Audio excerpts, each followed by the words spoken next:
kill you!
Its effectiveness has been proven.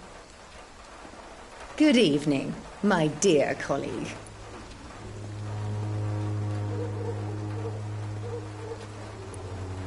How is the sanitary situation evolving in Whitechapel these days? When people buy guns instead of medication, it means they have already traded hope for fear in their hearts. In my book, that's never a good thing, Doctor.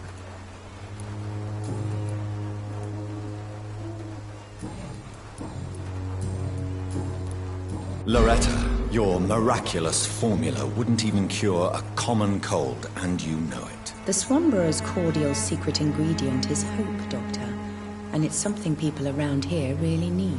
A placebo effect is real and has benefit. But in your case, you could be murdering your customers, who may die because they are not receiving the necessary medical attention. Medical attention? In Whitechapel? Trust me, my cordial is the best option they have, since it is the only one.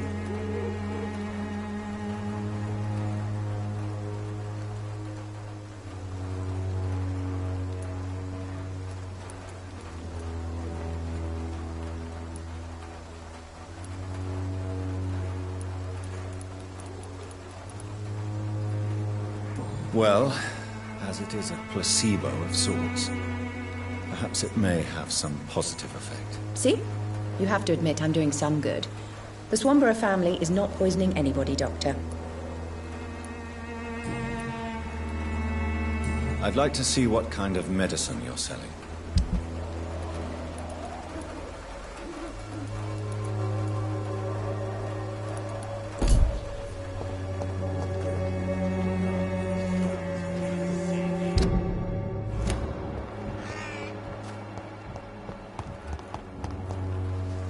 Good evening, my dear colleague.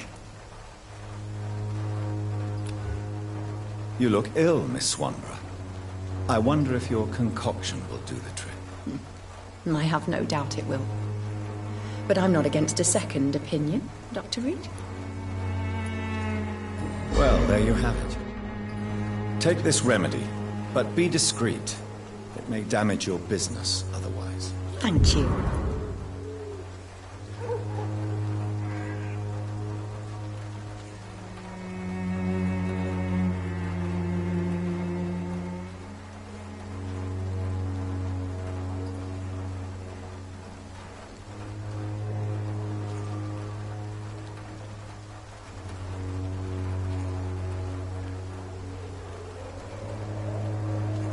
Goodbye, Miss Swanborough.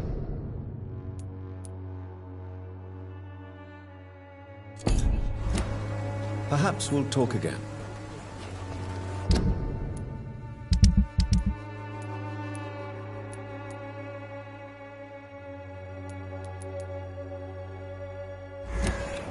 When science fails you, this elixir will give you faith again.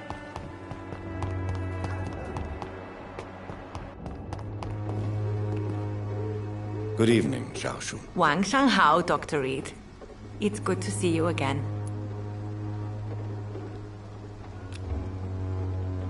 How do you feel? Physically speaking, I mean. I don't feel good, Dr. Reed. Not at all. You should recover quickly after taking this. Thank you, Doctor. Goodbye for now.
Stupid beast!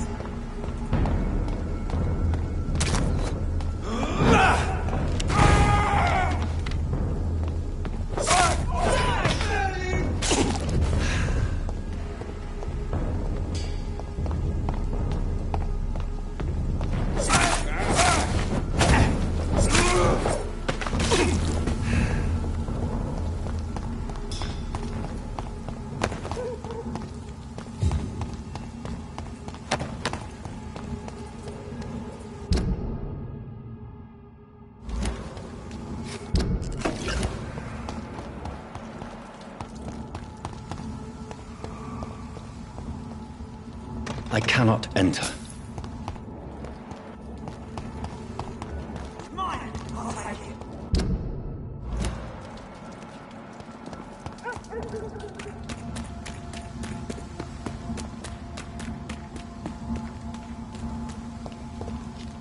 It's locked.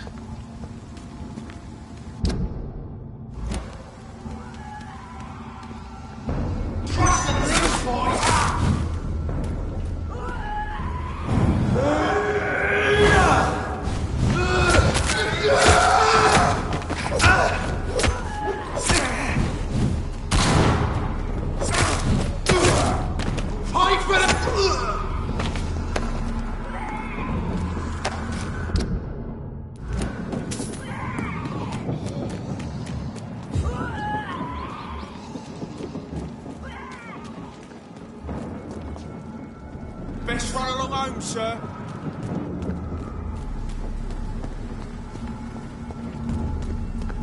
There's an open window on the second floor. I should be able to get in through that.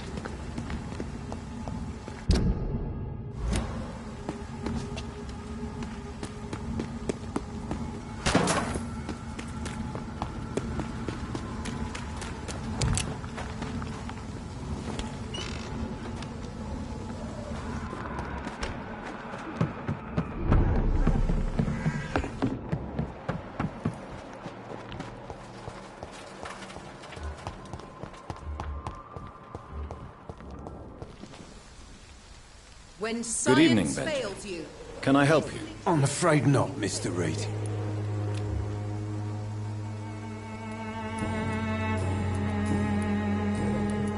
I have found a very interesting letter.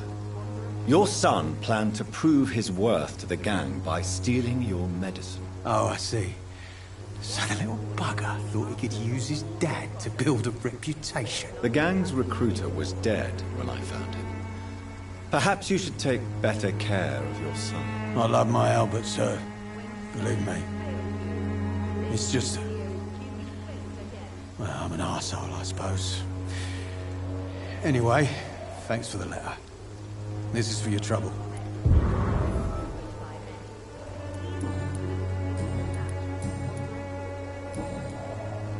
A gun, alcohol, and a bad temper make a terrible cocktail, sir. Goodbye for now. As long as you have the money.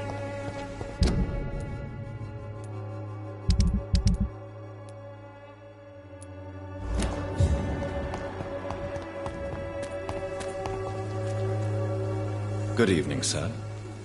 Do you remember me? If you're here for a reward, you'll be sorely disappointed. But I'll gladly shake the hand of a fellow countryman. I'm not here for a bounty. I'm a doctor. Dr. Reed from the Pembroke. A doctor?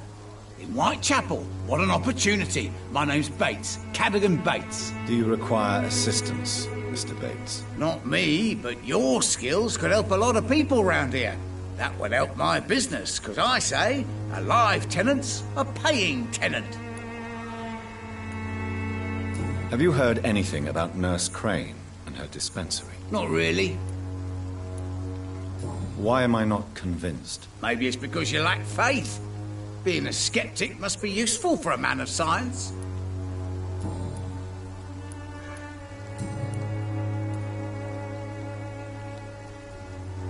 What help could I possibly be to your business? That's simple. I already get good money from all those fleeing the war. Can you imagine what they'd be willing to pay if I could offer medical assistance too? Mr. Bates, do not make me regret saving your life in this quarantine zone. I understand, Dr. Reed, you're from a good family. Don't want to get your hands dirty. That's fine. I'll be happy to act as your middleman.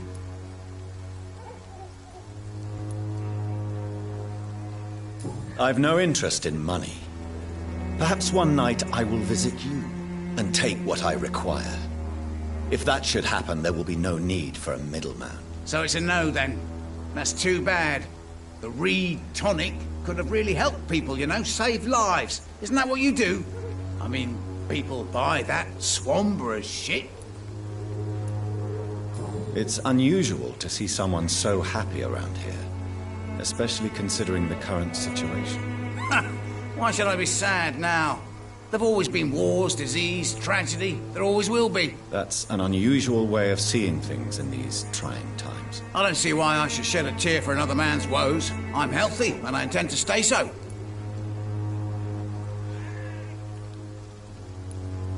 What is your business, exactly? I offer fair lodgings for a modest price to the poor and weary of Whitechapel. I see.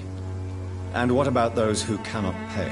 Well, deals can be done, if you know what I mean. Money's not the only currency. After all, I'm not immune to a pretty face.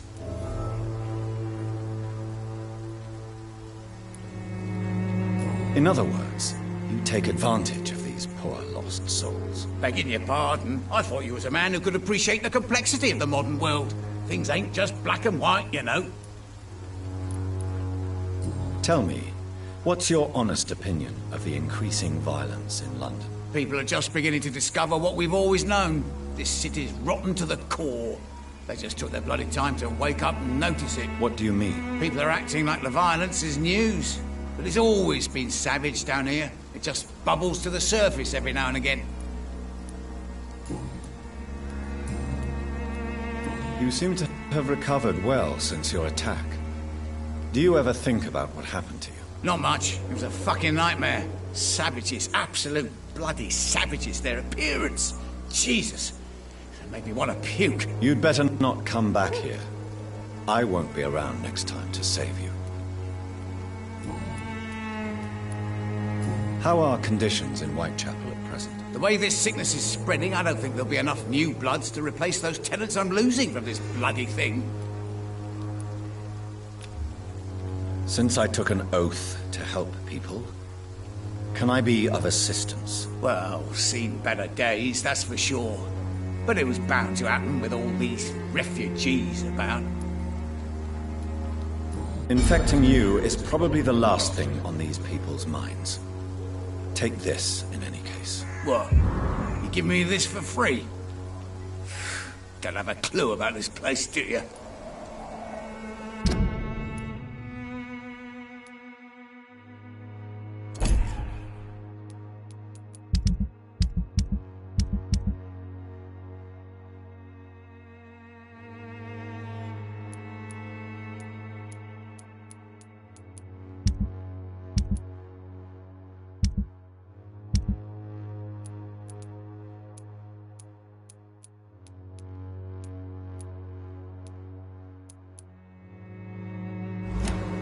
Goodbye, Mr. Bates.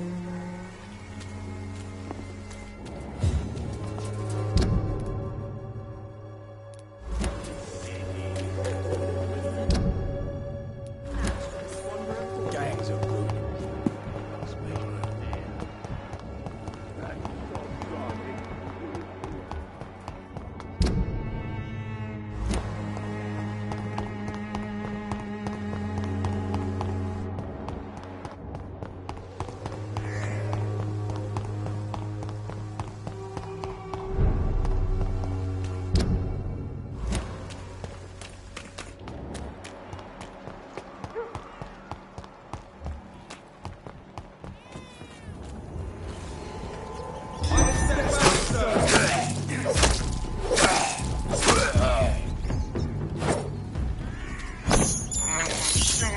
I can't believe I'm doing this.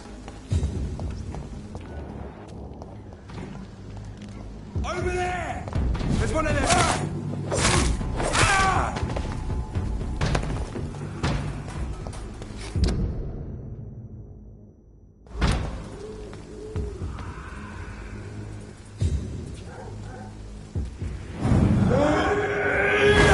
Get them weapons ready! That leads off!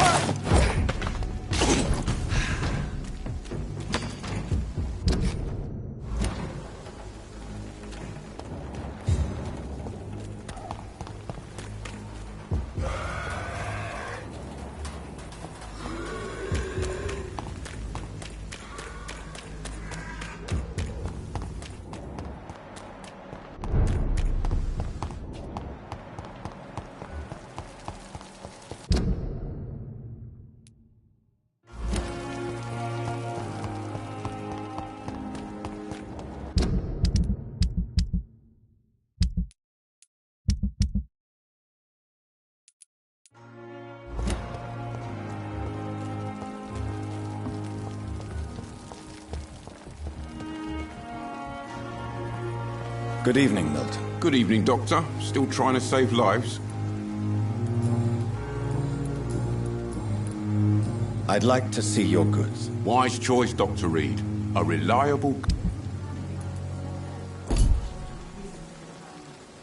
Good evening. Good evening, Do you need any... I'm afraid I do. Like everyone in this hospital. It's a sad state of affairs when even the hospital workers are worried about disease. Our job brings us into contact with all kinds of infections, Milton. There's no shame in being ill while you're in a hospital. That's easy for you to say, Doctor. I get the feeling you don't fall sick often. But thanks, anyway. Goodbye, Milton.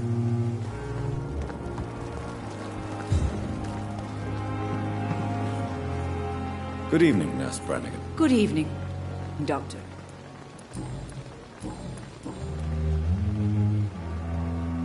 Do you require medical assistance, nurse? I will be fine as soon as I can get some sleep. Nurse, you won't be able to help people if you're sick. Take this, and do try to get some rest. I'll try, Dr. Reed. Thank you. Goodbye, nurse. Call...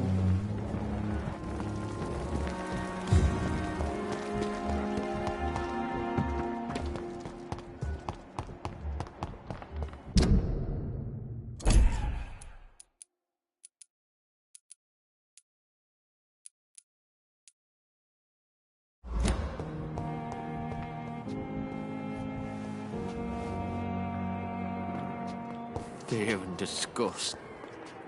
Good evening, Mr. Elwood. Evening, Dr. Reed.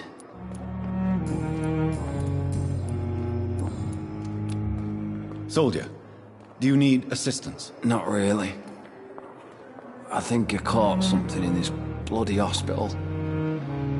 I swear I'm dead, yet smiling inside, Dr. Reed. As long as you remain here, I will make sure you don't have to worry about your health. Don't think you can do much about it. Damage is done. Goodbye for now, Mr. Elwood. Clear disgust on every street corner.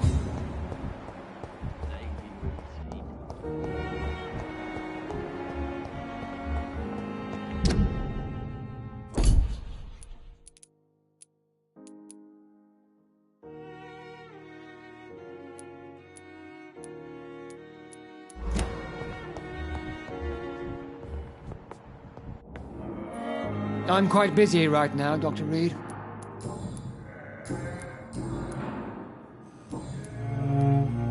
Do you need my assistance? Don't be ridiculous. I'm capable of dealing with this myself. I've just not taken the time to do so. Then you are lucky that I have taken the time to do so. Consider it a gesture of solidarity between professionals. I wish this hospital could have received as much attention from you, Dr. Reed. We do not see you in surgery very often. Thank you for your time. We'll talk later.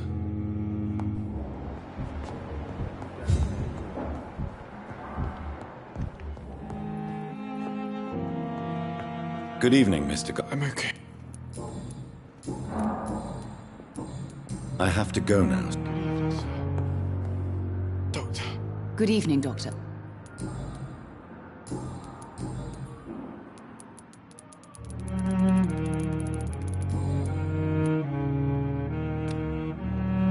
Do you require medical attention as well, Mrs. Goswick? Do you know you're the only one who's asked me this? No. I don't feel well, actually. Despite what you think about this place, I can tell you with absolute certainty, taking this will help you recover. Well, at least your reputation seems well deserved. Unfortunately, I can't say the same for this hospital.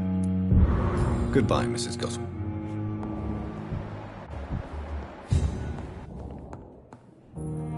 Good evening, Mr. Fiddick. Good evening, Dr. Reed. Any news about my operation?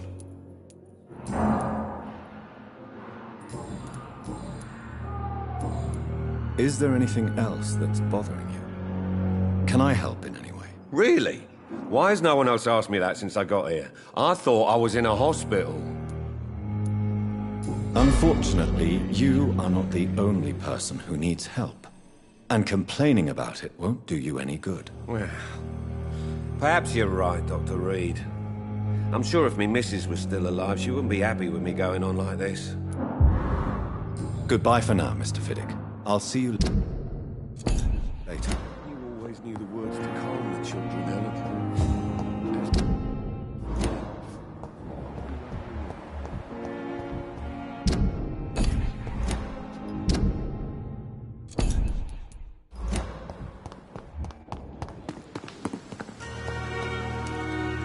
Good evening, Dr. Reed. Such a pleasure to see you again.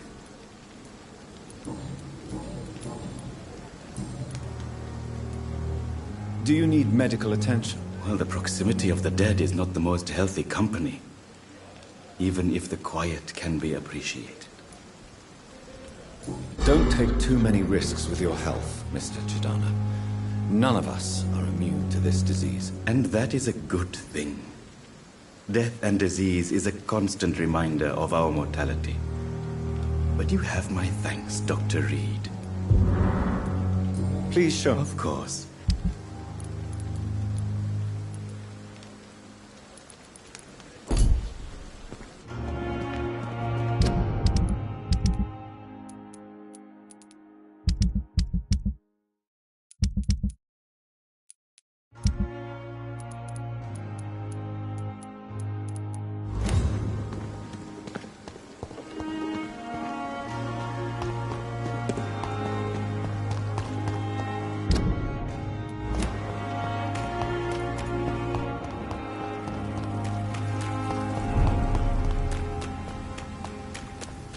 Step away. Burn it, boys!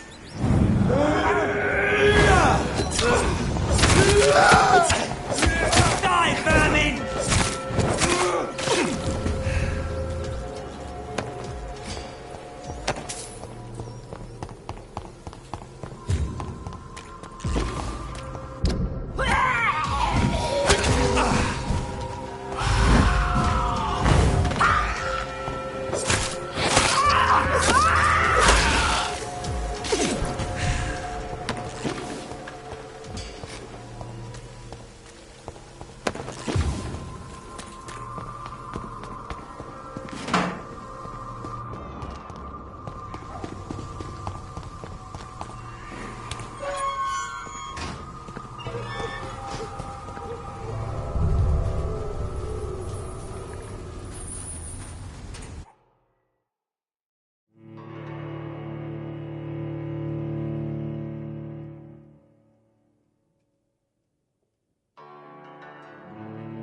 He's mine!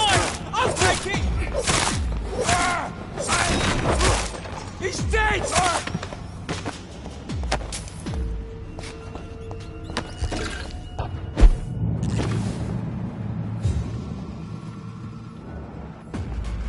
You're mine, vermin!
watching out!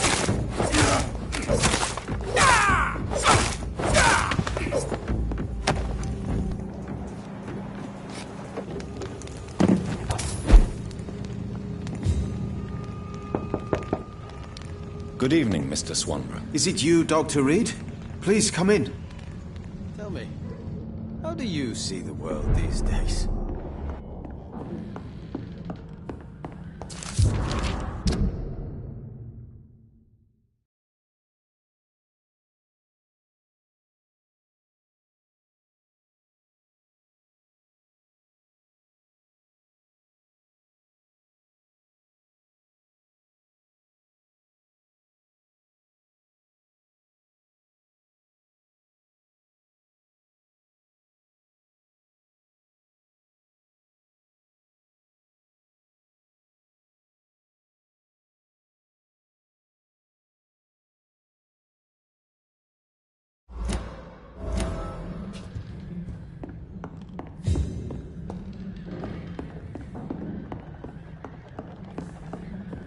Wandering in this part of town at night.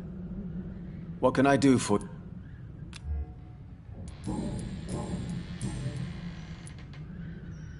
Why does your sister feel so guilty about what happened to you? Because she knows I'll never forgive what she did to me. You run an illegal business with someone you hate? I don't hate my sister. She looks after me, we have a good time. But I'm just not ready to forgive her. I have found the secret laboratory, and I have the formula. And the author of the diary, did you meet him? Yes. He was badly disfigured. Nothing more than a beast. And I cannot guarantee it wasn't connected to his experiments. I don't care. Give me the formula, Doctor.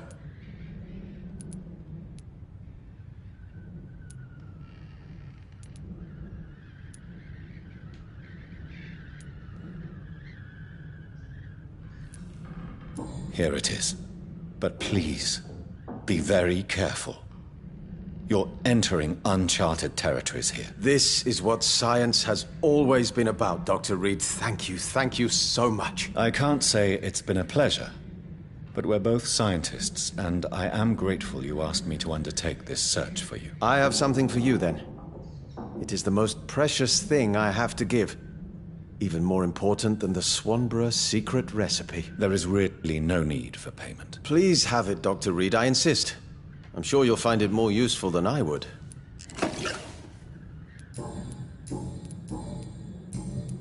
Goodbye, Mr. Swanborough. I'll leave you now.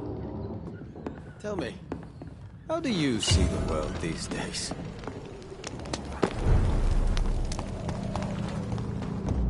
Die, leech!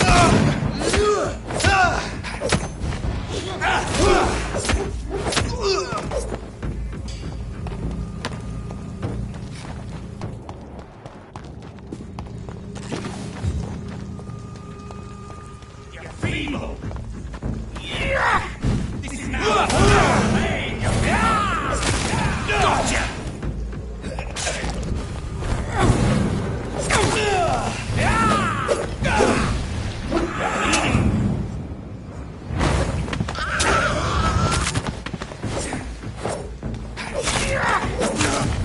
Stupid newborn!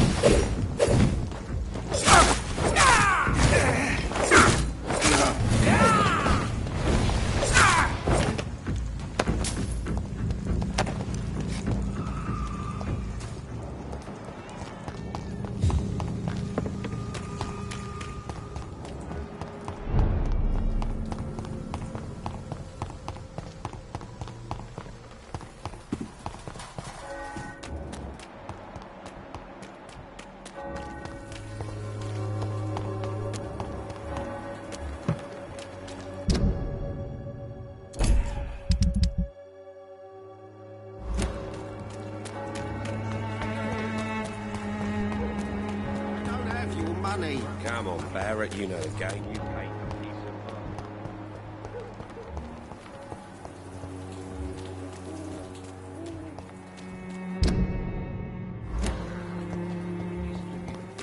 This out.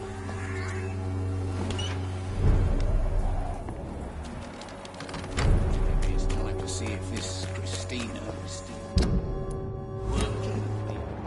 When science fails you, this Good evening. Loretta, why do you feel so guilty about your brother? I don't expect him to forgive me. All I can do is make amends for what I did. By making him a crook and a criminal. What if somebody decides to make him pay for your scam? Mason is totally capable of defending himself. Just leave us be. We're perfectly fine.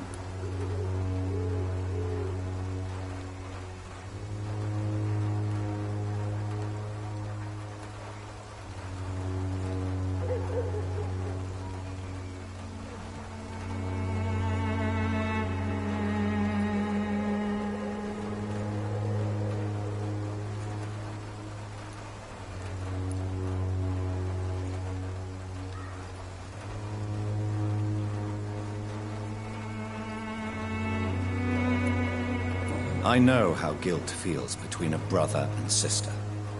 Are you sure you're not trying to ease your own remorse? Mason wants to be useful, can you understand that? And chemistry is his passion. And the Swanborough cordial gives him a purpose in life.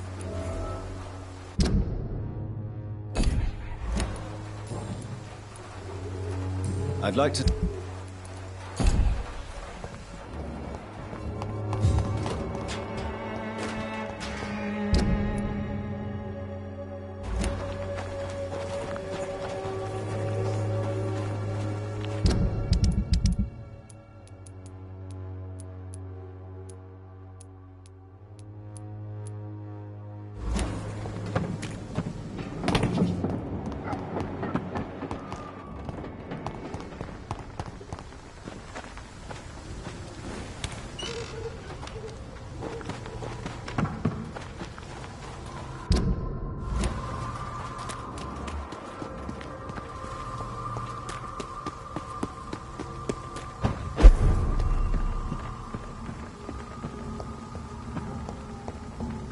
It's locked, all right.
Woe to you, nations of hypocrites.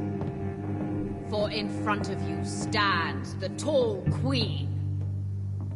You can but lower your head, fit only to smirk at her soiled feet.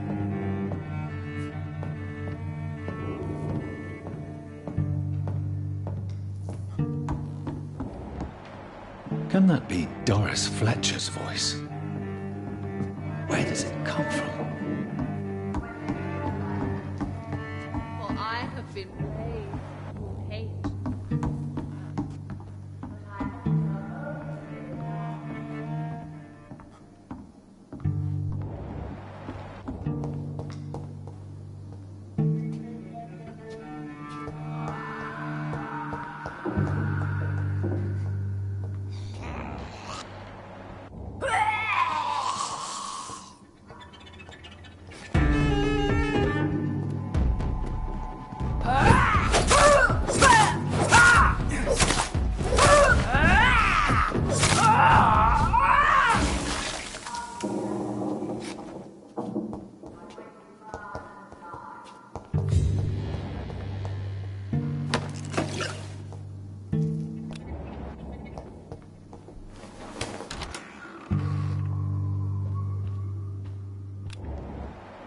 Woe to you, nations. For in front of you stands the tall queen. You can but lower your head, fit only to smirk at her soiled feet.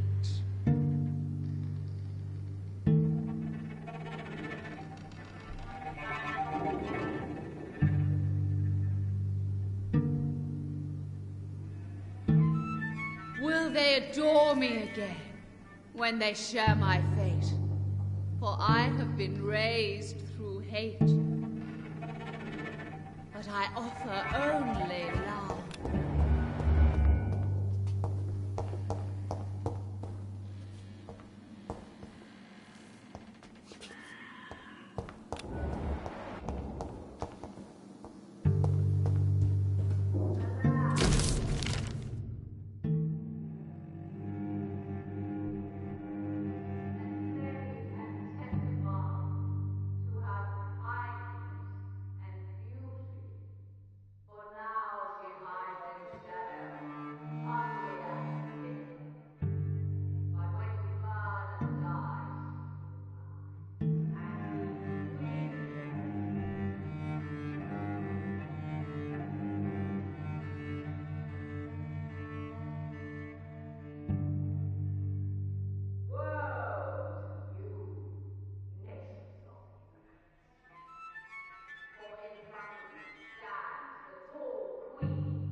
Nations of hypocrites.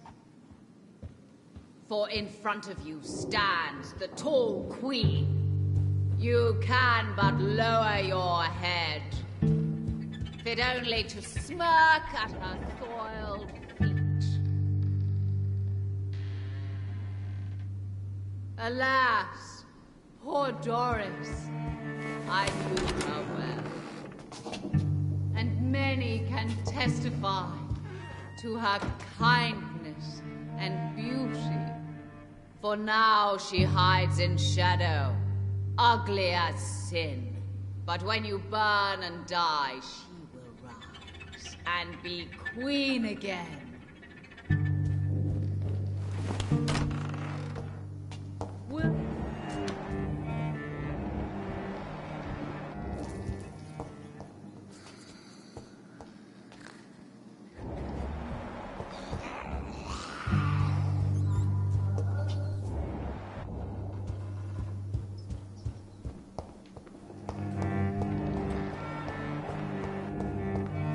It's locked.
I cannot enter.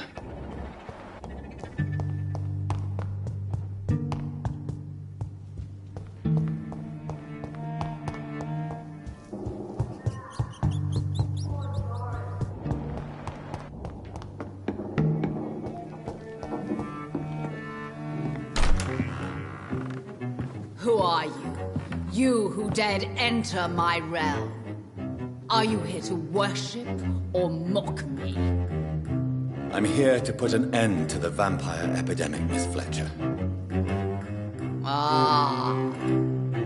But Doris Fletcher is no more. She was consumed by this putrid flesh that now enshrouds her. You feel anger for what happened to you. But I can help you. I'm a doctor, Miss Fletcher. Doris Fletcher is no more. All that remains are the dreams of the queen she was, and the queen she'll be. Until then, all shall die, for that was her final wish. Your blood, come to me, my servants, avenge me!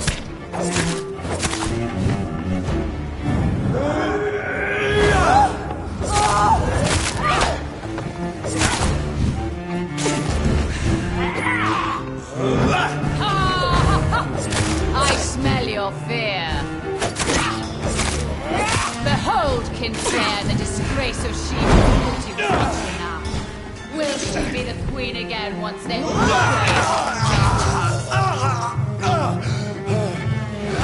fear and obey, for your queen commands you. Attack!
is shaking.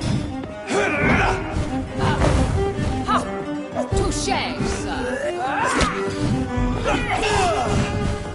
I summon thee, my children of the night. Fight! Maim! Spit! Kill! Your blood will be mine!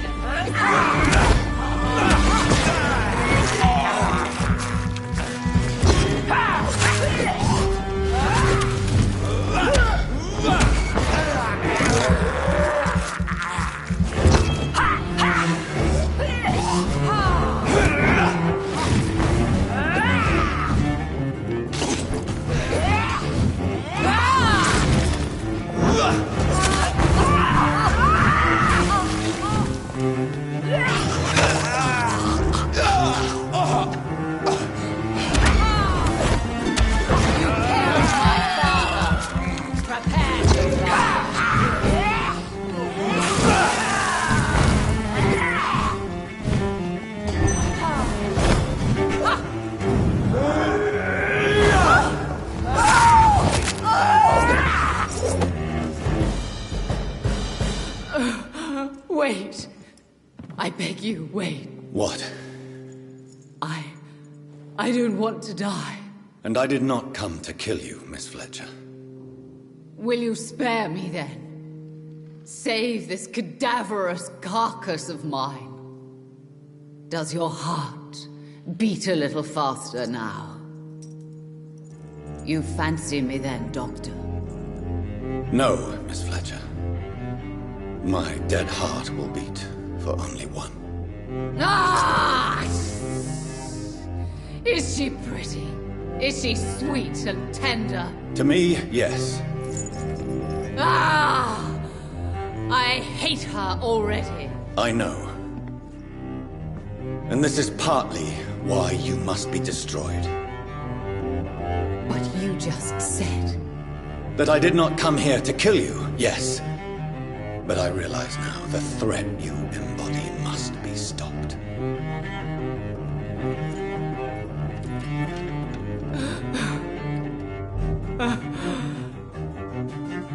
Will I be remembered? Will you? You were Doris Fletcher, the greatest actress of her generation. No one can take that from you. Thank you. And farewell. Ah! Ah! Ah!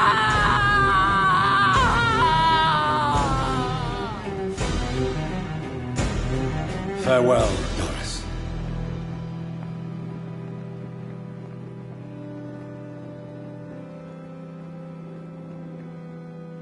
Bravo! So dramatic. I love it. McCullum. How strange I seem to find you whenever I'm inquiring about that Skal infestation. I mean you no harm. I'm not here for you. But once I put all the pieces of the puzzle together, I'm sure we'll have a little chat. You and me. Stay away from me, McCullum. You and all your war dogs. That I can't guarantee, Dr. Reed. But I'll let you go. For now. I should probably leave the theater right now.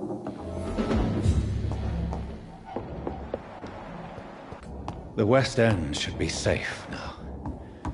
But London is not. It would be wise to benefit from the Ascalon's protection while I continue my research during the Great Hunt.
people want me dead.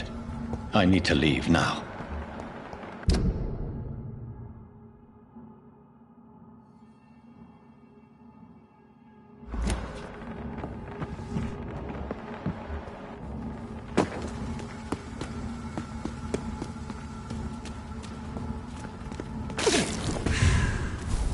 So Doris just needed to be close to her audience to infect them. Contagion through skin. Very disturbing.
For as long as I've been a member, I've never seen so few vampires attending the club nights.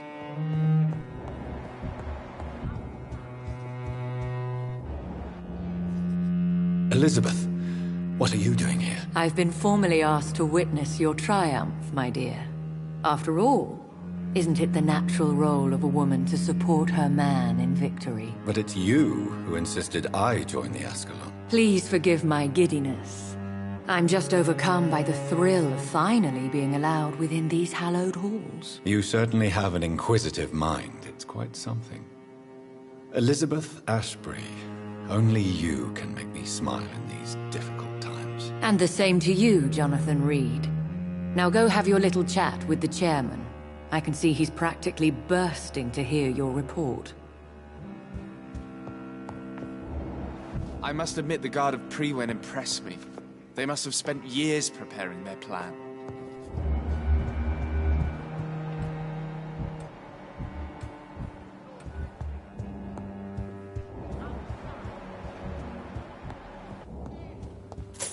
I know we're facing a crisis, but I'm shocked no one took the time to clean up the mess inside the club since we were attacked.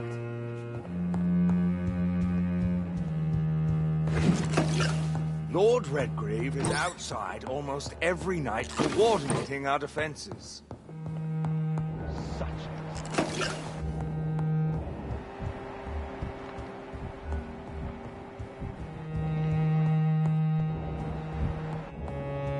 Perhaps we should change some of the club's rules if we survive all of this. I think to soften some of our laws. I pursued and killed the last hunter with my own hands as he tried to escape the club. Welcome back to the Ascalon Club, Lance-Bearer. Please tell us the good news. Have you put an end to the epidemic? My hypothesis was correct. Doris Fletcher was the source of the contagion in this part of town.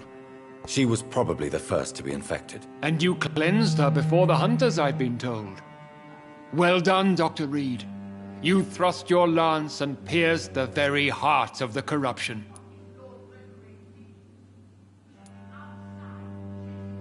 But some questions remain. The important thing is, we won a major battle for the survival of London. For that, we salute you. Thank you, my lord. Now, I have another task for you. One of the utmost importance. Perhaps even more so than the previous. I'm listening. It's time for you to perform a most sacred duty for the club. I want you to recruit a new vampire. Recruit a new vampire? Are you sending me on some sort of diplomatic mission? Not exactly. I want you to make Aloysius Dawson the Ekon he deserves to be.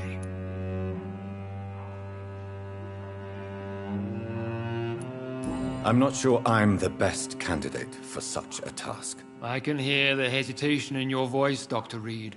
I admire a man of principles. But in this matter, there is more at stake than your moral comfort. It's not a moral question, Lord Redgrave.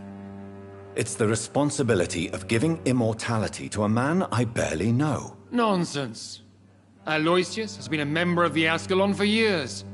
This is but the fruition of a long-held plan. How would you like me to proceed? Aloysius is waiting for you at the Dawson estate.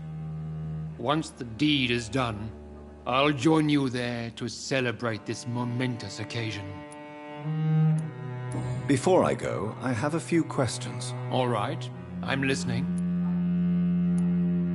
How would you like me to proceed? Don't worry. Aloysius has had many years to prepare himself. He has studied our kind for decades.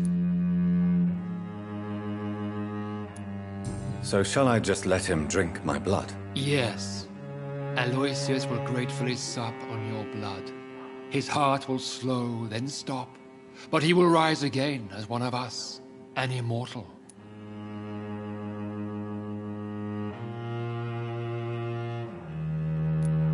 Is there any danger? Our blood alters a mortal body so deeply that some don't survive the metamorphosis.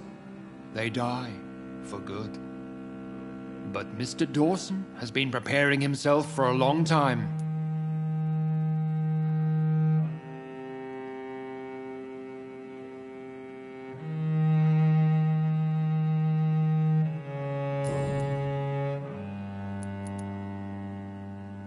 Why Aloysius Dawson? Because he is about to die. And he just may be the most influential man in England. After me, of course.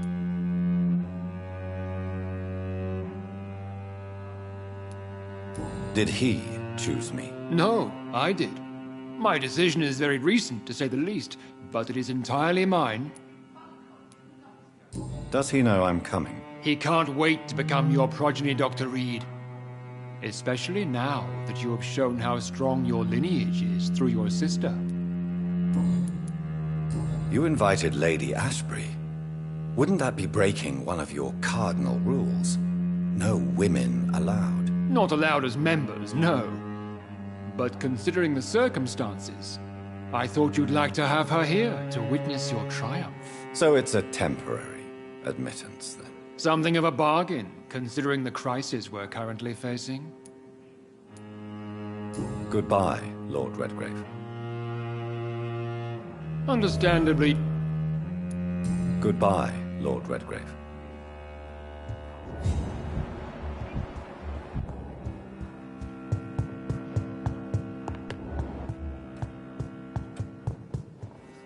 Are you all right, Jonathan? Lord Redgrave has just ordered me to turn Aloysius Dawson.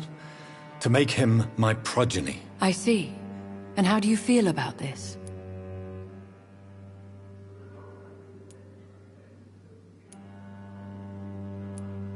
I'd like your advice on the matter. The real question here is, why has his lordship given you this task? Do you think it's some sort of trap? Do you really want to know what I think about this? I do, yes. To make an immortal of a soulless blackguard like Aloysius Dawson will only lead to a disaster for London. The man is already dead inside. Should I refuse? Perhaps politely suggest that Lord Redgrave turn the man into a vampire himself. Don't you dare, my dear. According to what I've recently discovered, his lordship could kill you for even broaching the subject. Really? Why? I've recently found proof that the Earl of Bristol is of lesser lineage and only capable of creating skulls. Please tell me more about your recent investigation. As long as you lower your voice.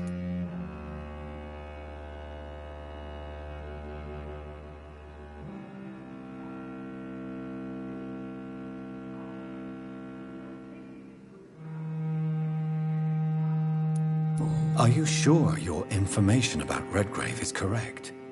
He says he's the progeny of the great knight William Marshall, who lived some 9 centuries ago. That's a lie. Lord Redgrave is unable to create anything but skulls, if the poor soul survive at all. How can you be sure the information was correct? I made the acquaintance of a most interesting informer while investigating your maker, from whom I learned the truth about Lord Redgrave.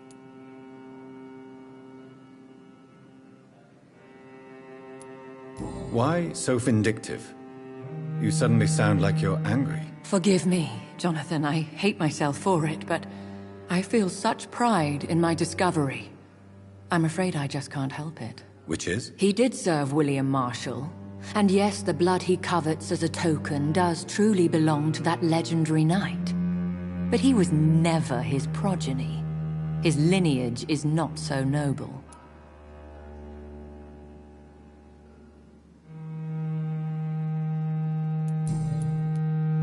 What would you have me do about Dawson? The man is dangerous. Did you know he plans to build a wall to separate the healthy rich from the sickly poor? Do not make him your progeny. What would you do? The man's dying already. Let the reaper harvest the rotten fruit that is his soul.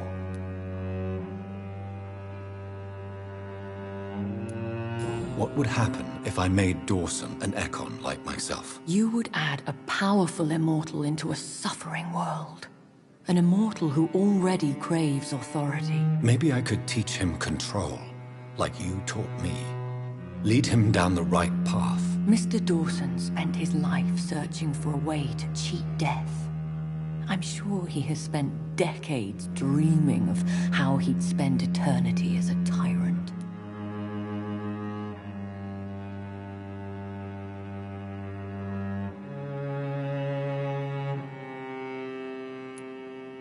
Goodbye for now, Elizabeth. Goodbye, my dear.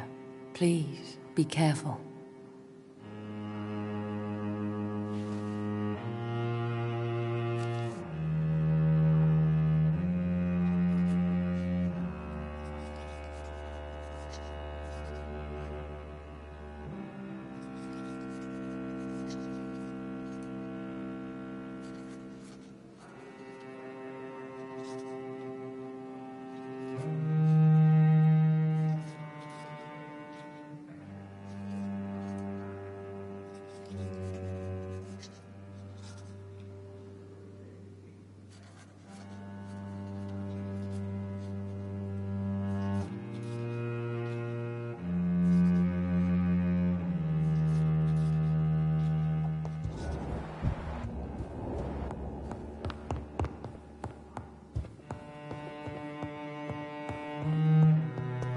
It's locked.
It looks like vampires have to obey Mendel's laws when producing progeny. Powers pass from one generation to another. That's why Dawson wants me to sire him.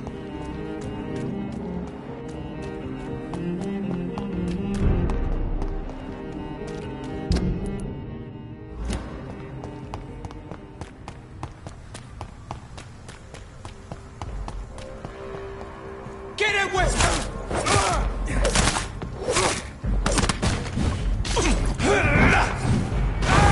Fuck his boss!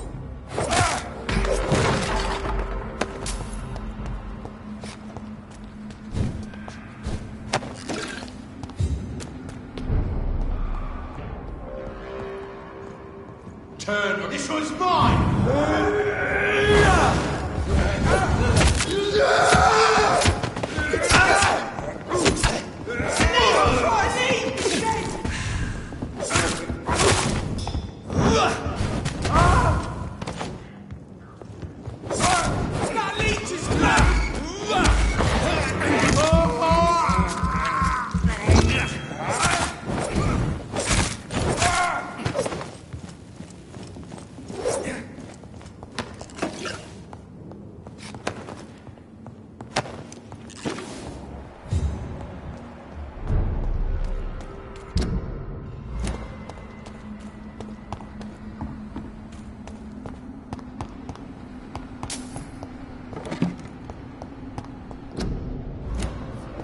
I cannot enter. I should find another way to get into the neighborhood.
I think this passage could lead me close to Aloysius Dawson's mansion.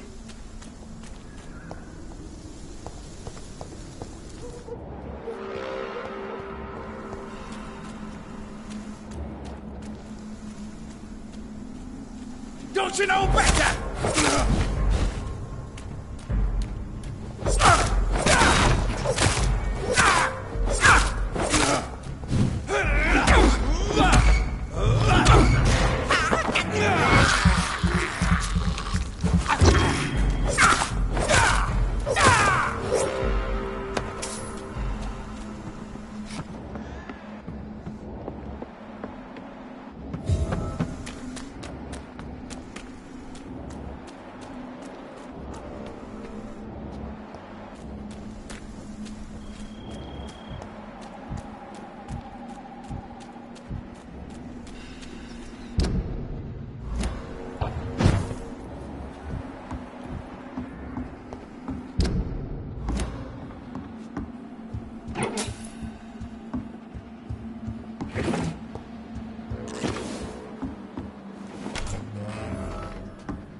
It's locked.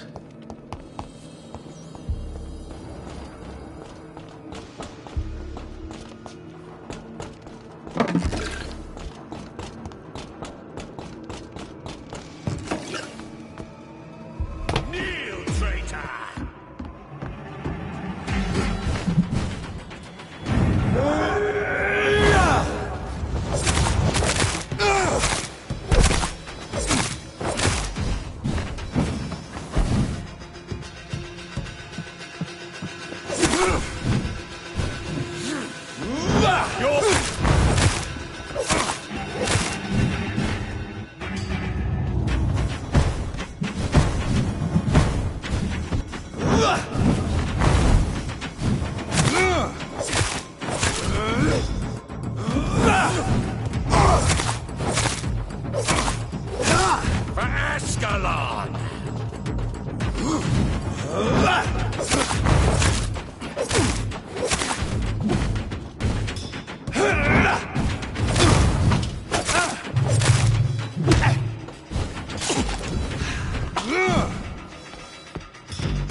Louise's father was determined to find and save her.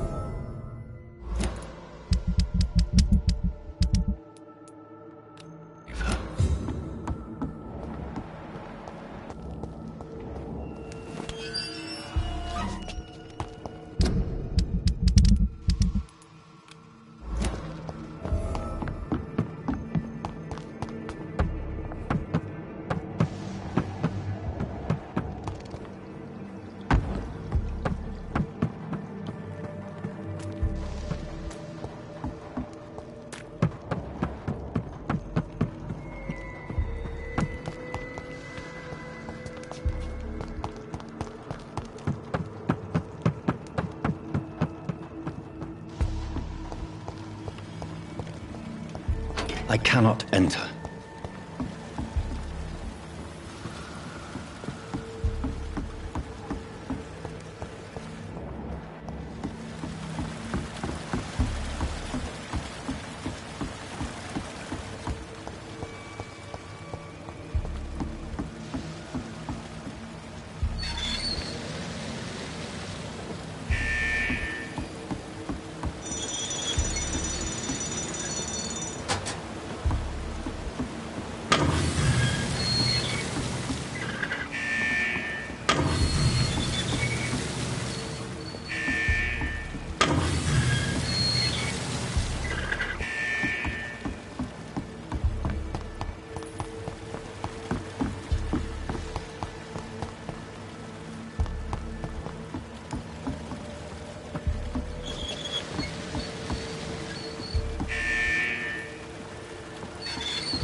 It's locked.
You Londoners are no match for me! Vampire or not, I'll never be your wife!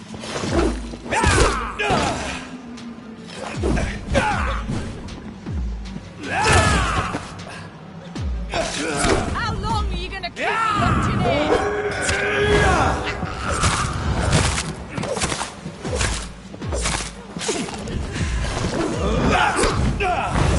Let me go, you bastard! You cannot win this!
How long are you gonna keep me locked in here?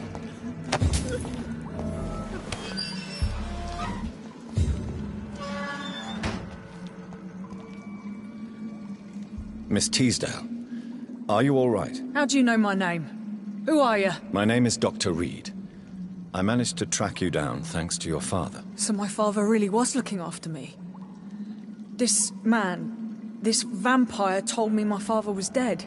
Is it true? I'm afraid so, miss. I'm so sorry for your loss. But you are free to go, as your abductor is no more. I suppose my jailer also killed my father, didn't he? Thankfully, he did not search your father's corpse, where I found his notes describing where he might find you. You should read them. I must find my father's body. He deserves a proper burial. Goodbye, Miss Teasdale, and be careful. Until we meet again.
Good evening, sir. May I ask you what you're doing here at this late hour? I'm conducting an investigation about the epidemic in this part of town. And who are you, sir? I'm Dr. Jonathan Reed from the Pembroke Hospital. May I ask who you are, and why all the questions? I'm Detective Inspector Charles Albright from Scotland Yard. And I don't find your answers convincing. What is a Pembroke doctor doing in the West End at this time of night?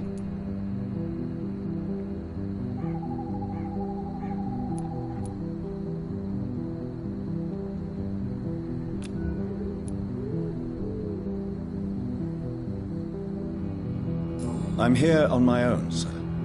I have no official appointment other than my desire to save lives. Then we have the same objective, sir. The difference is, to catch my suspect, I use a magnifying glass and handcuffs instead of a microscope.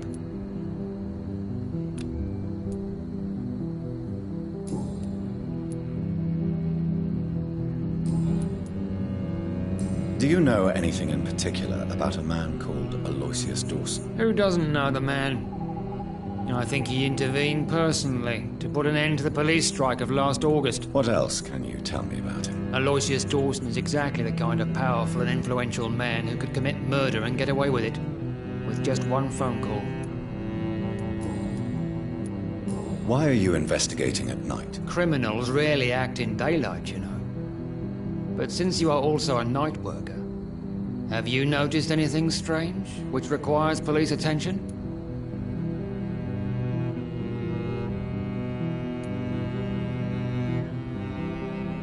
No, I've noticed nothing odd. All right. But keep your eyes open, though. What can you tell me about Killer? I'm not going to discuss that with the civilians, sir. Haven't I told you about the investigation I'm conducting? Perhaps I could help you. All right, without giving you too much information, I'll tell you this. I'm convinced there is a homicidal maniac on the loose, using the epidemic to disguise his kills. And what about the epidemic? We both know the situation is critical, don't we, Doctor? Colleagues of mine die almost every day. What are you really doing here? I told you. I'm a detective inspector from Scotland Yard, investigating suspicious cases in the area. Do you work alone? Yes. The situation is difficult for the police. Many of us are sick, and since the summer strike, most men apply a work to rule on their patrols. What about the situation in the East End? Why are there no police there to protect the civilians? I know, it's a shame, but we just don't have enough men to cover the entire city.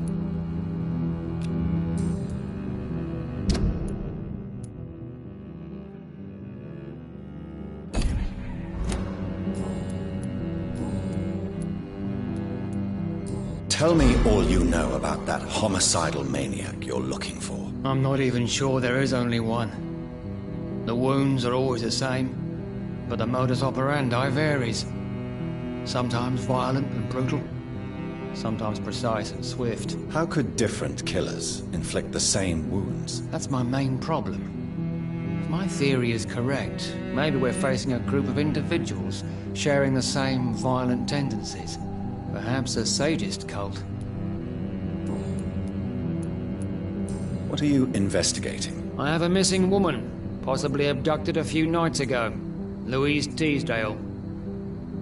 It seems you already found my other missing person, Mr. Tadao Kimura. Tell me about Louise Teasdale. She's a waitress. Her father reported her missing. We don't have enough men to search for her, sadly. Do you have any idea where she could be? No. But I feel she's been abducted. She went to a pub a few nights ago and vanished.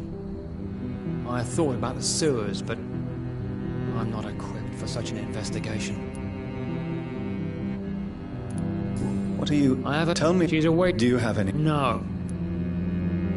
Goodbye, Detective. Goodbye, Dr. Jonathan.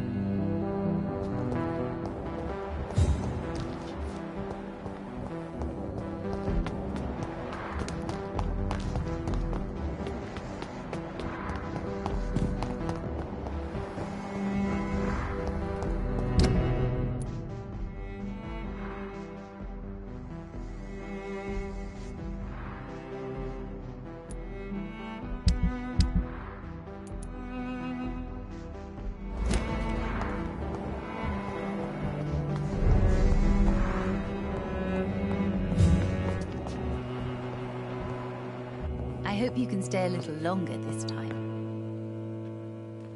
Good evening, Miss Price. How are you tonight? Dr. Reed! I didn't know you had returned from the war. I had a new doctor when you left, but he's not as kind as you. Always glad to see a former patient in good condition. It's been a long time. Too long indeed. And as a token of my appreciation, I'll grant you the best price if you fancy buying anything from my humble shop. Do you know Aloysius Dawson? Everybody knows him. He's only been to my shop once, though, looking for rare books and other intriguing antiques. Did he buy something from you? No, he left quickly. He almost laughed at my goods. Mr. Dawson may be a rich man, but you can't buy good manners. But isn't Aloysius Dawson known for his philanthropy? That was before his brother Robert died in an aeroplane crash. Since then, the remaining twin has turned into a heartless tycoon. What can you tell me about yourself, Miss Price? I'm still managing my shop. The only difference is, since the quarantine, we're open at night. You, on the contrary, seem to have changed a lot. Really? Have I changed that much? It must have been the war and the night shifts since my return. Don't get me wrong, Dr. Reed, you're still handsome. Just maybe a little bit wiser, more serious. It suits you well. Tell me more about yourself. No new fiancé? I remember you were hoping to get remarried. I'm sure you must have a few suitors. Who would marry an old bat like myself with a grown daughter and a little business? As you know, I only fancy handsome men like yourself.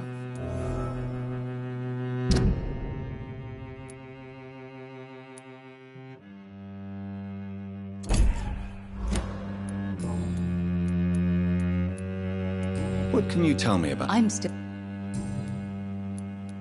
Have you noticed anything in particular in this part of town recently? Other than you coming back to cheer me up? Nothing at all, Dr. Reed.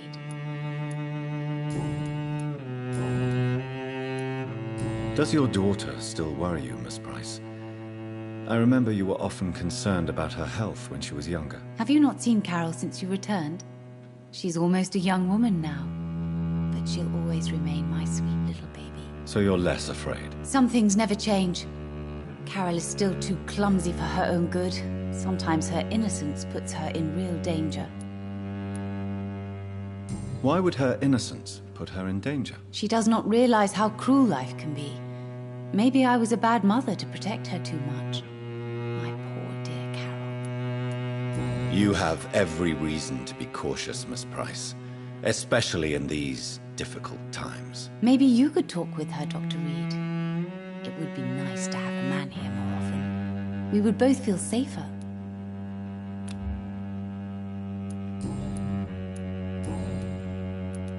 May I look at your... It's always a pleasure to have you here, Doctor.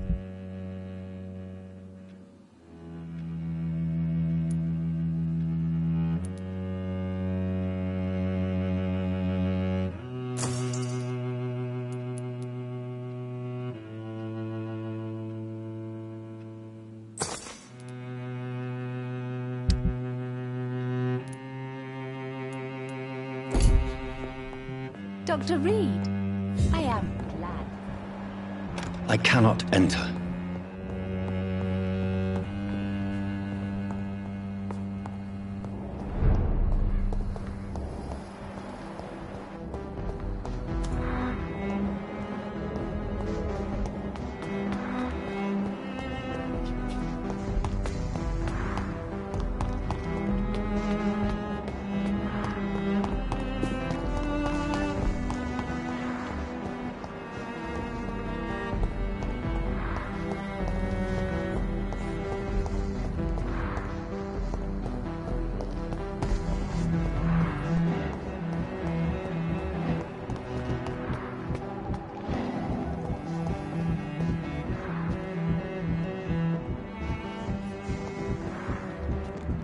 Spanish flu is not really around here.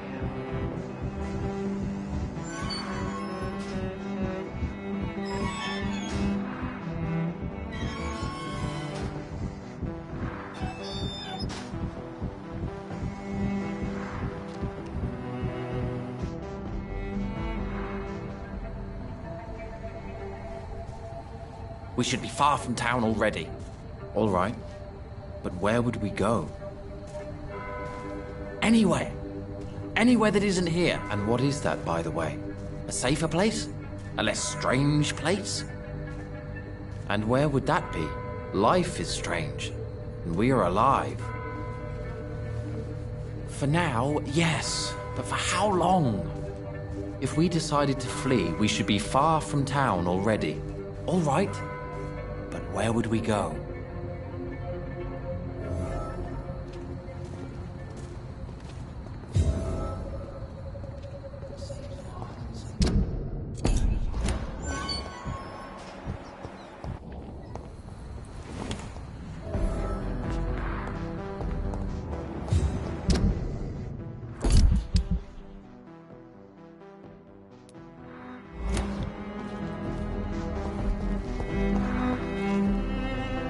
Good evening, sir. I am Dr. Jonathan Reed. Do you need my help? Yes, please. Would you be kind enough to tell me what the time is? That's all you need to know. Well, is it not important to know? As important as where you are? Or who you are? I suppose you're right. And who are you then, sir? I am Agamemnon Baker. Like my brother, I think we need to leave this city immediately. And my brother and I rarely agree on anything.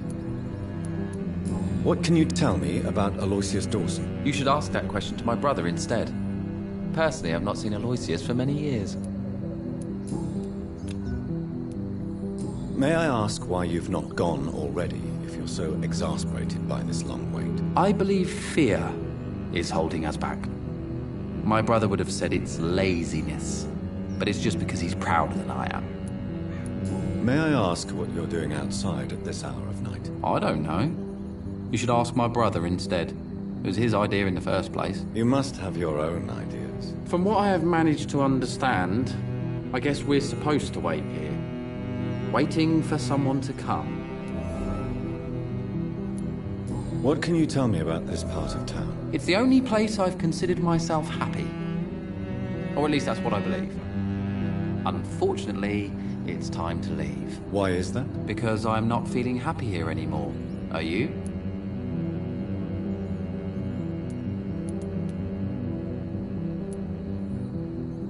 I still enjoy living in London, no matter how difficult it can be sometimes. Then I am sincerely happy for you. True happiness in life seems to be the most difficult goal to reach these days. What can you tell me about your brother? He's older than me, I think. But the important thing is that I really hope I'll die before him. Grief would just kill me, you know? Is that all? Pericles is very attached to this city, and without my insistence, he would never leave this place. We don't often agree on anything, you see.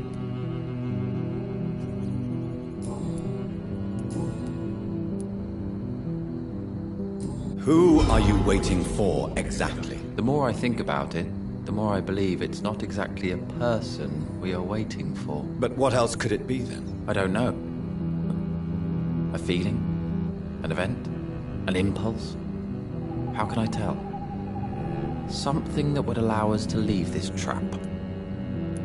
I'm afraid I'm not following you. What kind of trap are you talking about? Have you ever felt like life trapped you in a role that does not fit you? That you are not in your place? That sort of trap. Trap? And you think leaving London will free you? At least it will give us the chance to be free. That's more than our present situation. Hope, Doctor. Hope is what truly drives mankind. What are you really afraid of, Agamemnon? The problem is, it's precisely what I don't know that frightens me. So I suppose I can't really answer your question. Goodbye for now, Mr. Baker.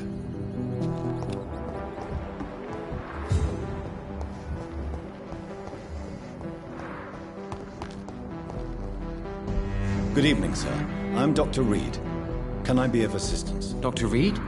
Dr. Reed? Is there anything wrong? No, it's just... your name sounds familiar. And your face. Have we met before? I think I would remember. So I suppose the answer is no. That's odd. I'm certain I've already heard of you. My name is Pericles Baker. Does that mean anything to you? I'm afraid not, sir. but it's a pleasure to meet you anyway. The pleasure is mine, I guess. I only wish I could remember when it was that we met. What can you tell me about Aloysius Dawson? I've heard this is a man who has searched for his place in the world for a long time. I hope he found it. Tell me about yourself, Mr. Baker. What are you doing out here in the middle of the night? We are waiting. Waiting for someone. And why are you waiting for this person? Because we need to leave this city. As soon as possible. Why do you want to leave the city? I'm not really sure.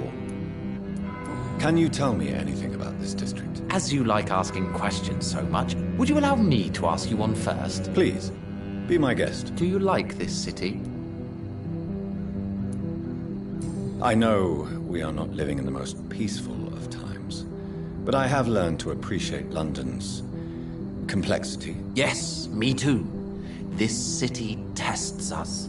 It invites us to find ourselves, to discover our true nature scattered throughout its dark streets. But what if we don't like what we find? Do we ever know who we are? I wonder sometimes. Or maybe it is the journey to find out who we are that changes us.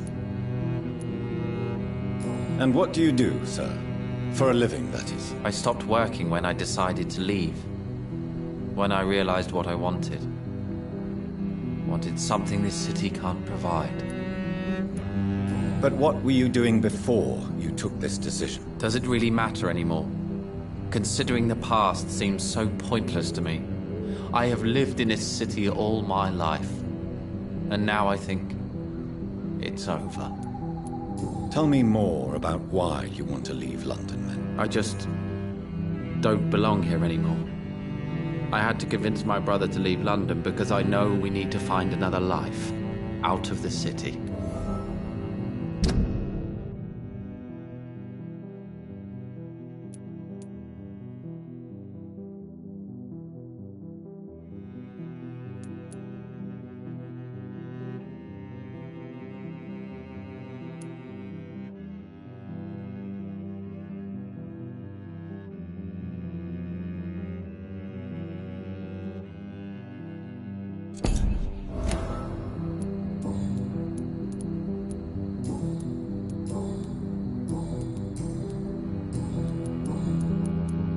Heracles, tell me why your brother disagrees with your presence here. Agamemnon is naive sometimes. Although don't consider him a fool, sir. He is often more lucid than me. At least you both have the same difficulty explaining what you're doing, and for what reason. But is that not a common problem for all mortals? What can you tell me about your brother? If you are searching for a pleasant chat, you should speak with him instead of wasting your time with me. He's always been the more gentle of us. That's it? That's all you can tell me about him? For the time being, true kindness is the most valuable quality, my good sir.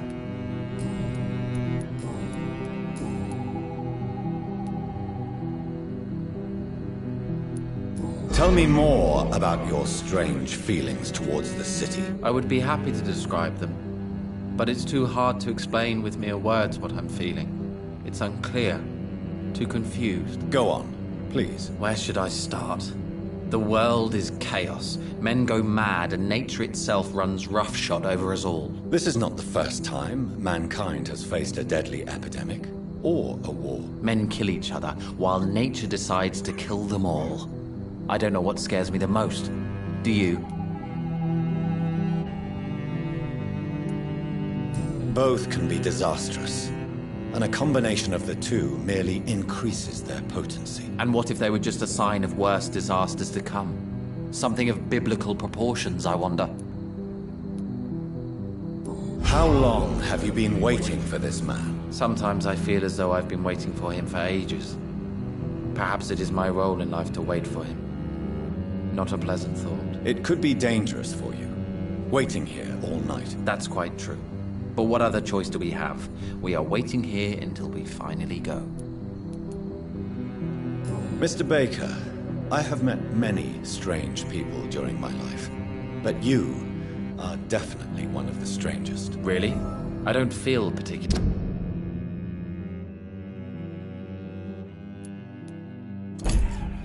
or weird. All I want to do is leave. What's wrong with that? Why are you still waiting for this person? What would be the point of going before meeting the man, as he's going to help us leave? Who are you waiting for? I'm sure he has a name. I really can't answer that question, since I don't know that person. And why is that? This person is mostly my brother's acquaintance. I don't even know his real name. Only that this man could help us leave this city once and for all. But why would you need this person's help to leave London anyway? Well, I thought we should have left this cursed place already, but my brother convinced me to stay a while longer, and here we are. Pericles, what are you going to do now? I don't know. Perhaps it's time to leave. Perhaps we should stay a little longer. How can I tell? And where exactly are you thinking of going? In a place where I will finally have that feeling, to be where I belong. The world has to be meaningless chaos to make such a heaven plausible. Goodbye, Mr. Baker. Hello again, Dr. Reed.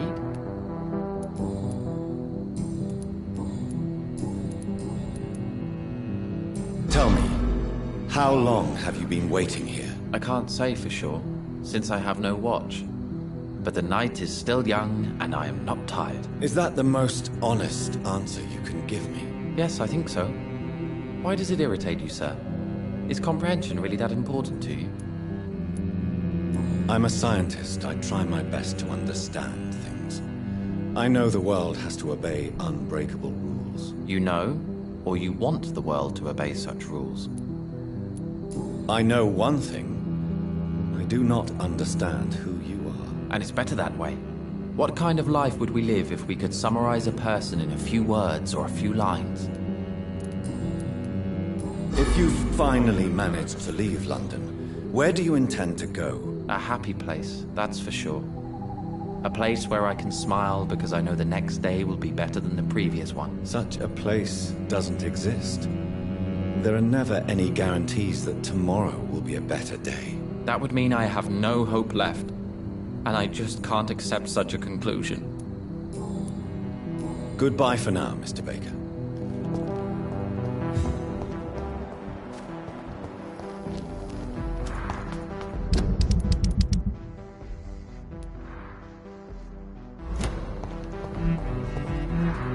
Dr. Rick. Goodbye. Goodbye.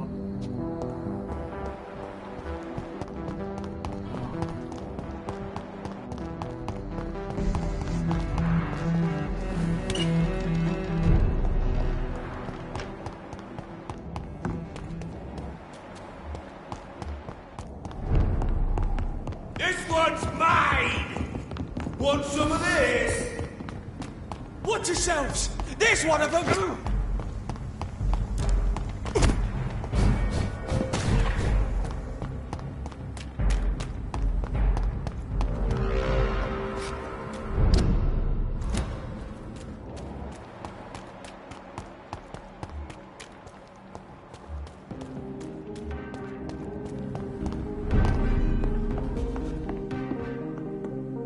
Good evening, Dr. Reed. A great night, what? Do you know anything about a man called Aloysius Dawson? He used to be a big spender. One day, he sent 3 houseboys to buy all the beluga in my shop. For his brother's birthday, if I remember correctly. I see. Anything else? Less gastronomic, perhaps? I really can't say. The man is filthy rich. But you know that, of course.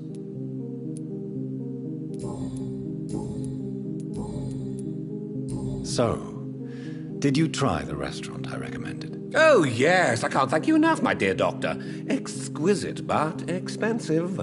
But what is money made for, if not for little pleasures?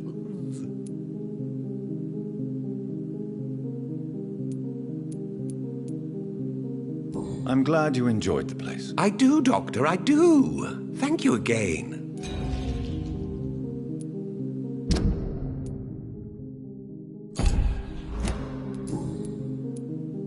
I may...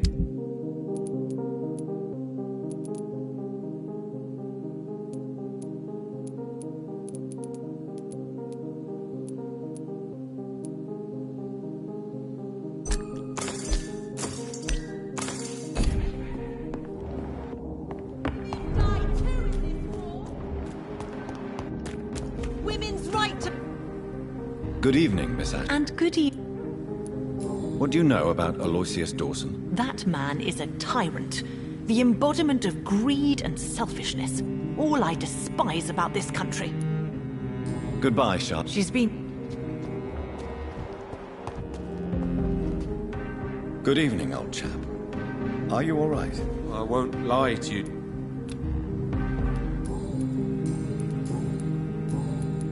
What can you tell? Well, I've discovered he's quite versed in occult knowledge. So I wrote him a letter asking him to finance my research about vampires. He never responded. You need some...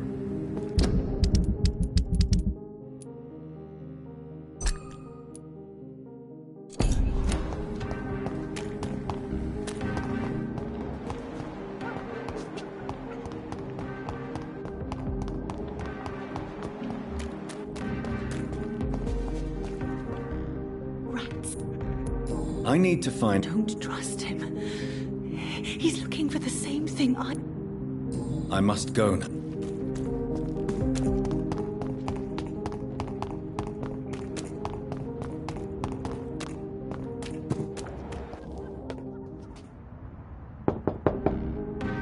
Hello, Venus. Hello, Jonathan. Please. I'm so sorry for your loss, Jonathan. What do you... What can you tell me about... I never met the man. I know Clarence tried to contact him recently, but I don't know why. What can you... I never...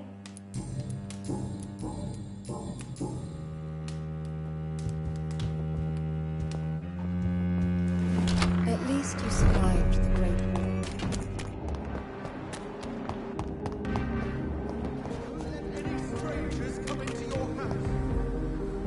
We meet again, Mr. Kimura, in a more peaceful situation. Dr. Reed, still visiting London by night? We must both be nocturnal animals, you and I. After your captivity, I thought you'd be more cautious.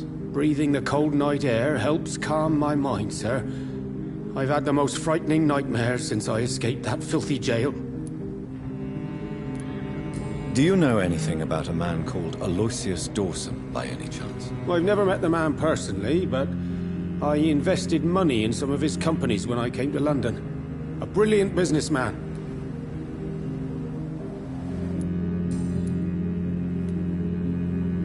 How is this? I've heard rumors about armed men patrolling and fighting infected citizens in these very streets.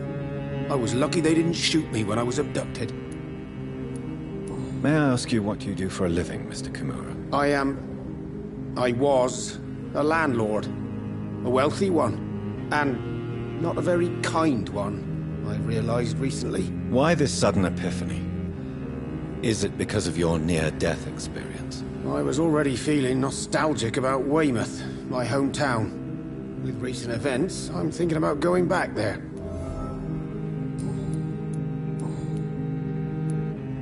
What can you tell me about your abduction? If you really want to know, I was locked in that building for 3 or 4 days. My jailer was insane, mumbling about sacrifice and voices. And why didn't he sacrifice you? That was the weirdest part. He claimed to spill blood was not enough. It had to be done when some stars were aligned. Which stars? That's the whole point. He wanted me to talk to him about some Red Queen configuration or constellation. I've never heard of such an astronomical term.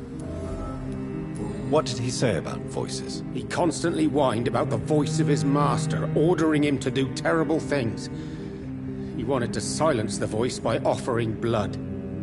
My blood.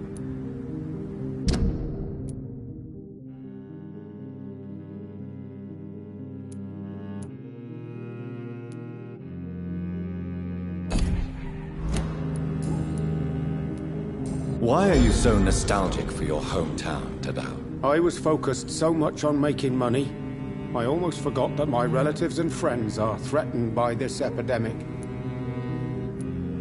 Have you heard anything from your family? I was not only a bad landlord, I was also a bad husband.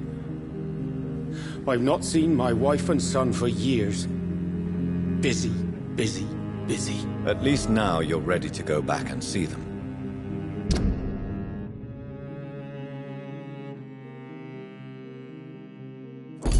But don't be surprised if your son bears a grudge, sir. You make it sound like you suffered from an absent father yourself, Dr. Reed. Well, I'll keep your warning in mind. Have you no friends at all?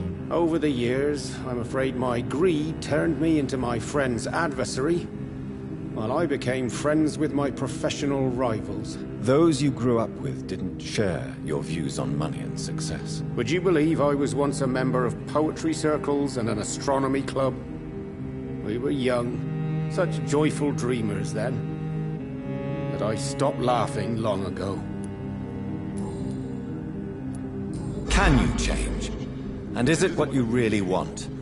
If so, it must come from within, not without. I've seen what an altruistic gesture can do. Nothing forced you to save me, Dr. Reed, but you did. I will follow your example in these matters from now on.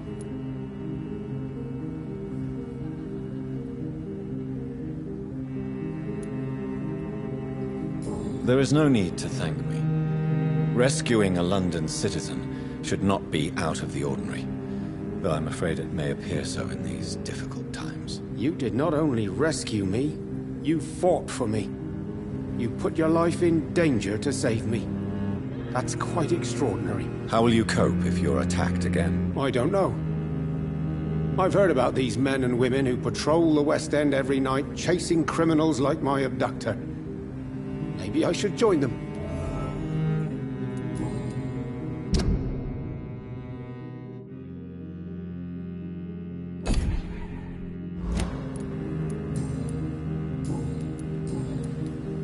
Tell me, Tadao, why was your abductor so interested in your passion for astronomy? I dunno. We met a few times at the Royal Greenwich Observatory. He seemed to share my hobby. Then he invited me to his house and locked me in. Yes, astronomy is a fascinating subject. When I was a child, my mother bought a small telescope for my sister and I. We spent many a pleasant evening stargazing. Stars are not just dots in the sky, Doctor. They are the key to our understanding of the cosmos. They remind us how insignificant we are. You're right. But children love magic and stories.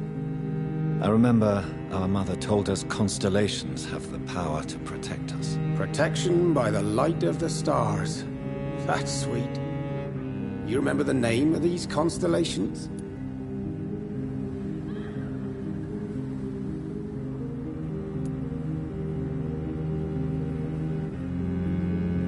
Cygnus.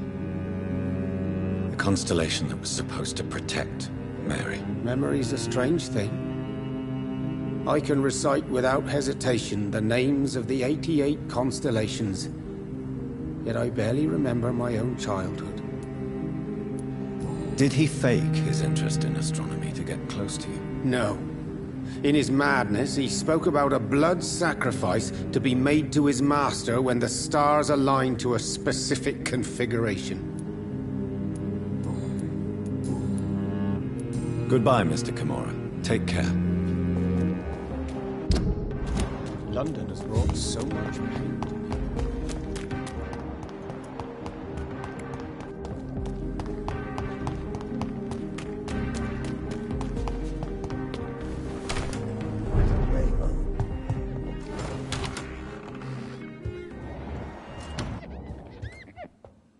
Yes, Mr. John.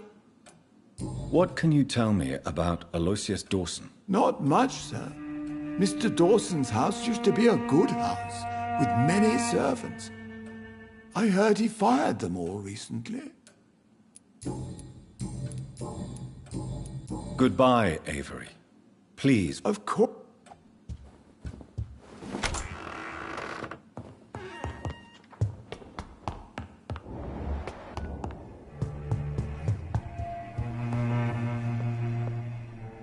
Hello again. Jonathan!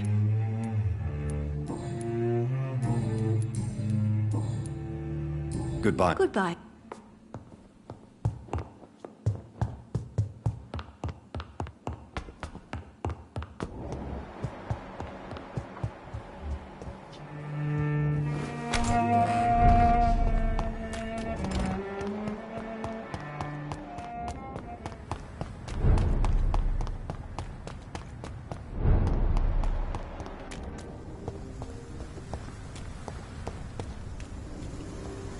Archer! Easy, step away!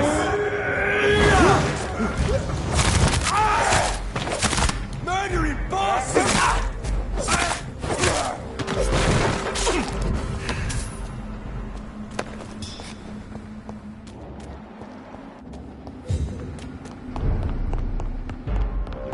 Burn it, boys!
Jonathan Reed.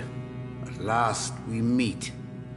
The cards warned me you would visit tonight. I beg your pardon, sir. Do I know you? Of course you do. Our mutual friend, Dr. Swansea, can't speak highly enough of you. My name is Usher.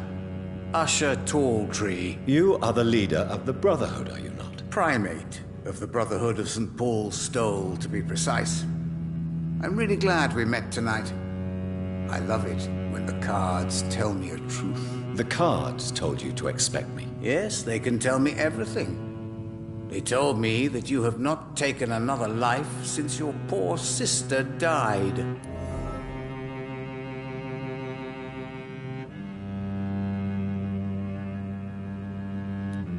Is there anything you could tell me about Aloysius Dawson? Aloysius Dawson? Yes, of course. We met on several occasions.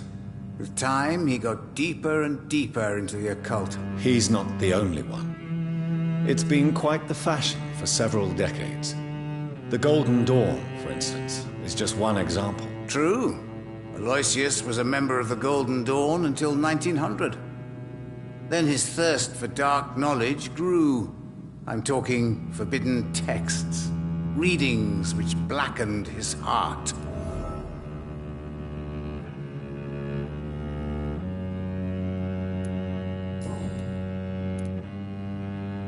Can you read the cards for me? Are you sure you want to know what they will reveal? Yes, I am. It will cost you 150 shillings.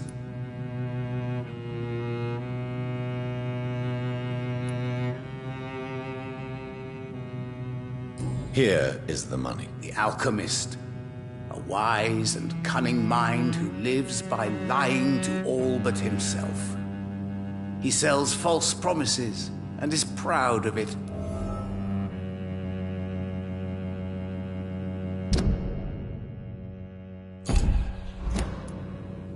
What can you tell me about the neighborhood? I really don't know. I don't often go outside. And when I do, it's usually to quite distant destinations. So you see nothing in the stars for me? You're a poor fortune teller, then? Oh, I can tell you many things. But they will only concern you, not the city. For example, I know that you offered your sister the final rest she asked for. Do the cards speak of my Mary? No. It's the burning aura of guilt that precedes you everywhere you go. Read my fortune. You have been chosen, Jonathan. I see on you the mark of a strong being, so powerful it needn't even reveal its strength. Tell me about yourself. What do you do here, besides turning cards in the middle of the night? I'm for most a charlatan. For a few, I'm a vampire. And for you, I'm the primate of St. Paul's Stole. Some believe you to be a vampire. Who? The Guard of Priwen, who else? For a time, they sent spies to observe my activities, and they even broke into my home to gather proof. Did they steal anything from you? A personal notebook they quickly took to their headquarters. All they had to do is to look at me. I'm aging. What better and definite proof that I'm not an immortal? Do you want your notebook back? If you ever find it, I'd be glad to have it back, of course. I do ask one thing, though. Do not read it, Jonathan. Some secrets are not meant to be revealed, even to immortals. For how long have you been a primate? It was 15 years last year. What do you make of Dr. Swansea? Edgar is a brilliant and dedicated man. A man of his time, sometimes a little muddled, but always looking for new paths and new concepts.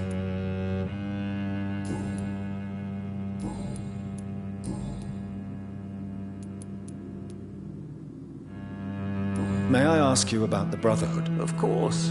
But I must warn you that there are some subjects we consider taboo, in spite of our fondness and acceptance of your kind. I know there is no love lost between the Guard of Priwen and the Brotherhood. What caused this rift? It was 1801. The Brotherhood was stronger then, a strength that made them hungry for ever greater power. An argument divided them, and the wound never healed. What was the nature of the disagreement? The problem was that both sides considered themselves the legitimate heirs of the original Brotherhood. We divide up the books, the relics, not always fairly or with consideration. Who founded the Brotherhood? That's precisely the kind of question I cannot answer. It is delicate, and may reveal some of our secret traditions. So you're not just a club of academics and scholars? Once upon a time, very long ago, the Brotherhood did more than simply study the vampires. They took actions to eliminate the more ferocious and corrupted.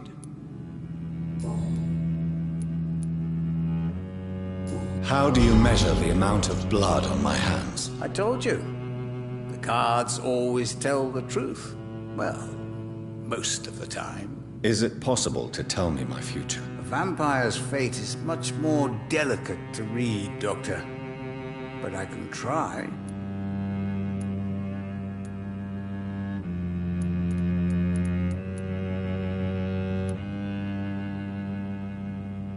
All right. Let me hear it. You're on a path to redemption, Jonathan. But be careful. One single trip and you'll fall. That doesn't sound promising. Take this, young Ekon, as a personal reward for your strong will. Keep following the right path and you'll reach safety. I would rather not know. How do you... I told you. Is it... Vampire...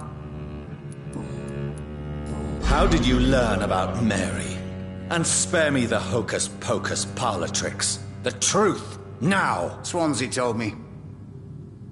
Don't look at me like that. His task is to observe and gather information about vampires. He had to tell me about Mary.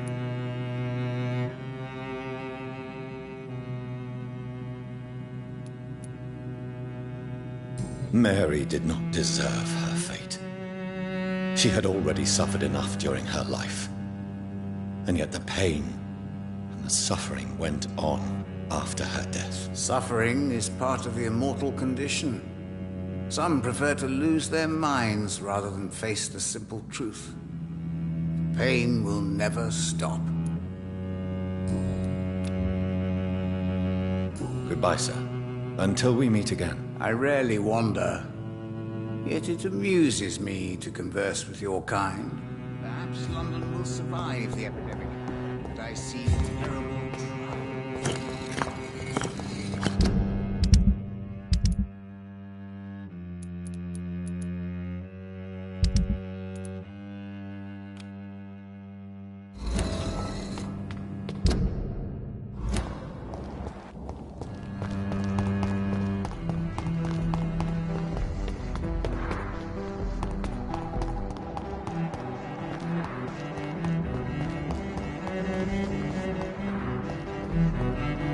It's locked.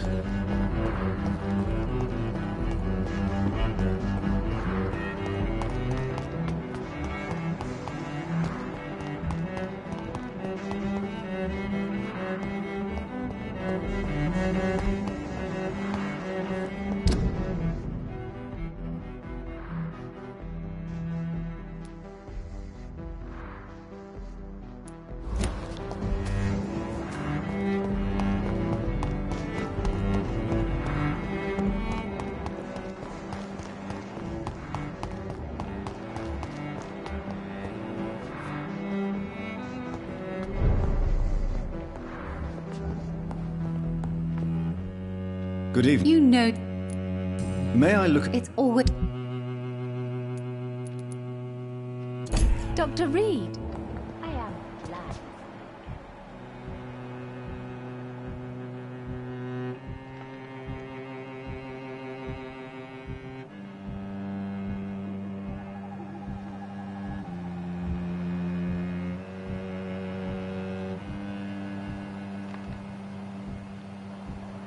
I hope you can stay a little longer this time.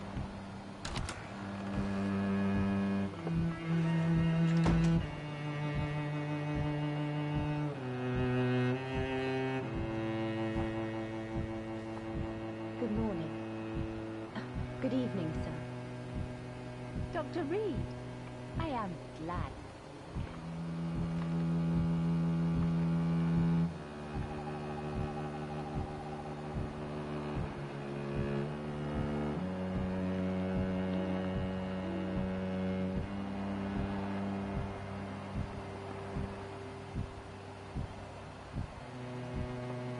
I hope you can stay a little longer this time.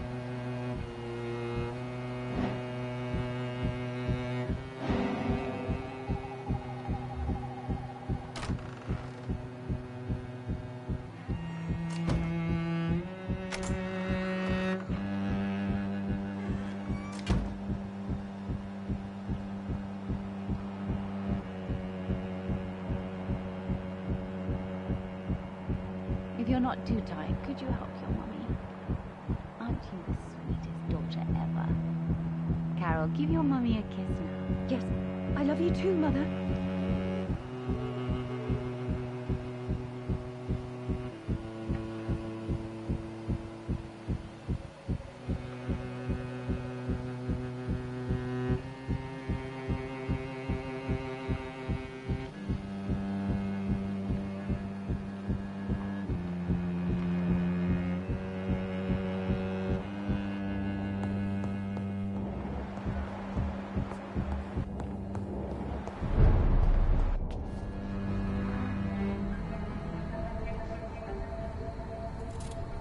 Be careful, Carol. You're wasting good food here.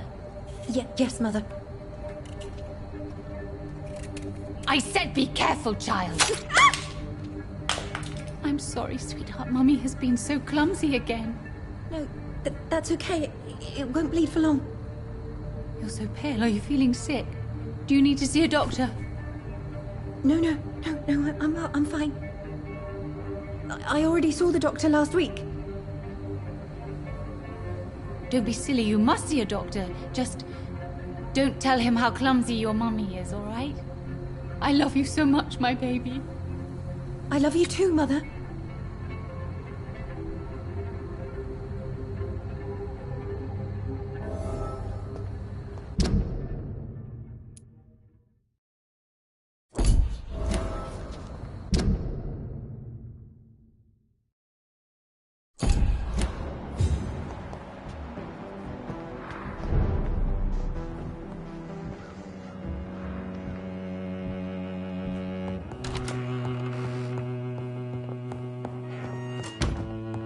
It's locked, all right. I hope you can stay a little longer.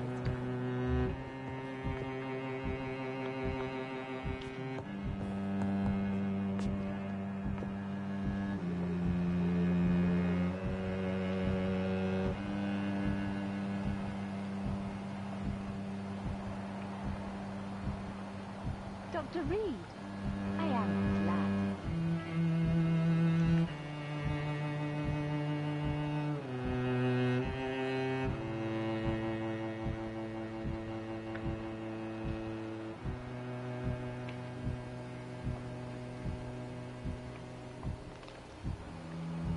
I hope you can stay a little longer this time.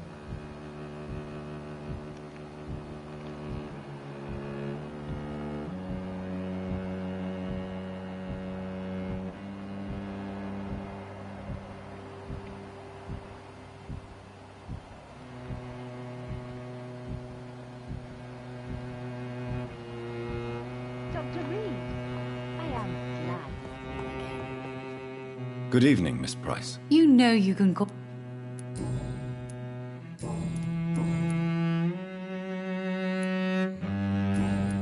Goodbye.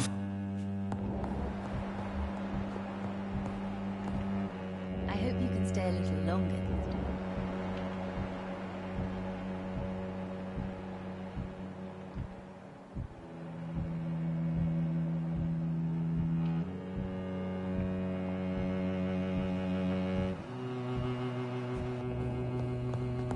Dr. Reed, I am glad to see you again.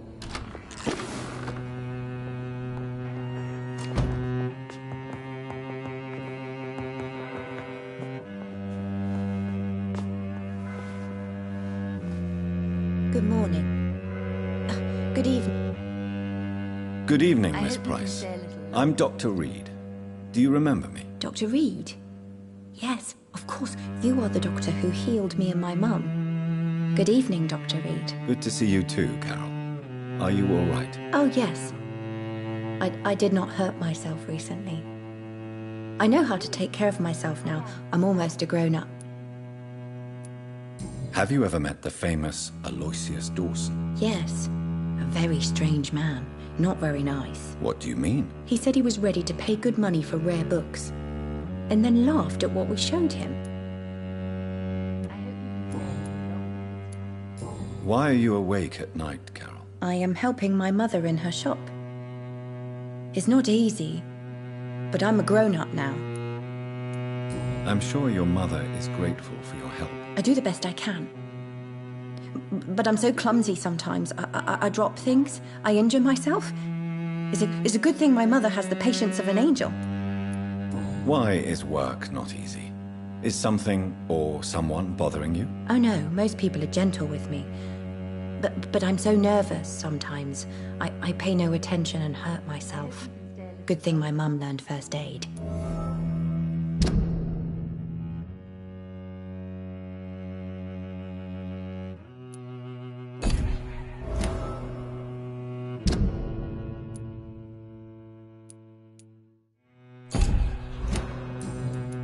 What can you tell me of the people living nearby?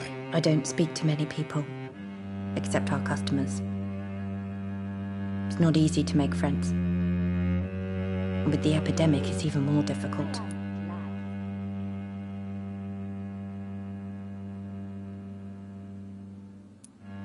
What can you tell me about the epidemic? Some of our regular customers have left London. Some others only send their housemaids now. Everybody fears the contagion. I've even seen men with weapons. Have you no friends at all? No. Mr. Nithercote used to pass by and was always nice to me. Does he not come by anymore? No. Mum said he was weird. Always reciting poetry about a girl he'd met in Whitechapel. I wonder who this camellia may be.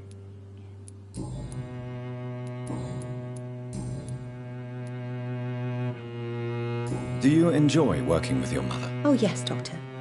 My mother raised me alone after my father died.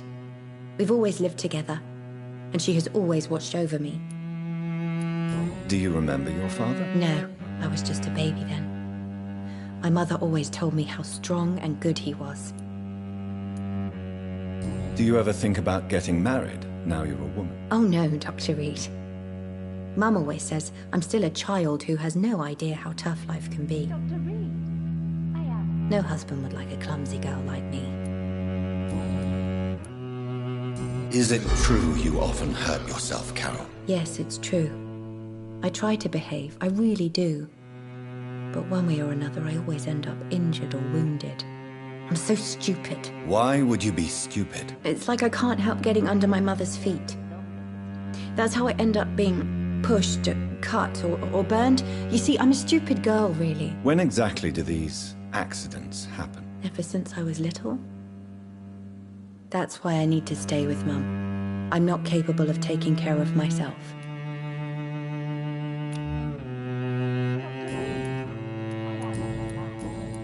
Goodbye, Carol. Good morning. Good evening, sir. Good evening, Miss... You know you can... Carol's gratitude is exemplary. She seems determined never to leave you. I'm taking care of my daughter as well as I can. It's not always easy, but she's the best gift life gave me. But she'll probably leave you someday to live her own life. Will that be difficult for you? Why would she leave? Children sometimes stay with their parents until the end, for they know no one else will love them as much.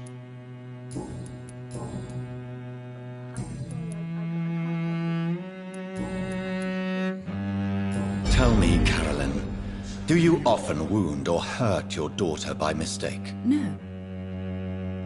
I always thought it was Carol's clumsiness that caused these incidents. Maybe it's a family trait, Doctor. You really believe it's just bad luck and being clumsy, then? Of course, Doctor. What else could it be?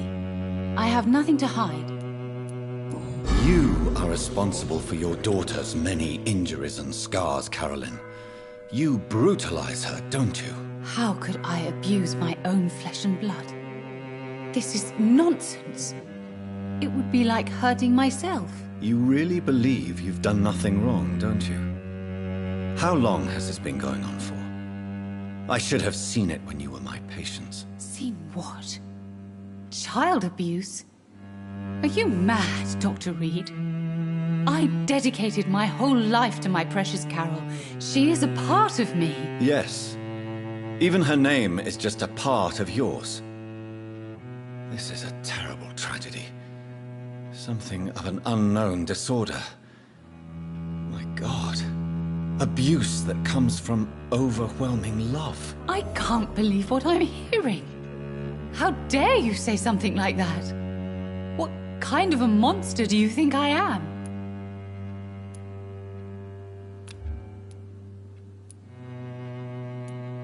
Speak to me, Carolyn. Why do you behave like this? How does it make you feel to hurt Carol before cajoling her? I don't know. It makes me feel good to take care of my daughter. I need to feel useful. No one ever takes care of me. I need someone to take care of me. Do you realize Carol is a person? Not a toy, not a doll. The poor girl would put her hand in a flame to please you. You are both trapped in this toxic relationship. Carol and I are perfectly happy. Leave us be. How stupid I was to believe you could be a suitable husband.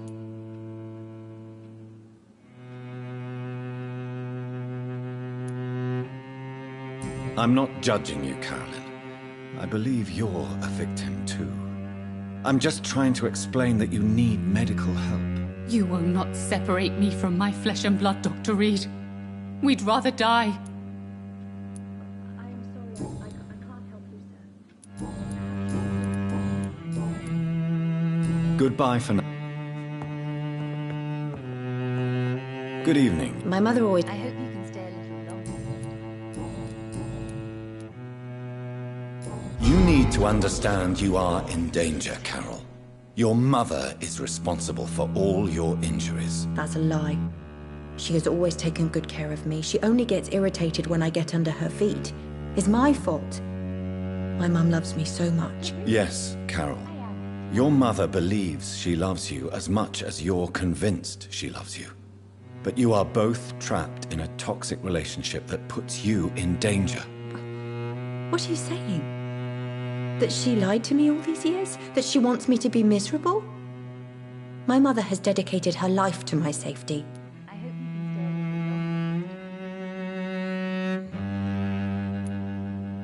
Your mother is terribly sick, Carol.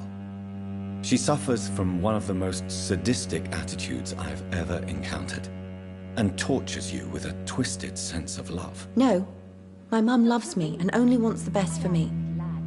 It's my fault if I can never do anything right. She deserved a better girl than me.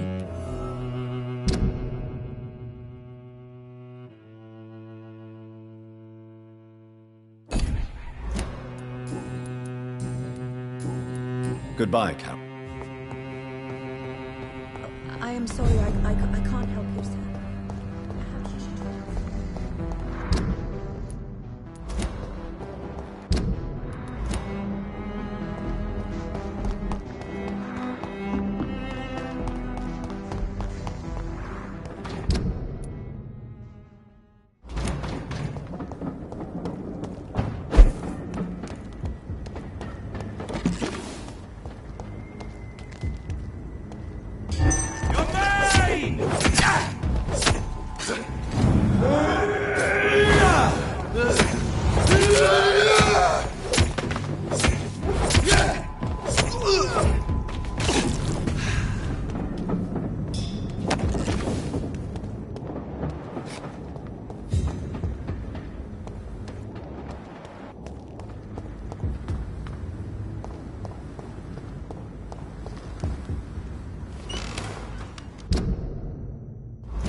Sorry, sir.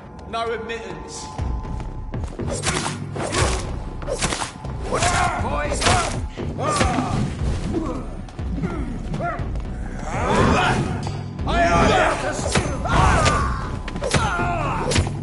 Fear no evil! Have your faith! Die, vermin! Oh my god!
Dawson's mansion. Here I am at last. But the question remains, am I ready to make a dying man my progeny?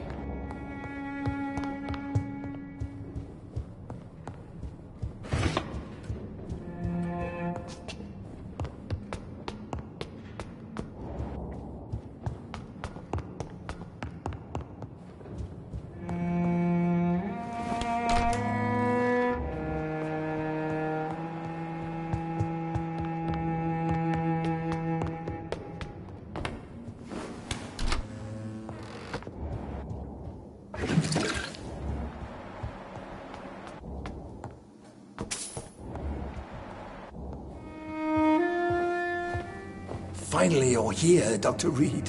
What took you so long? I had to pass several of your barricades and outposts to access your mansion, sir. Death, pestilence surround us, and time is against me. I see you've gathered some of the most expensive, albeit experimental, blood transfusion equipment available. All this could be so useful in a hospital. Yes, yes. Since Lord Redgrave sent me a doctor to perform my conversion, I thought you might find some of these devices useful. Most thoughtful. But tonight I'm not here as a physician. But I feel reassured that a specialist such as yourself would help me to escape the Reaper. Very well. But before I proceed, I have a few questions for you. If you must, but be quick, for I don't have much time left in this life. First of all, I need to be sure that you know exactly what is going to happen to you, sir. I can assure you I'm as informed as any man can be. I have planned for this moment, Dr. Reed. Planned very carefully.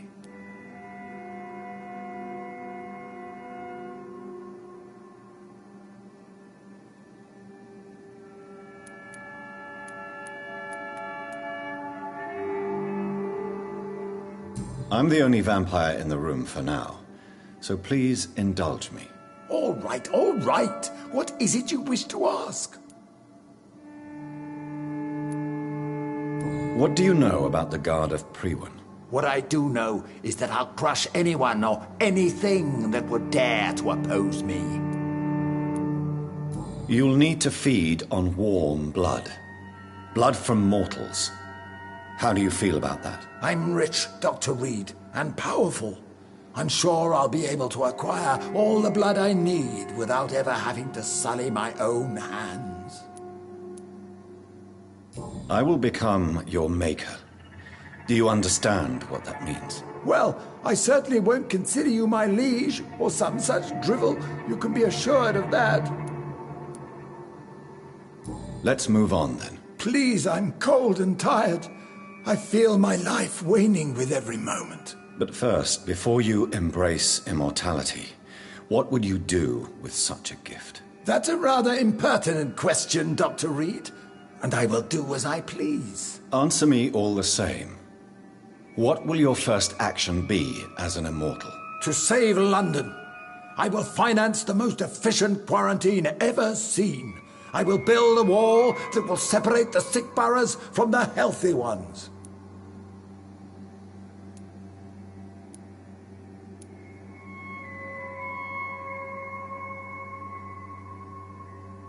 Quarantine is not a bad idea, medically speaking. But I'm convinced this epidemic will not be contained by mere walls. As long as the right people are on the right side of the wall, that's all that matters. But you can't guarantee infection will not spread. Just one contagious carrier would be enough to create an apocalypse. The apocalypse is already knocking at the gate. We must be strong now. What if a new outbreak happens inside your walls? You'll have created a giant trap. That won't happen. As long as we dispose of anyone that is contaminated, as soon as they are spotted. You really plan to build a quarantine wall across London? Yes, it will be tall and strong, separating the wheat from the chaff. By doing so, you will also create two separate prisons. Come, sir. An eminent doctor like yourself knows that such radical measures have proved efficient in the past. Let me guess. You mean to isolate the rich from the poor? This is a desperate measure for desperate times.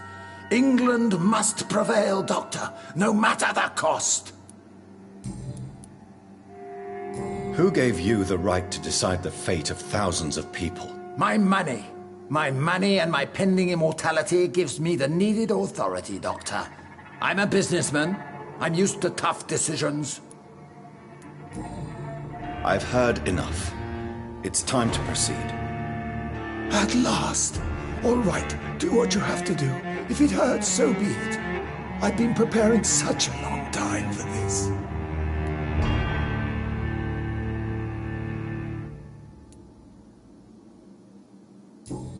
Listen to me, Aloysius Dawson. You will forget your fear of dying, for it has poisoned your mind and made you bitter and ruthless since the death of your twin brother. You don't understand. Death is oblivion, the eternal void. I know there's nothing there. I saw it in Robert's empty eyes. I saw myself in that coffin. Death is painful for those who remain, not for those who have passed. All that occult gibberish you filled your head with has made you forget this simple truth. No! Death will not claim me. I have the power and the money. I've acquired the arcane knowledge needed. I believe there is magic, there are dark forces. You will provide me my extension. Your ignorance makes you a fool. You have no idea. Look at me. Hunted like a beast, my family lost, cursed. I have not escaped death, I have become it. No, there must be a way. I don't want to go like my brother did. I have money, lots of money. Money won't ease your mind. I know you used to be a good and generous man. So I offer you the gift of peace, Aloysius. The tranquility of a true death. I accept your offer. And I understand. No more fear. I will die a man of dignity. And a man at peace.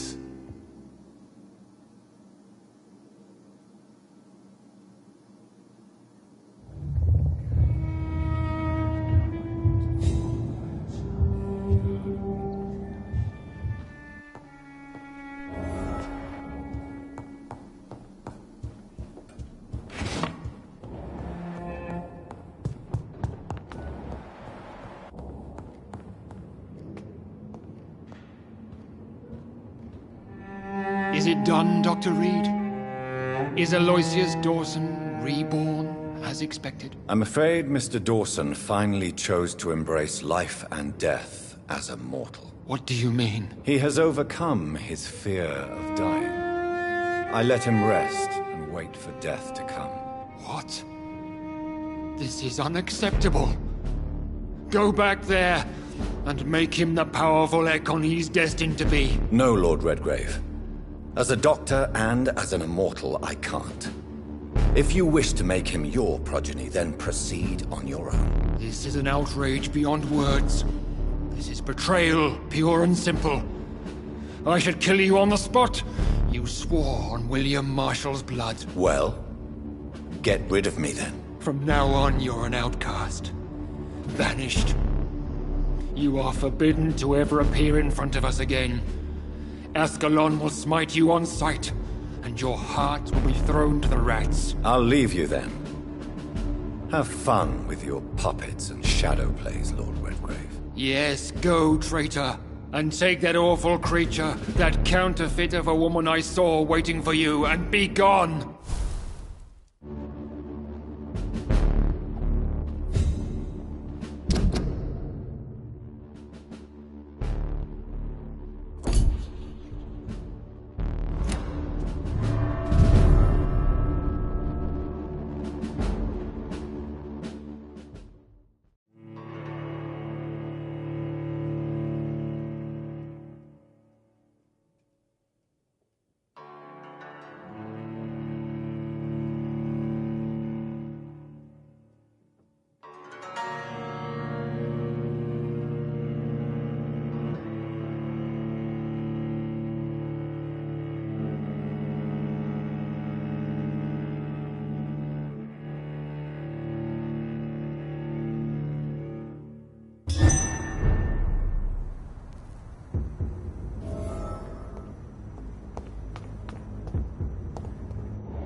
We meet again at the strangest of times, young Ekon. So do you serve the Earl of Bristol now? Old Bridget. What are you doing here? Your friend, the wise Ekon. She sent me to warn you. How did you meet? She came to us in the sewers in search of answers. Just as you did. What kind of answers did you give her? I knew nothing of your maker, but we talked. We talked a lot. Her words and ideas are captivating. It is no surprise that you like her. I like her too. Lady Ashbury in the sewers? Now that's a sight I wish I'd seen. She said she was your friend, and that she sought the identity of your maker. So I answered her questions. Did anyone see you? It's a long way from the dock sewers, and hunters are patrolling the streets here. Who said I took the streets? How do you think I survived for centuries in this city without ever being seen? I know all her secrets. Lady Ashbury? You know her? Tell me what's going on. The lady approached me but a few nights ago, wanting to meet the sewer skulls. Once she questioned Harriet Jones. She agreed to help us. Harriet Jones is still with you then? How is she doing? Harriet remains angry, but is recovering slowly. Her mind is twisted, but at least her body is healing. Tell me what is going on. The lady asked us to keep an eye on your mortal doctor friend while you were away. We spotted the hunters. They were discussing plans to attack tonight. Wait. I'm listening. How did she present? What do you think? Her soul is good. Why did she come to... I am old Bridget. Where... She said she will go home. Why do I feel like Lord Redgrave? Because I used to know him quite well. And he is afraid I may remember who he really is. You're Elizabeth's informant. Yes. But my words were not meant to hurt. No time to lose, then. I must go there right away. I shall return to my den. Have you a message for the lady? Should I see her before you?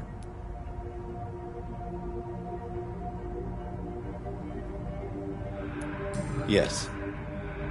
Tell her I love her. Is this still unknown to her? Go now and take care, young Ekon, for the flames are rising.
Fancy bar. You never...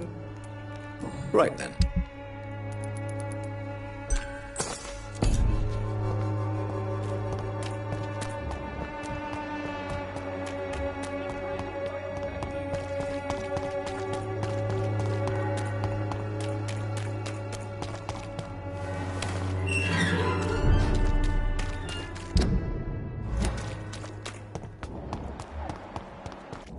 This is now my domain, young Ekon!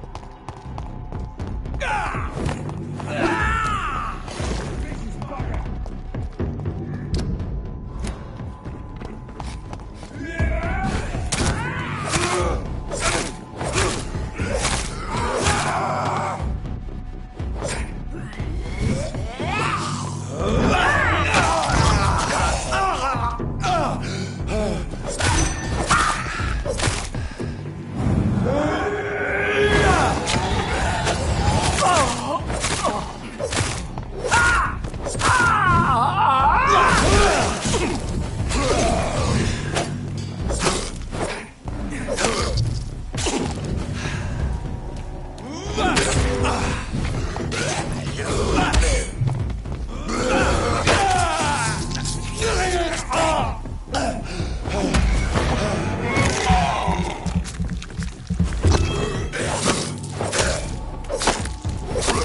Well, well, well, fighter. Show me how you defeated...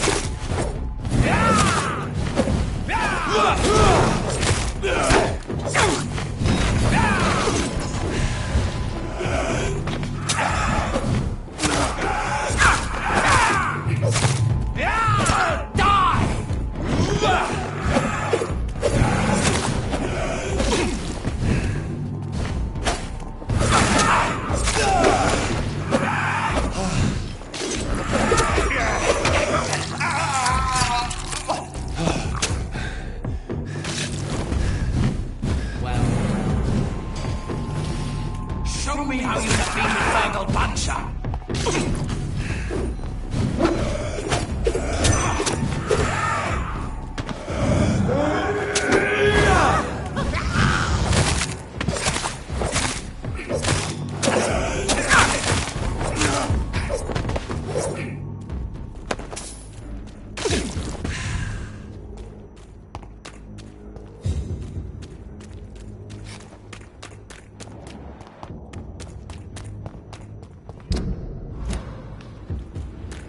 What is this truck?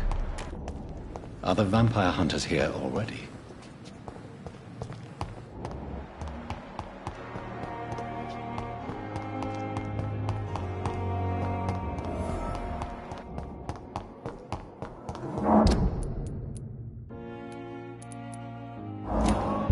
We may lack the resources, but we have some of the most brilliant minds in London and Pembroke.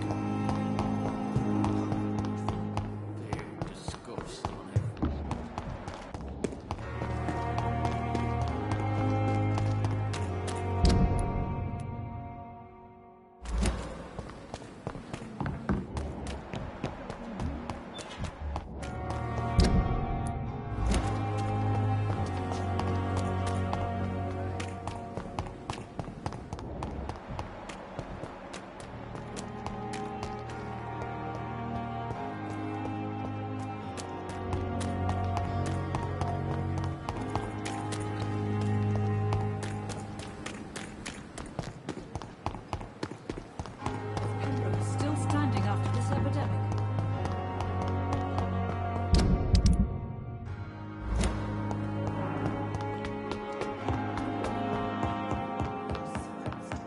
Those bastards. What have they done to Edgar?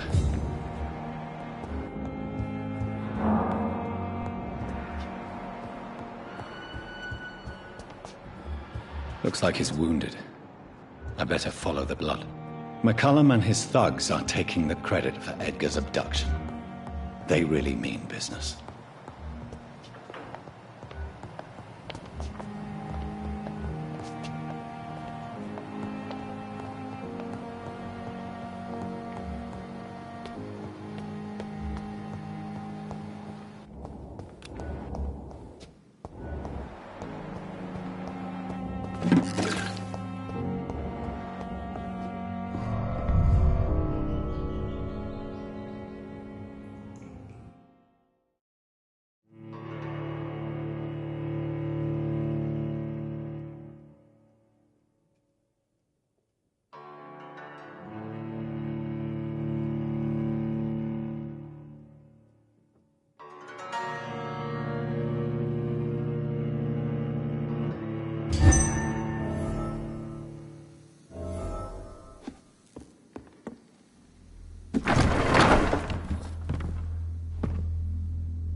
Ultraviolet curtains and Ori Calvin powder.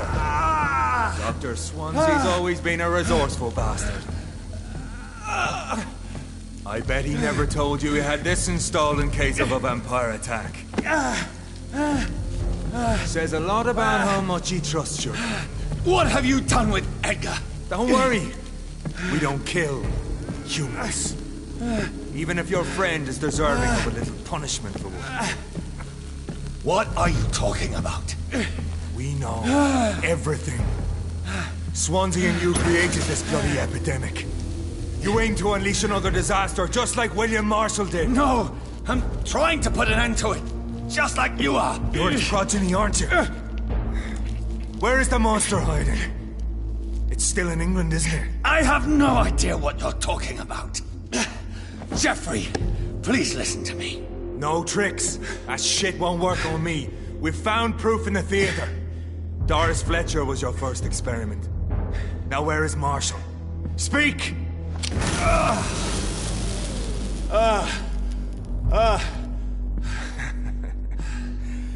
So much for modern technology. Time for the tried and true. Do you know what this is, Beast? This is a drop of King Arthur's blood. The blood of a true defender of Britain. Stronger than your evil powers.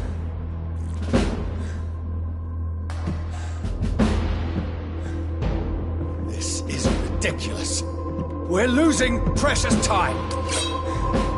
True enough. Soon I'll bring your head before your coward of a father. Freewood prevails!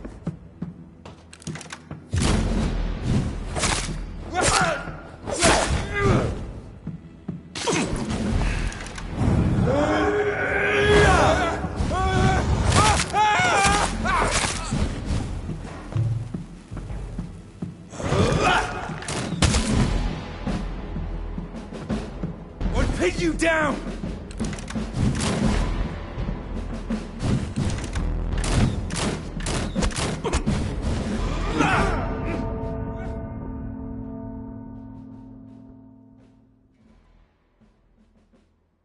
If you're so innocent, why does simple light burn you?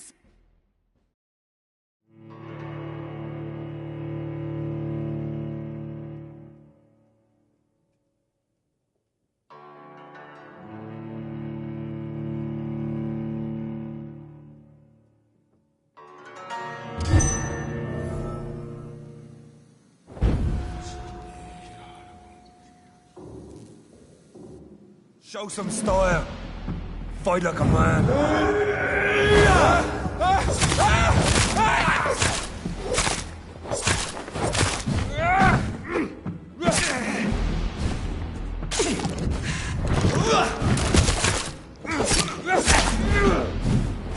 True light will cleanse you. Come on, Reed. Try something else.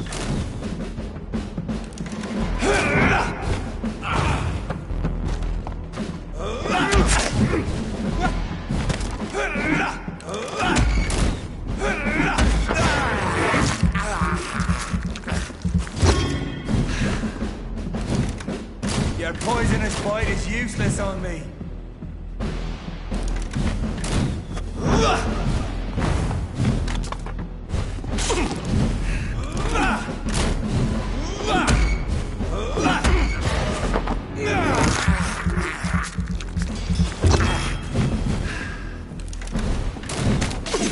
Take me down!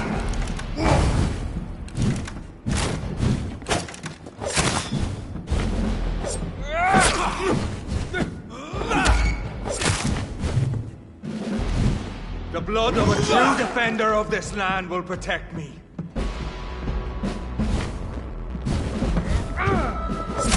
Show some style. Fight like a man.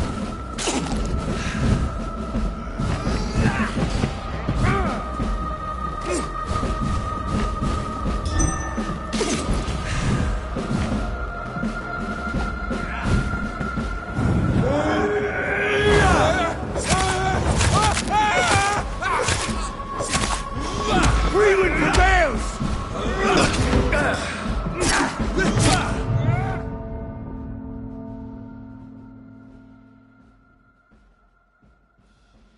But if you're so innocent, why does simple light burn you?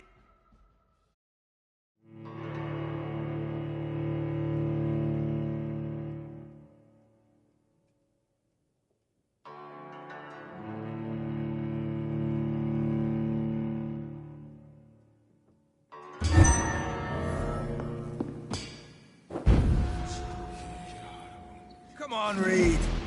Try something else.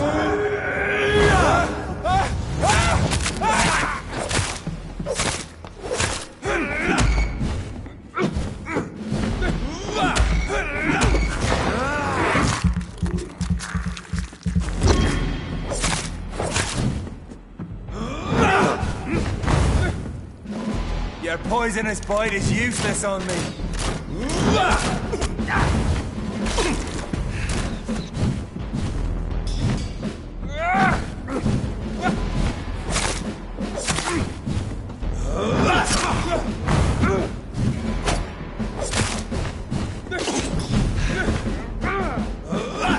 What pinned you down?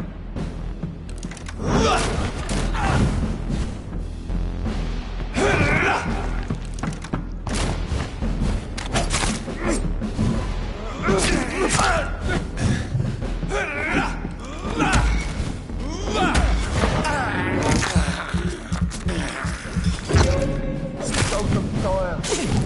Fight like a man.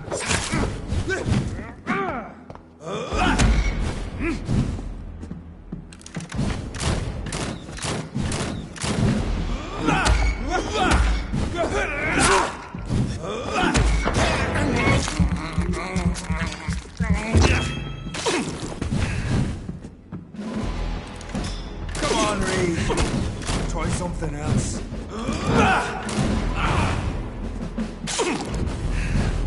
The blood of a true defender of this land will protect me.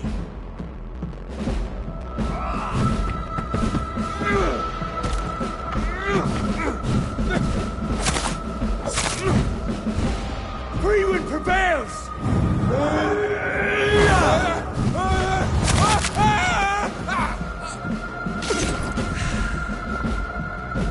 I know! It hurts, doesn't it?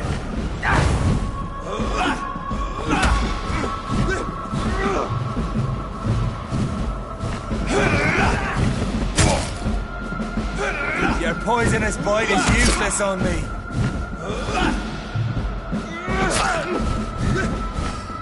Close your eyes! It's just gonna hurt.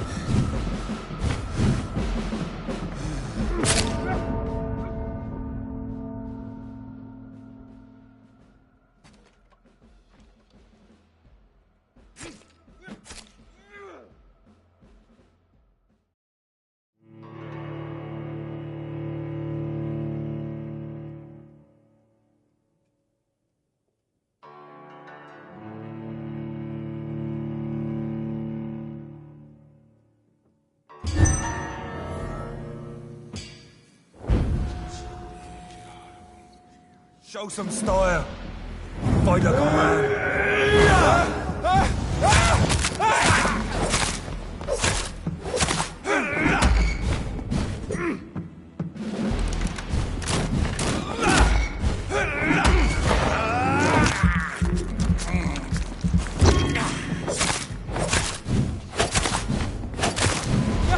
What pinned you down?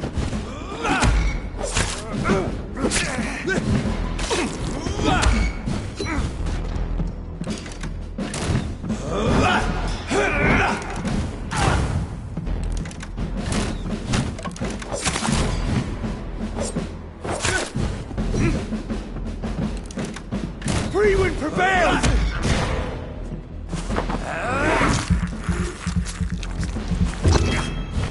True light will cleanse you.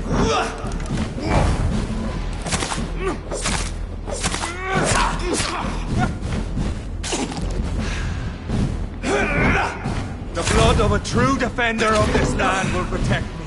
Come on, Reed.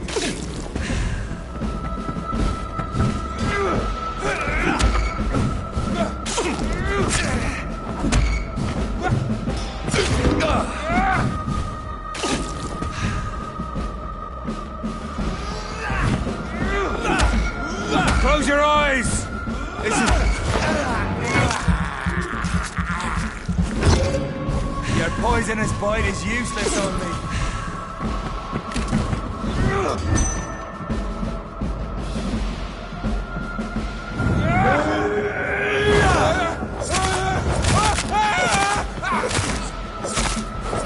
If you're so innocent, Why does simple light burn you so much? Show some style. Fight like a man.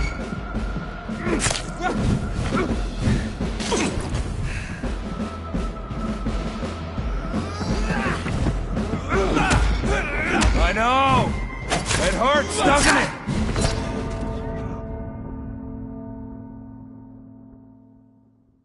Freewind prevails!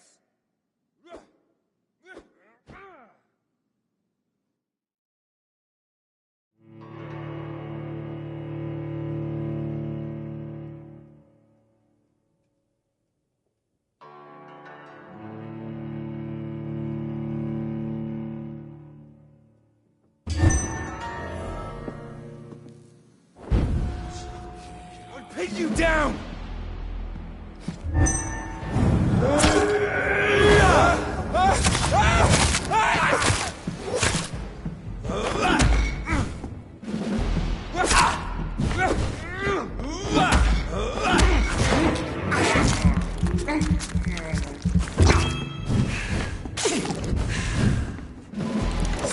Your poisonous bite is useless on me.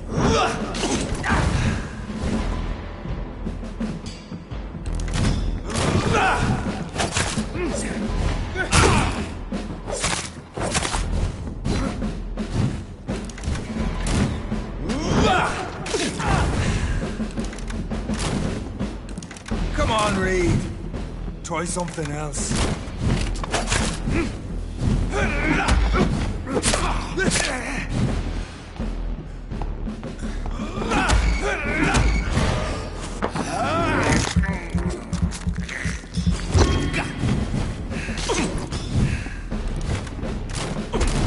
Show some style.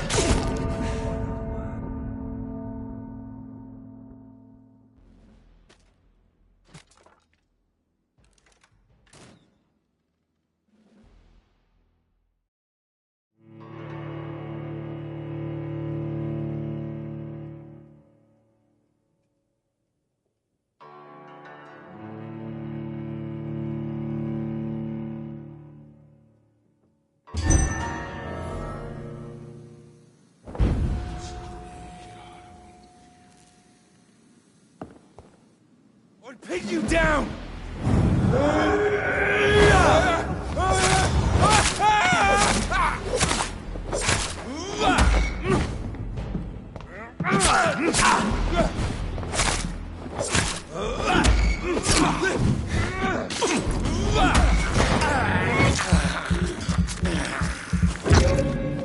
True light will cleanse you! Your poisonous bite is useless on me.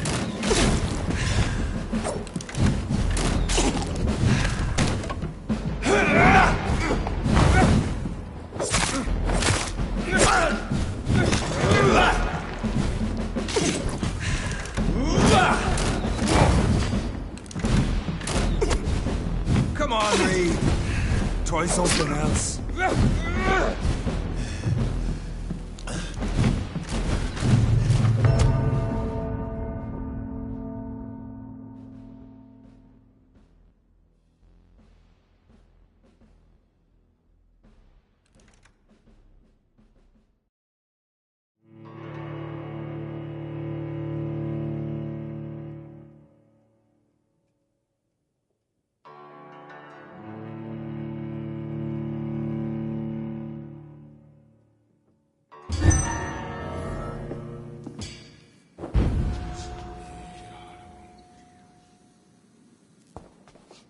Freewind prevails!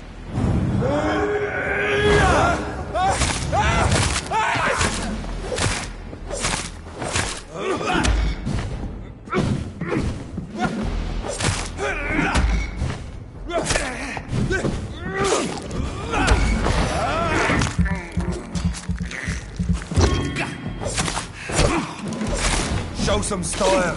If you're so innocent, why does simple light burn you so much?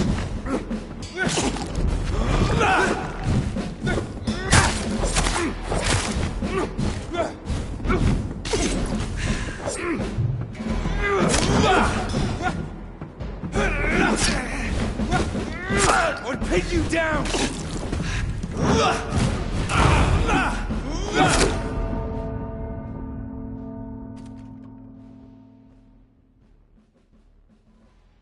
Close your eyes!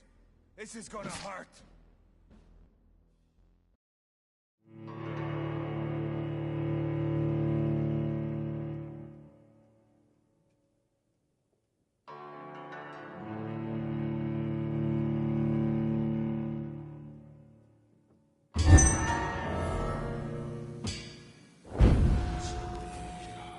Your poisonous bite is useless on me.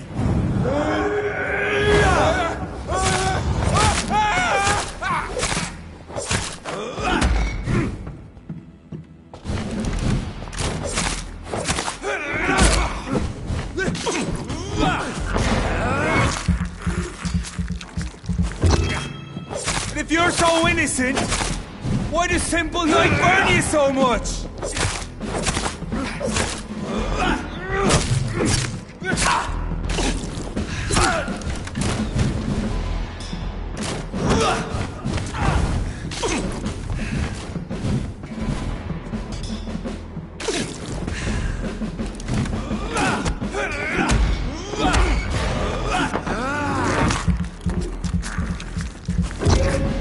Free wind prevails!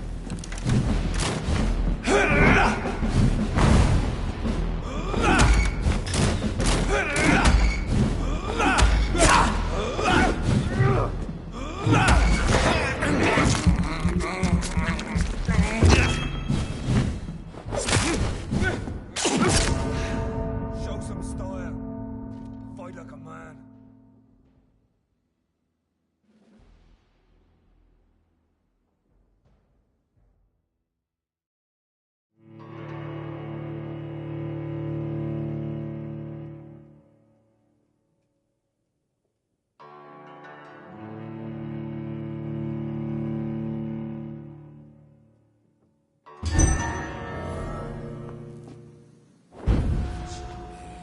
Pin you down!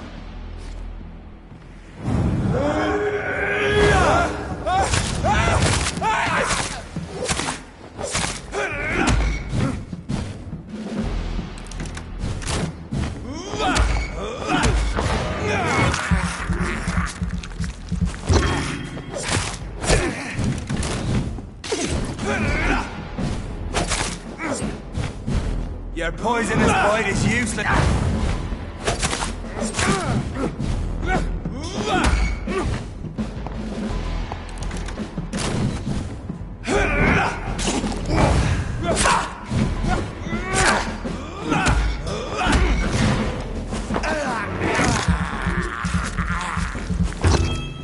Come on, Reed. Try something else.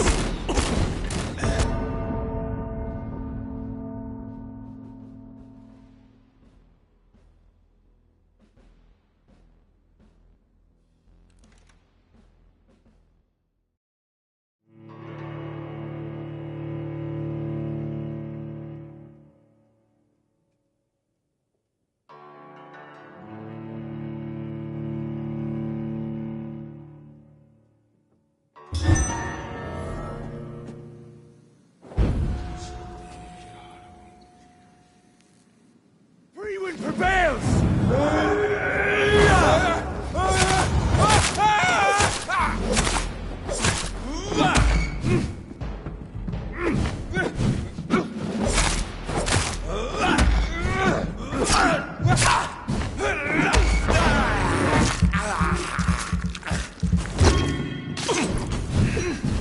I know!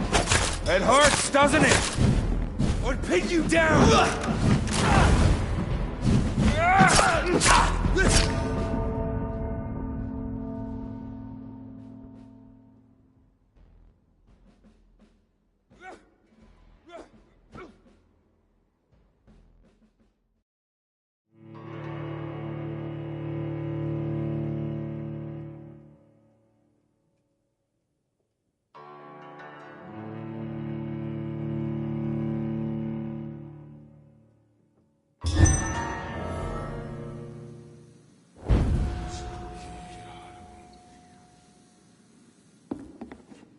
Show some style.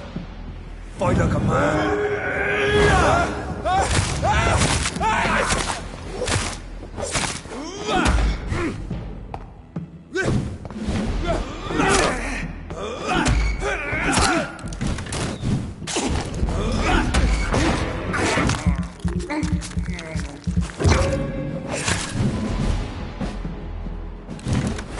Your poisonous bite is useless on me.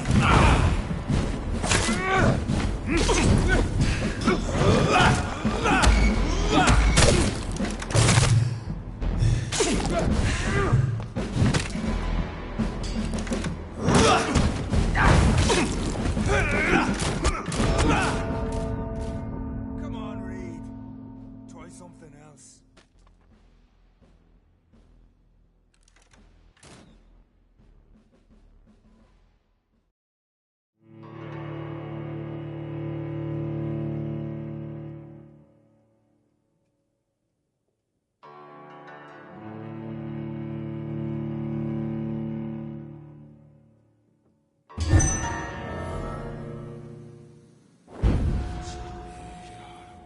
Freewind prevails!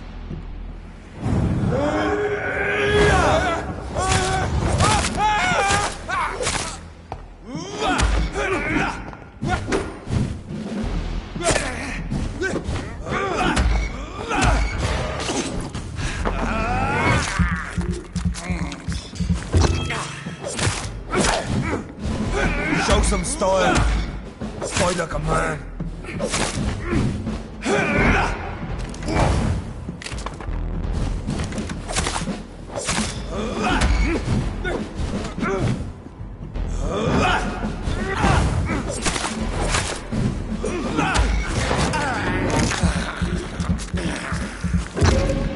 Your poisonous bite is useless on me.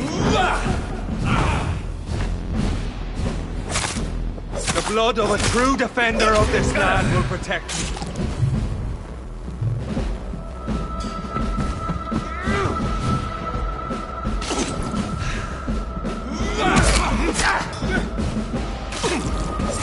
I'll pin you down!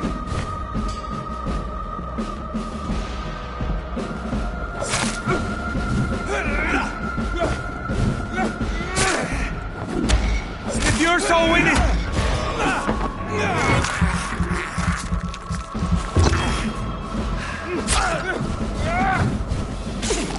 Freewind prevails!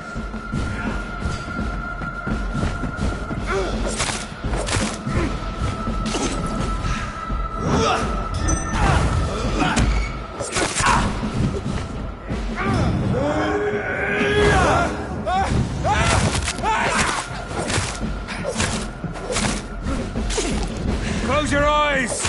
This is gonna hurt. Come on, Reed. Try something else.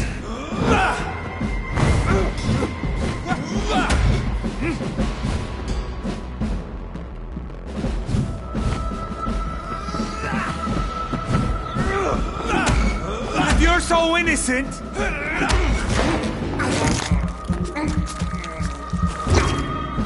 Your poisonous bite is useless on me.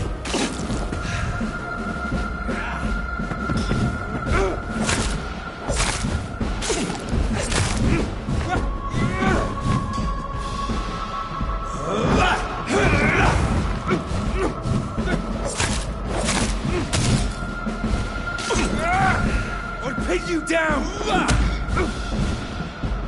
Close your eyes! This is gonna hurt.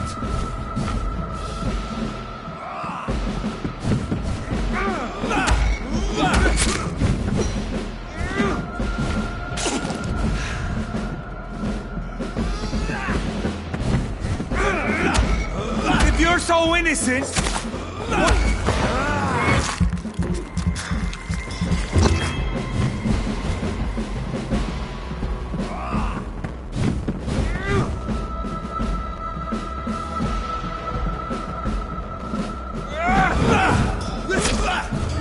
True light will cleanse you!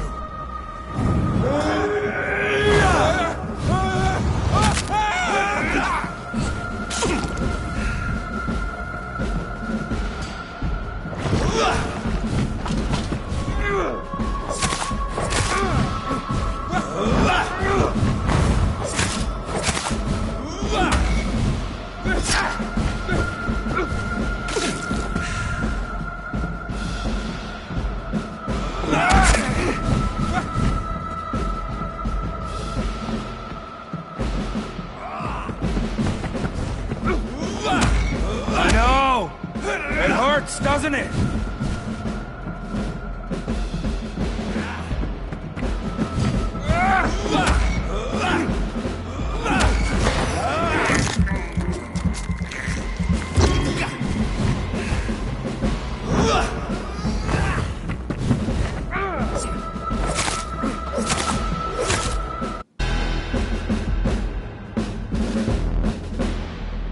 We are the guardian of justice.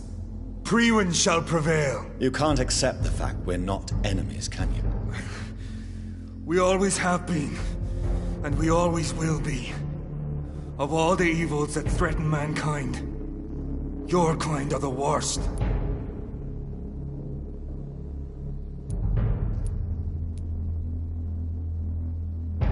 I'm not saying we could be friends, you and I.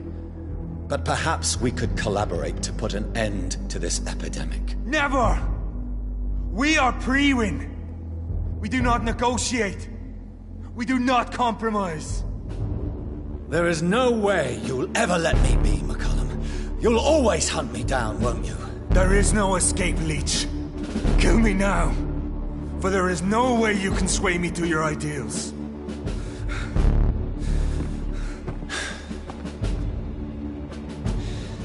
That's where you're mistaken. What do you mean?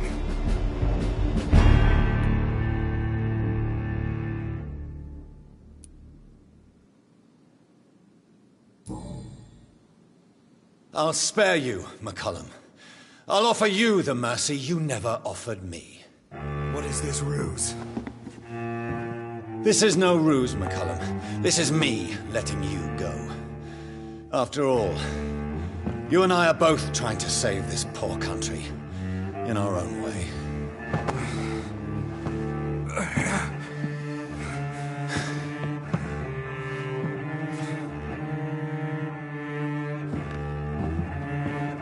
I'll kill you, Reed!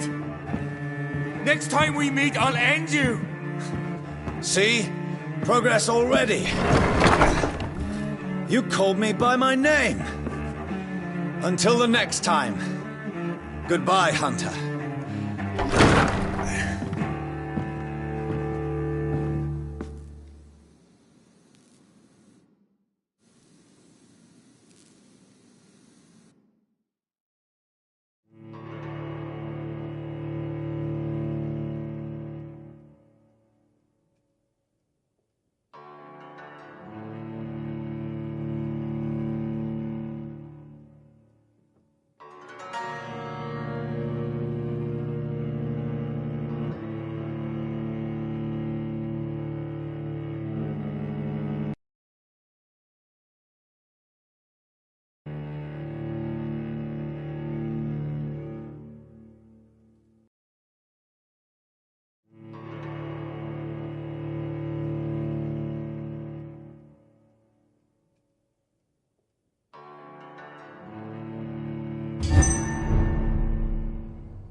better go home. Stupid fucking beast!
Steady, boys, we've got one of them!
There's one of them vermin!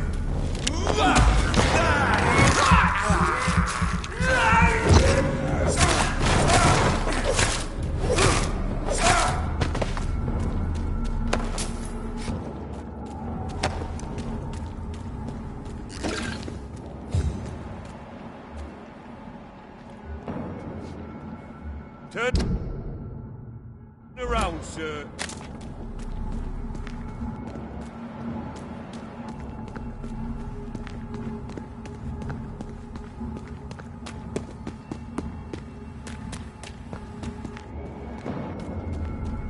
Stop now!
So Priwen never left Doris's theater after they invaded. They must be holding Edgar here in their new headquarters.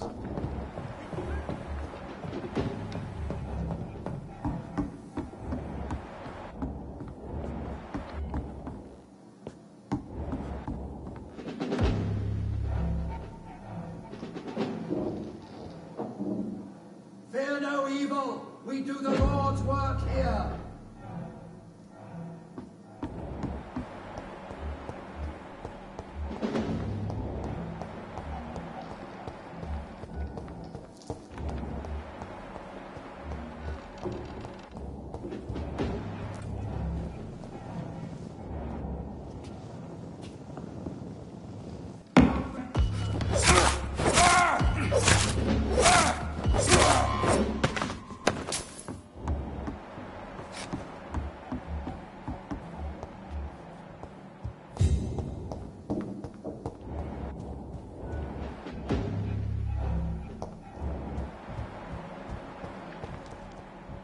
Over there! There's one of them vermin! Bloody leech!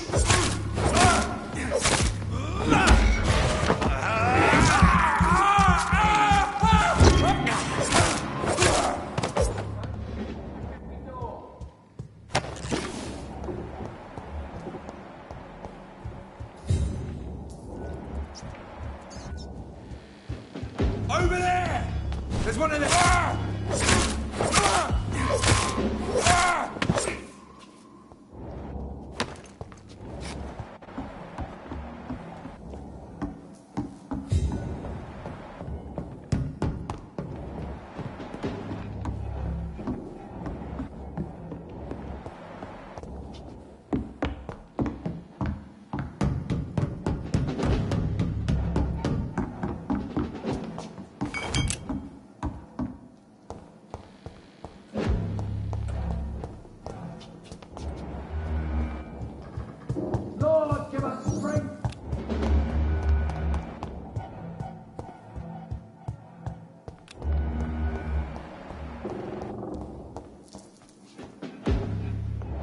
Sir, burn it, boys!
Doris Fletcher was about to become a disaster. I'm getting close to having all the evidence.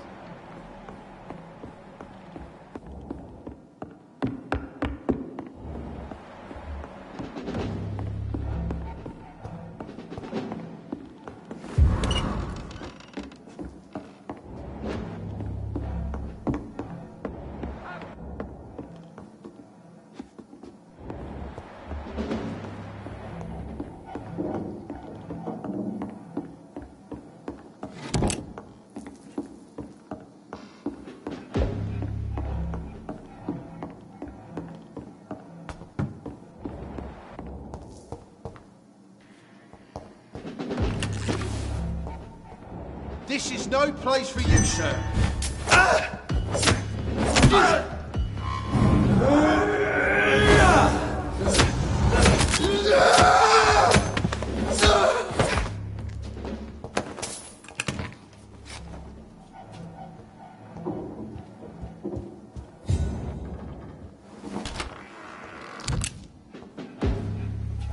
It's locked.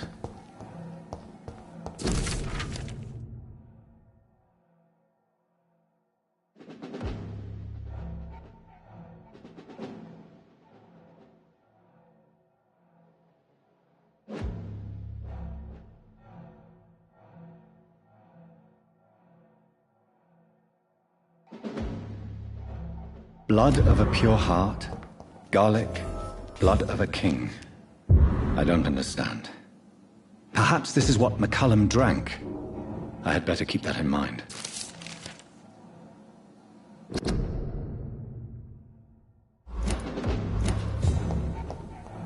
It's locked, all right.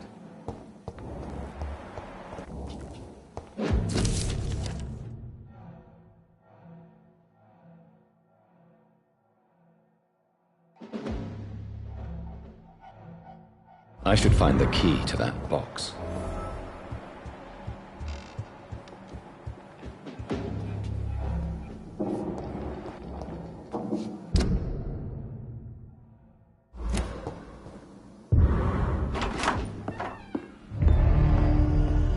Edgar.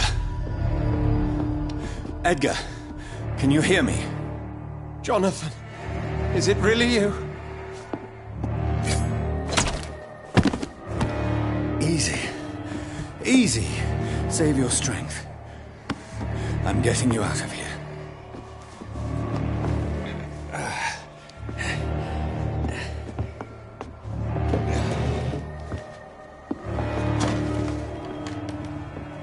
Don't try to spare me. As a physician, I know all too well when it's too late. Punctured lung, broken ribs, and internal bleeding. An accurate diagnosis, wouldn't you say? Edgar, what happened? They wanted me to confess. Beat me black and blue. Geoffrey McCullum ambushed me at the Pembroke Hospital. He was convinced you and I were responsible for the Skal epidemic. I never imagined that self-righteous fanatic would dare to attack us in the open. What became of him? To prove him wrong, I let him go. Really? Are you sure that was the wisest course of action? Time will tell. The most intriguing part of his accusation was that you and I were the pawns of some ancient vampire. William Marshall. Yes, they tortured me to make me confess the same nonsense.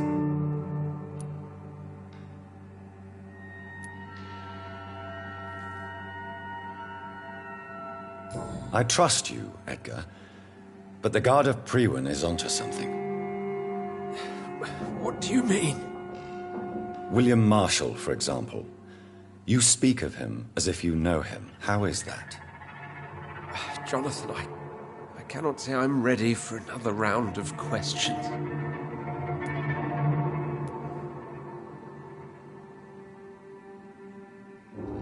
What can you... Not much. History paints the story he was the greatest knight who ever lived. Amongst the immortals, he had a yet greater legend. Why is the Guard of... He was the only ancient vampire to escape the first great hunt launched by the Guard of Priwen in 1854. They believe he's an evil creature plotting his return. Why would he deserve such a reputation? I cannot say. The Brotherhood of St. Paul's Stole has next to no intelligence on him. All I know is that he's supposed to be the oldest of all the British vampires. Why would the Guard of Priwen believe you and I created the vampire epidemic? Maybe due to our profession. Because I offered you shelter in my hospital. While investigating the epidemic, I read some of McCullum's findings. I think you have some explaining to do. I have nothing to hide, Jonathan. Nothing at all. Do you remember when we suspected Sean Hampton of killing Harriet Jones? Yes. The terrible episode that came as a shock to us all. Harriet Jones faked her own death. When I found her in the sewers, she confessed she wanted everybody to pay for what happened to her. That woman was extremely bitter, full of hatred and festering anger. Do you know Doris Fletcher's real name? No, I'm afraid not. Her real name was Doris Jones. She was the daughter of Harriet Jones. What do you want me to say, Jonathan? Doris Fletcher visited her mother at the Pembroke Hospital. That's how she first got infected. I know nothing about that. Miss Fletcher once came to visit the sick. That is all I know. No, Edgar, there is more. Doris Fletcher was Harriet Jones's daughter. They exhibited the same symptoms: blind hate and strong physical mutation. What does this sad story have to do with us?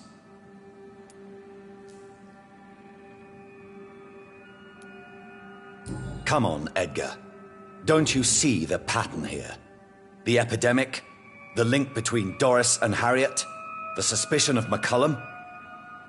How could I? I never saw Harriet Jones again after she fled the hospital. Do you know where we are? Doris Fletcher's theatre. This is where that hateful creature plotted to spread the epidemic across London. I only briefly met Miss Fletcher once when she visited the Pembroke Hospital. You say it was to see her mother. She seemed like such a sweet and graceful woman. My point exactly. The disease turned her into a bitter soul, driven by vengeance just like her mother. A symptom of all the infected patients. Certain diseases are known to produce similar effects. Rabies, for example. And rabies is not the devil at work. Doris and Harriet shared more than a hidden family bond. They were the embodiment of the epidemic and are linked to the Pembroke Hospital. Come on, Edgar, this is no coincidence. I swear I'm at a complete loss. All I did was administer vampire blood to cure old Harriet. There was no evil plan, no diabolical plot. You did what? I tested the regenerating and healing properties of vampire blood on Harriet Jones. My only intention was to find the cure for influenza, I swear. Whose blood did you use? William Marshall's? Mine? Lady Ashbury's. While transfusing her with human blood, humanely appeasing her hunger, I also kept samples of her blood for my research. You used her blood on Harriet Jones? My God, Edgar, that's unethical. You betrayed 2 of your patients at the same time. I made a mistake. But what is science if not trial and error? We both know it, Jonathan, we both know it. What a poor justification for your morbid fascination and thirst for glory. You have worked beside me. You saw what I'm doing at Pembroke Hospital. Jonathan, you know I'm not an evil soul. Just another victim of this tragedy.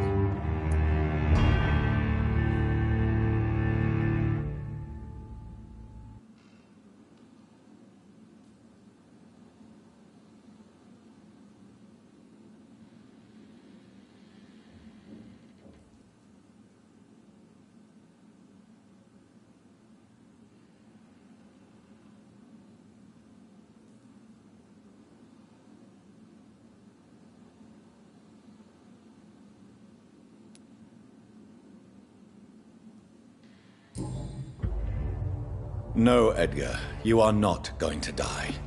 Unless you want to. What do you mean? I can save you, Edgar.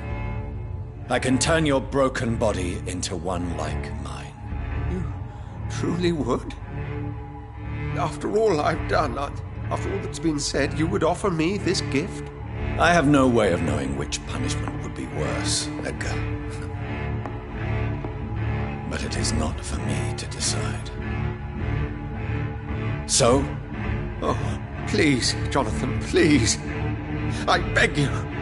This is what I've always wanted. This is what I've always searched for. Very well, then.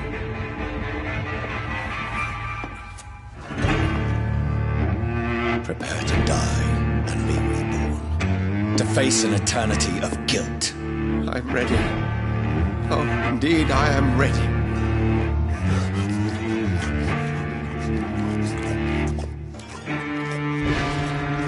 Enough!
one's near. I know it.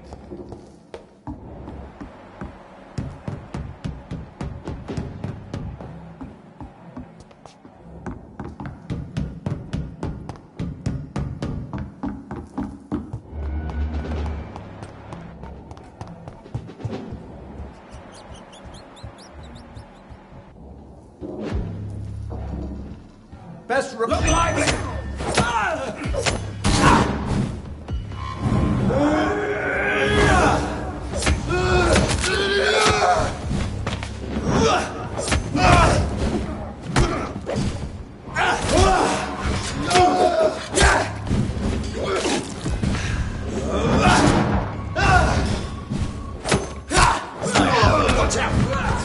I can now open the box. Stop that fire!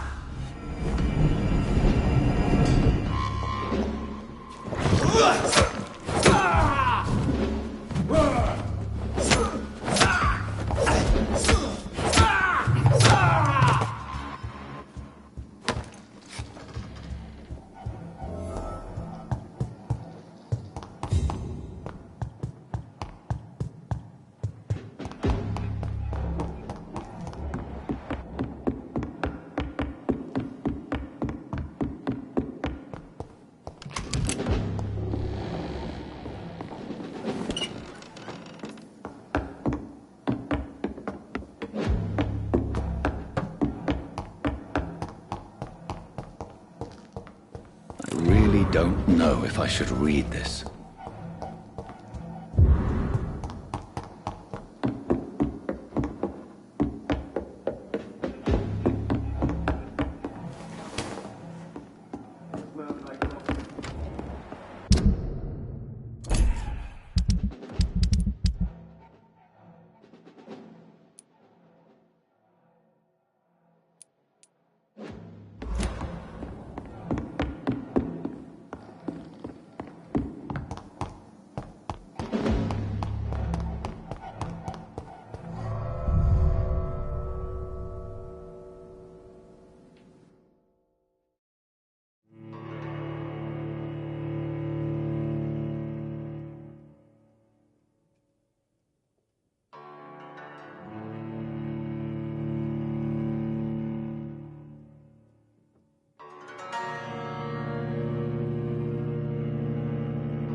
Return later.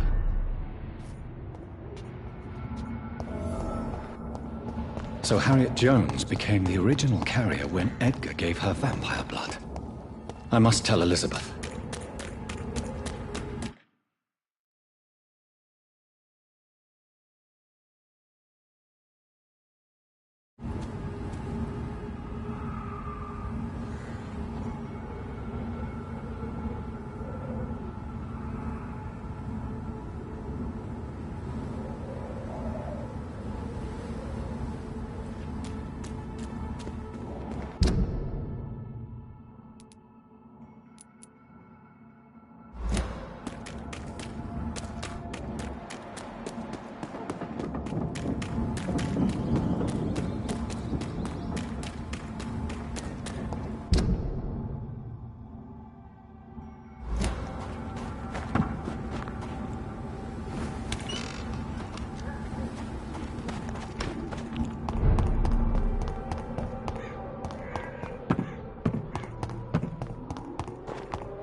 Distribute flowers this hour of night.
There's safe and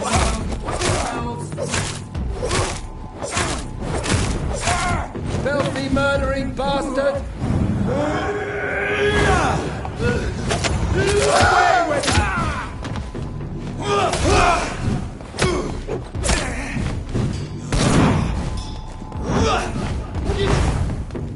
No rest for the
It's locked.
Reduced in rank for falsely accusing a man of murder.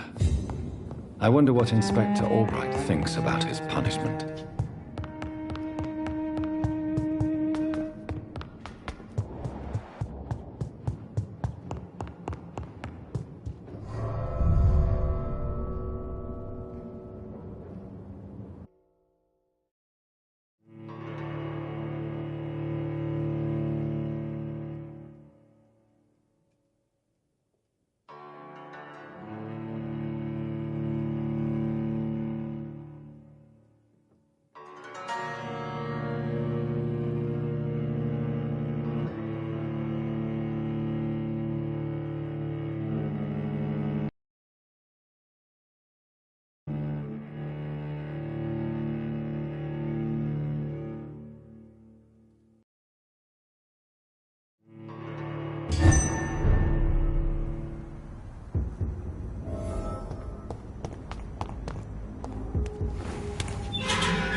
Violence and madness are now contagious.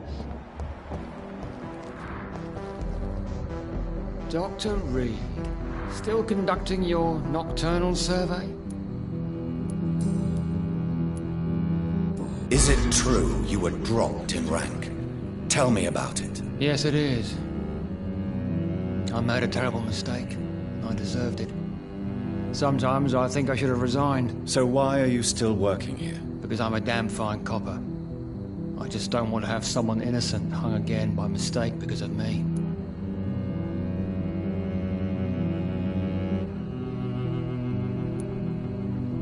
The death penalty is a great shame. I agree. I'm convinced all civilized nations should abolish the death penalty. Maybe after the war, once that bloodshed is over, the survivors will change that.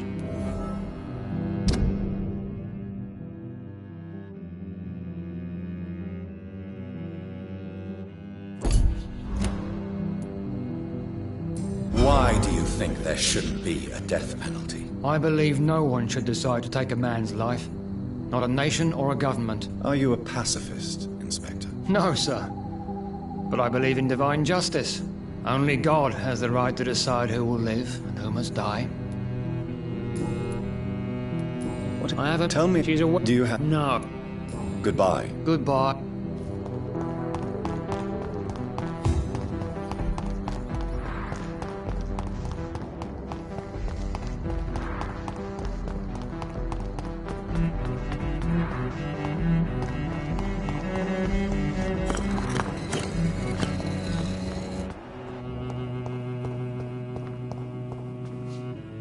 Good evening, Jonathan Reed.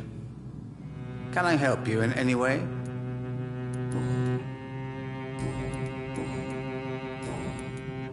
I found your notebook. The one the guard of Prewan stole from you. And you've brought it back to me. That's excellent news, Jonathan. Were you able to keep yourself from reading it? Yes. I give it back to you untouched. Then, my friend, you deserve a little something to reward your fortitude. Please, have this, with my gratitude. What's in the notebook? I can't answer you, Jonathan, since you chose not to open it.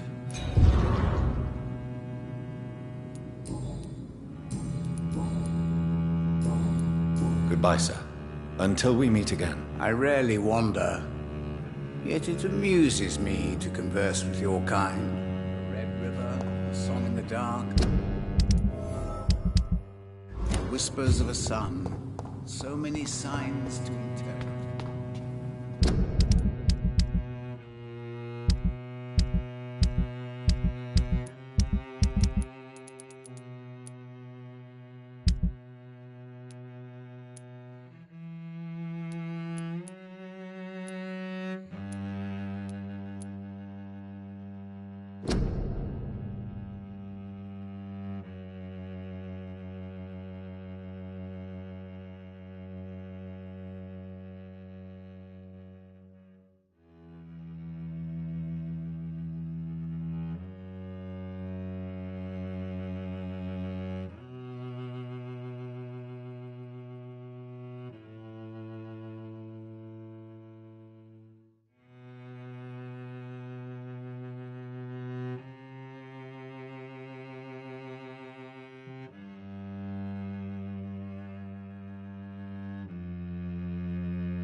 Good evening.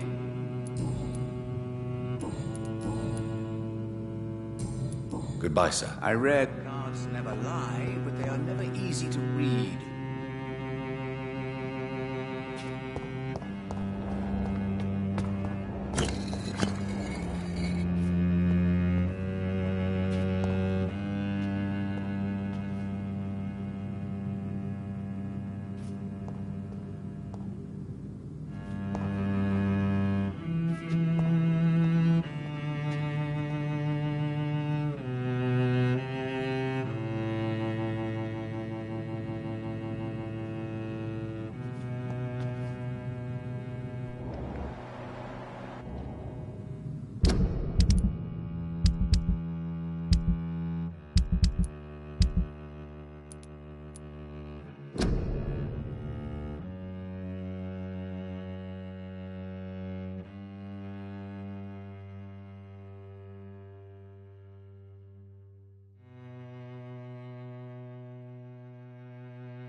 interfere with my hunt!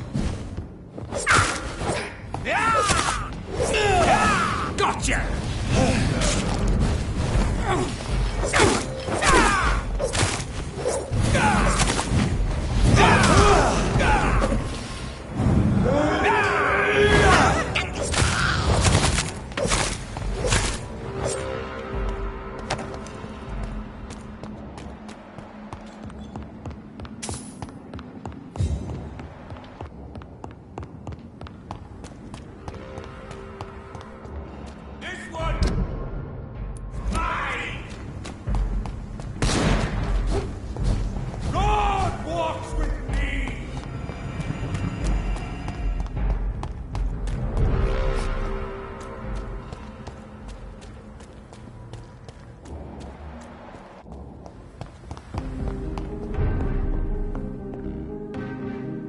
Good evening, Dr. Reed. Calhoun, tell me about your relationship with Doris Fletcher. Oh, Doris. Cold fire and burning ice trapped in a perfect body. Our passion was as intense as it was brief. What an actress. How did you meet her? On a boat to France before the war. She was thinking about a career in Paris, and I was eager to try French gastronomy. We both returned disappointed. I expect you've seen her on stage, too. She really is the best actress of her generation. Such frailty and such strength at the same time. I hope she'll play again soon. She's been away for too long. You sound surprisingly sad. Have you regrets? I think of her as a divine dish. I'm glad I was able to taste it, but I regret I could only get a bite of her mystery. You really loved her, then? She fascinated me, Dr. Reed. I can't imagine what she must have endured through her life to reach such a level of emotion and sensibility. I may...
Meat spotted! Watch out!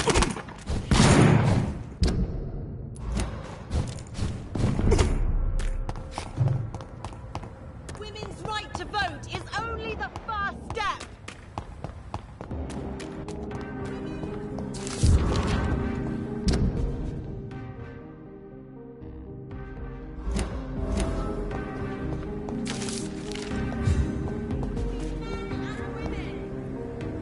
Good evening. I won't...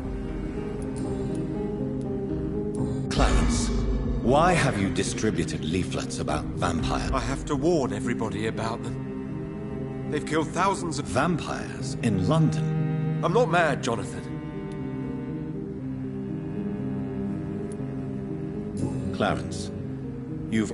Thank you, Johnny. It's all right. The first time it was in Rouen. I saw an officer drink the blood of a soldier. I saw its teeth. Saw it...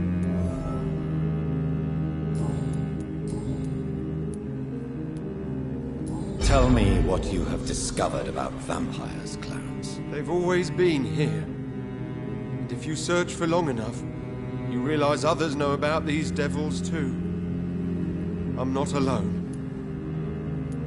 Have you shared your research with anybody else? No. But I've published my leaflets all across the city, hoping that someday someone will realize I'm printing the truth. What do you mean you're not alone? Who have you met? The Guard of Prewin. The Brotherhood of St. Paul's Stole, Ichabod Throgmorton. Those names always pop up when you dig deep enough. Have you spoken with any of them? No.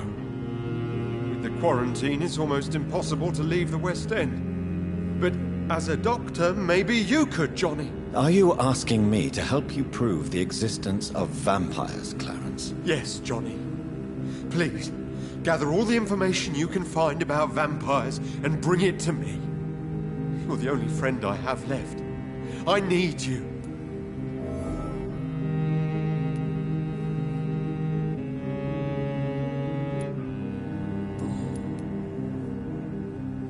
Clarence, tell me about the vampire you saw in France. I was enjoying my leave in Rouen. But you were drunk, weren't you?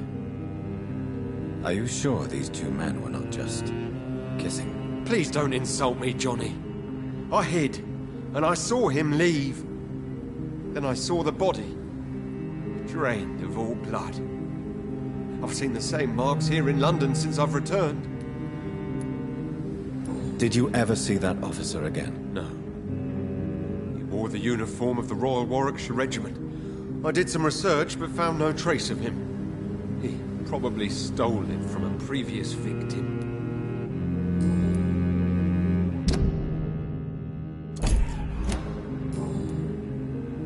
You need some rest, Clarence.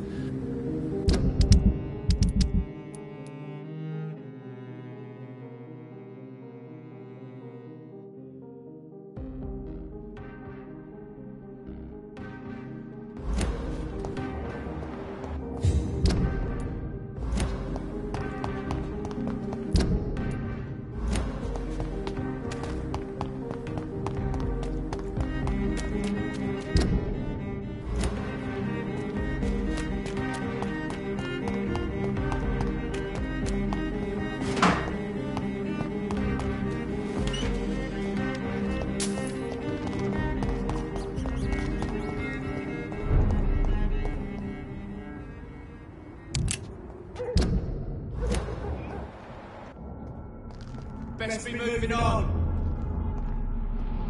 Die, vermin! I'll send you to hell.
What good fortune brings you back to me, Jonathan? What is it, my dear? I'm afraid it's bad news, Elizabeth. The worst, actually. Please, speak up. Edgar is no longer in McCullum's grasp. I resolved that matter. Where is our good friend now? Is he well? Of a sort. His injuries were mortal. I had no choice but to make him one of us. To save him. Or to punish him. To punish him? I fail to understand. And what is the source of this cold tone in your voice? Edgar Swansea was responsible for the Skull epidemic, Elizabeth. It was he who unleashed the deadly scourge upon London. What? Are you certain? This is the most terrible accusation of all. He confessed everything to me. He sought to cure the disease, to exploit vampire blood to stop the epidemic. But he unwittingly gave birth to a catastrophe. All those poor victims. How could he do it? What happened?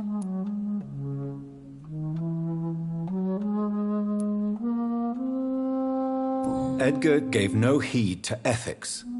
His theory could have been proven to be correct, but he abused the confidence of his patients to test it. I must say I'm shocked, Jonathan. Who would have thought it? And the poor patient. Let me guess. It was Harriet Jones, was it not? Yes. That explains how Doris Fletcher was infected, and how she became an Icor. She secretly visited her mother at Pembroke. Then we have no choice. We must act quickly, Jonathan. We must return to the sewers and put an end to the threat poor Harriet embodies. I have one more matter to discuss with you. Harriet Jones was the primary case, but do you know what a healthy carrier is? There is a tone in your voice that frightens me, Jonathan.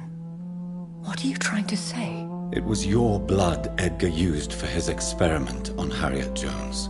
What?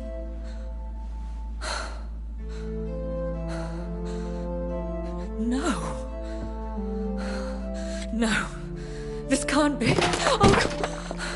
Elizabeth, are you all right? No, I have to go. What do you mean? Leave me alone. Save the city, Jonathan. Save what can be saved. Elizabeth, I need answers. Why did your blood Stay cause away this? from me. Please. I swear I never was your enemy. Wait! No! Elizabeth!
Now would be a good time to blend the recipe Marshall used when he fought the disaster. I think I know where to find what I need.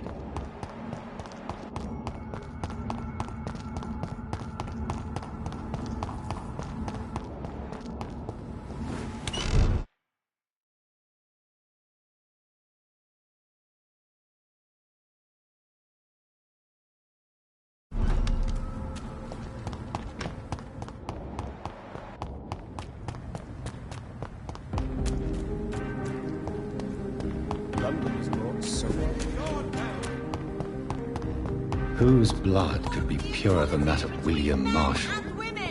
Lord Redgrave will have to spare me a drop. Sir, you are not welcome.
I'm still persona non grata in the Ascalon Club.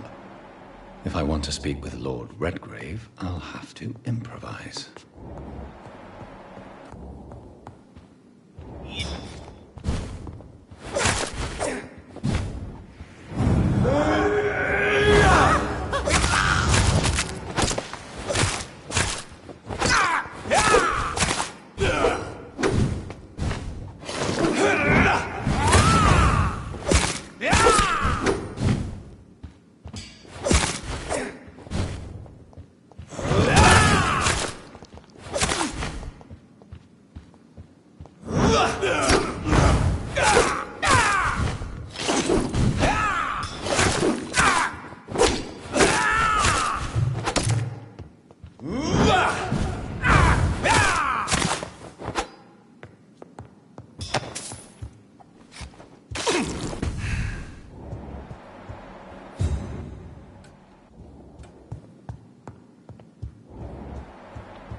Good evening, Lord Redgrave. What are you doing here, traitor?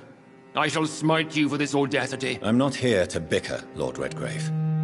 I can put an end to this epidemic, but I need your assistance to do so. Good.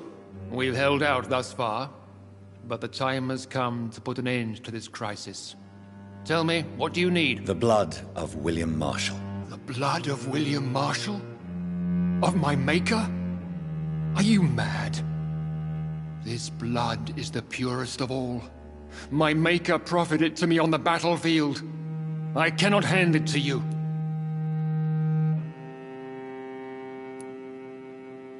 This is more important than the club, you or me. This is London's last hope. I see. Well, in that case, given the gravity of the situation, I suppose I can spare you a drop. Thank you, my lord. If you manage to save this city, you'll prove yourself a veritable servant of the crown. So Godspeed, Dr. Reed. Our fate lies wholly in your hands.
two in this war.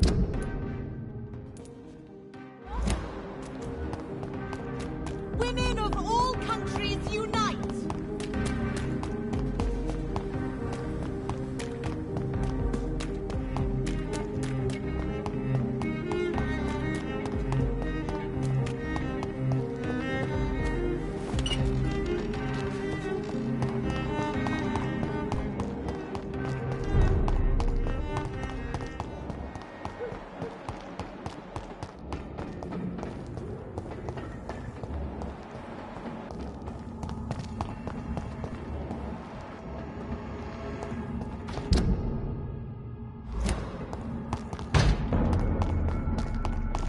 Easy does it, boys. We can deal with this.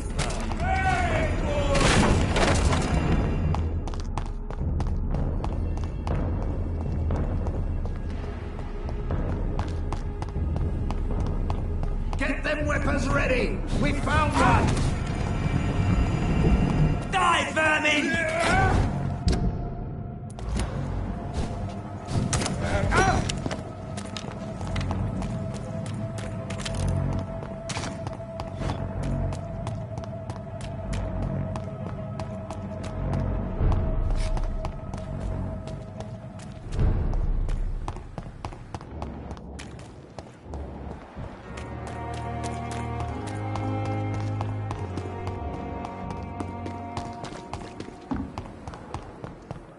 Disgust on every stroke.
Jonathan, my dear. I can never thank you enough. Thank me? For what? Come now, you know what I mean. Have you no shame? Shame is for mortals, Jonathan. I know it now. How do you feel since you changed? Absolutely fine. Did you know I can determine the health of every patient or nurse just by looking at him? Fascinating. Have you taken a life yet, Edgar? Don't you think that's a private matter? I would not ask you such an indiscreet question. Do you feel the hunger? Yes. It's very peculiar, not like mortal hunger at all. It's like I'm never sated. Fortunately, blood is no rare commodity at Pembroke.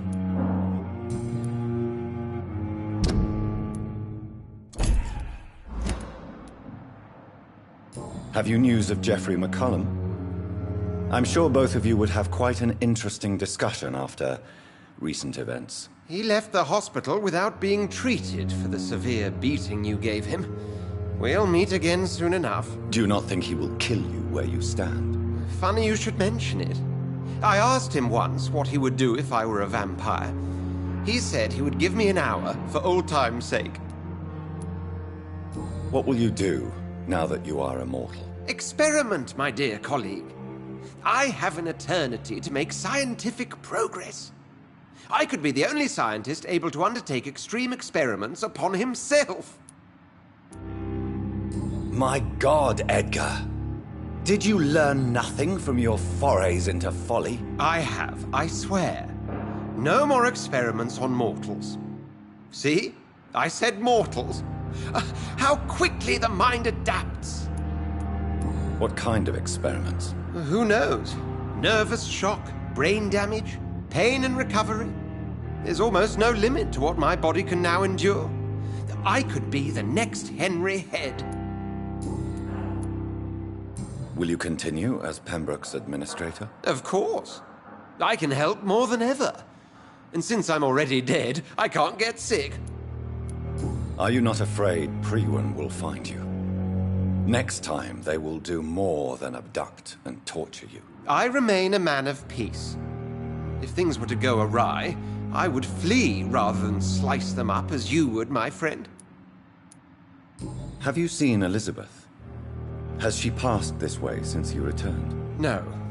And I'm terrified to see her again. I really am, Jonathan. She could very well tear me to pieces for what I did. Goodbye, Edgar.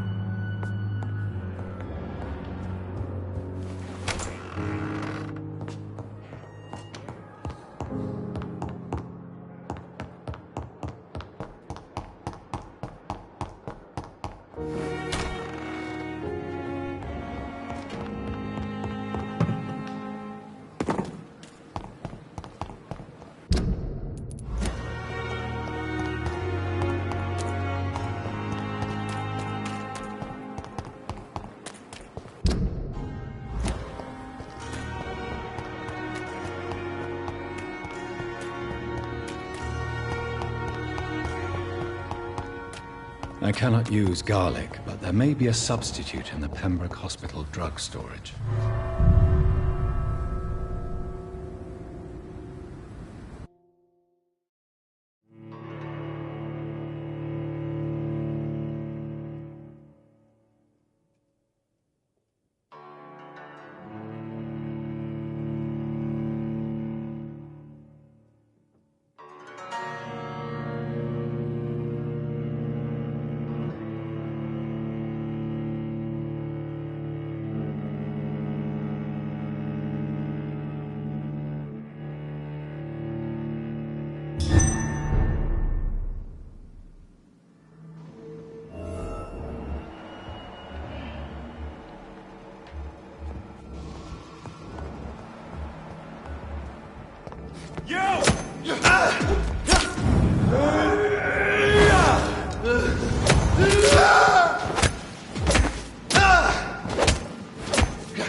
Best be moving on.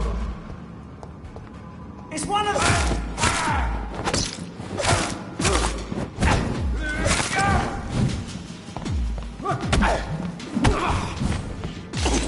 Have no fear, brother!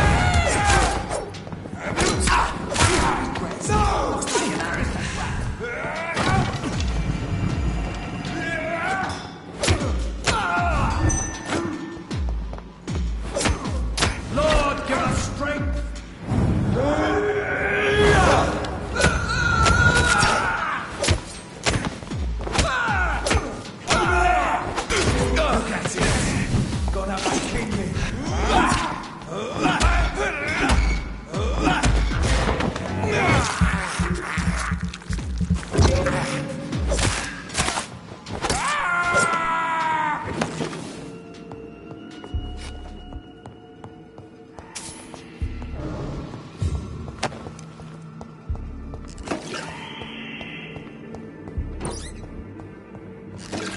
There it is. Insulin. Much more efficient than garlic against blood poisoning and sepsis, and much less dangerous for me. Thank you, Dr. Polescu.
Blood.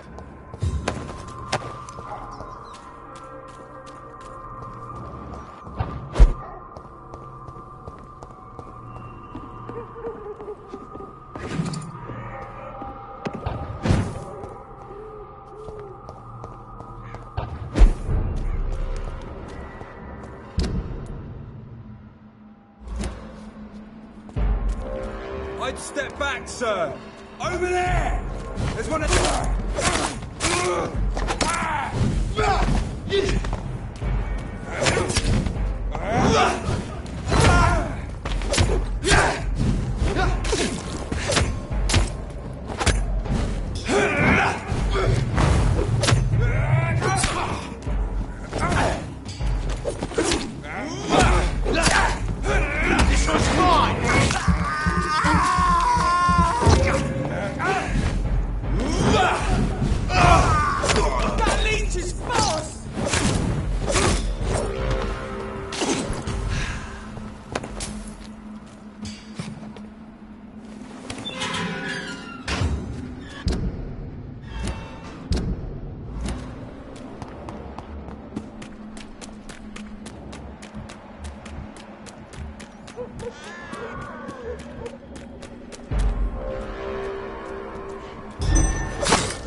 really drank the blood of King Arthur, then I may have found one of the vital ingredients in my recipe.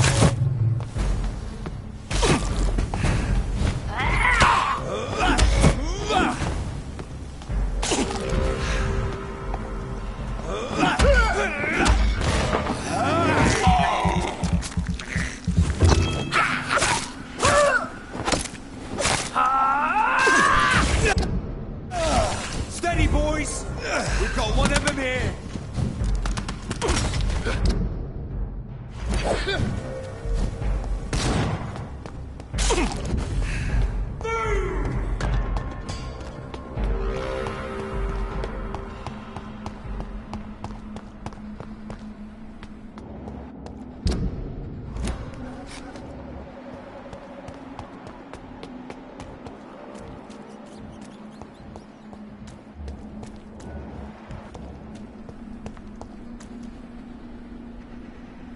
Good evening, vampire hunter. Are you here to end me, Leech?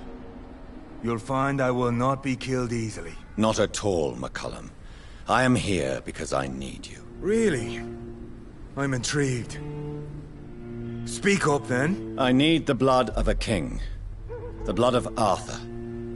I'm certain you possess it, and I must have it. The Guard's most sacred and precious relic. Why would you? You found Marshall's memoirs. I should have destroyed that book. I need the antidote to save this city, McCullum. It is within me to take your words as truth. I want to, but I must know more. What precisely are your plans?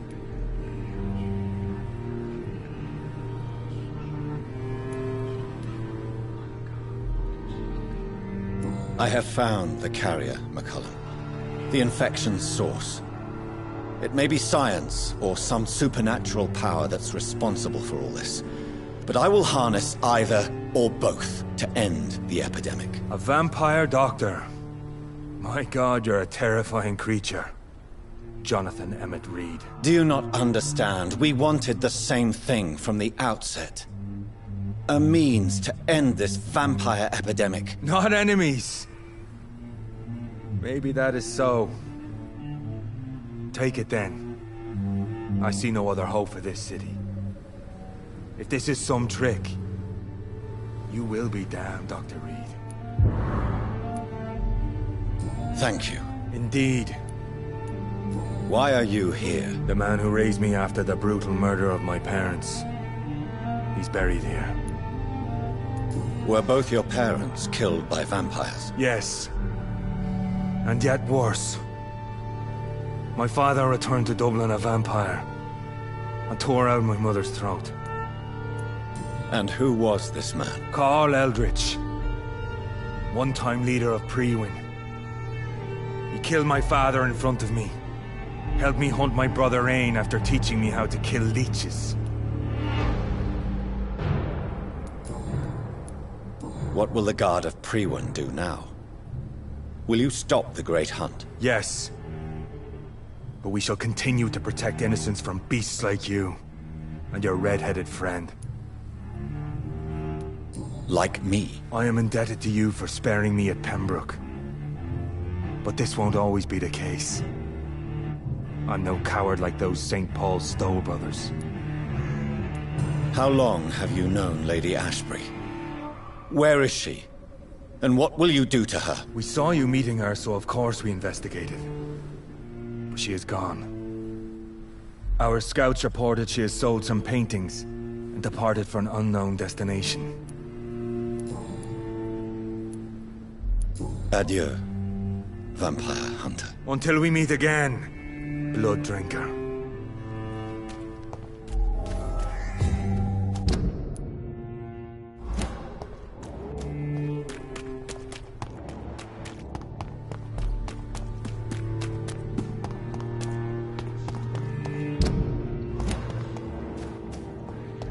Mine! I'll take it! There's one of them vermin!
Glen seems stable. Time to go and find Harriet in the sewers.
Don't have your money. Come on, Barrett, you know the game. You pay for peace of mind.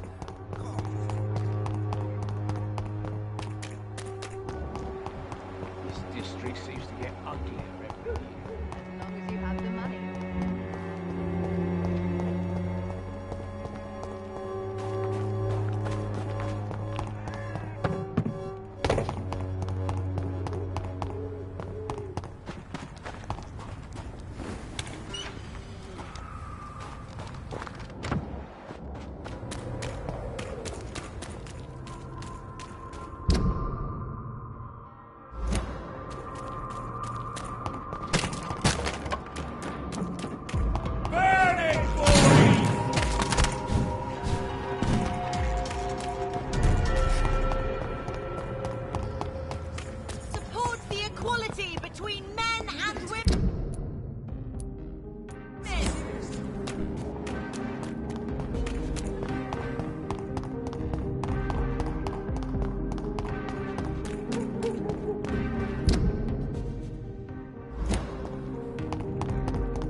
Yes, Doctor? Farewell, Sean.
This place has been ransacked. They've all been slaughtered. Priwen? No, not their style.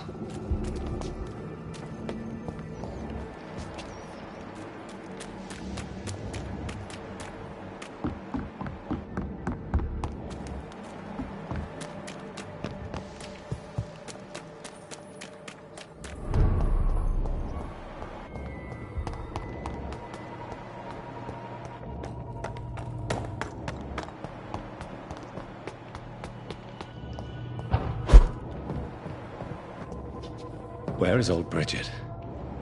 Damn. If I'd come earlier, they would still be alive.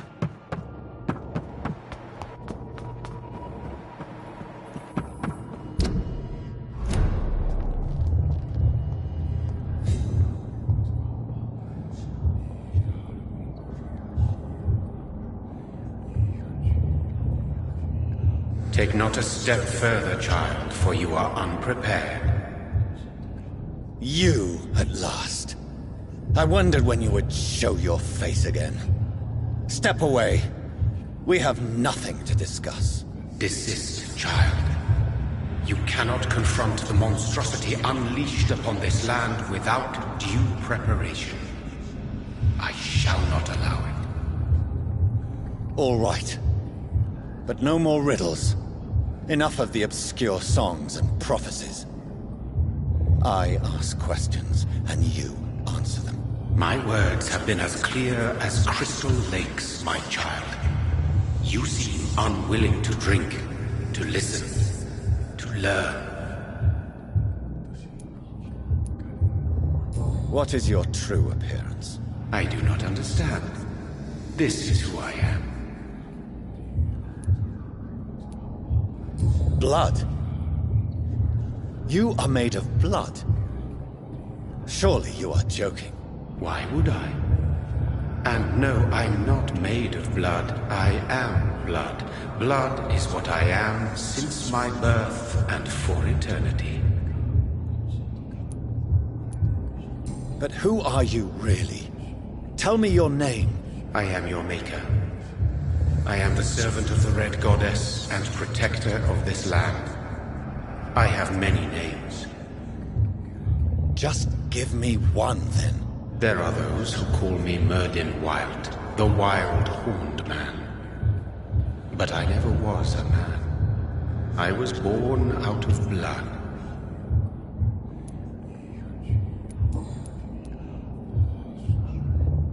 Why did you choose me?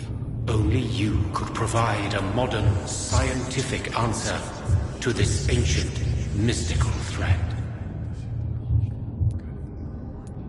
What kind of modern answer? Disease, contagion, and contamination.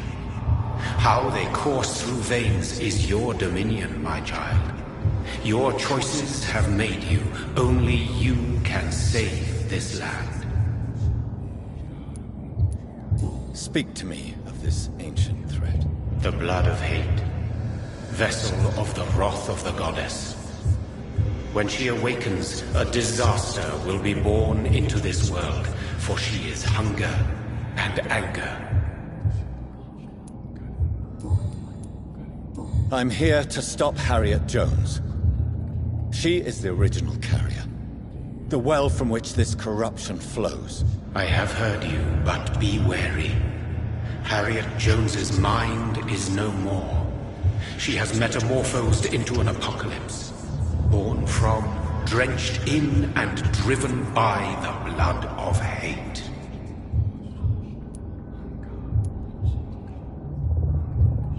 Tell me about this disaster, creature. I know London fell victim to such a thing in 1666. A disaster is pure anger born through blood. Its name means bad star, for they only appear when our queen unleashes her unquenchable wrath upon the world. And who is this queen? She is the Red Goddess, the Queen of Blood. In my youth, 100 lifetimes ago, she was worshipped as the Morrigan. She is my mother.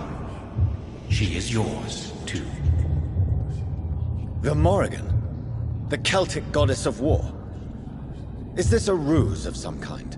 She has been worshipped in many forms throughout the ages. The true nature of the Red Queen is beyond your comprehension, eluding even mine. But know this. She is a vengeful mother. So the disaster is some sort of accident.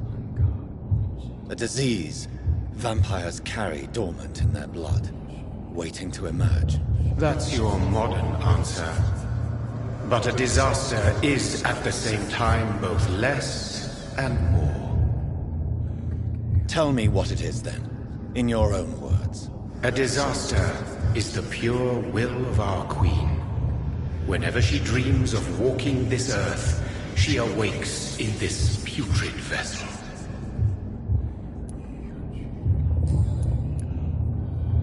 What is the blood of hate? It is the curse of the goddess. It is the hunger in you, the need for blood, the will to strike and to punish, to spit in the eye of God. I only wish to know how to put an end to this epidemic. To perform an act so noble, you must protect yourself from its poisonous kiss, my child. I know. McCullum used such a serum when trying to kill me. However, I have produced a more efficacious version of the antidote. Your final task awaits you at the end of these tunnels. I've known for ages you were worthy of this challenge, my champion, Bittersweet.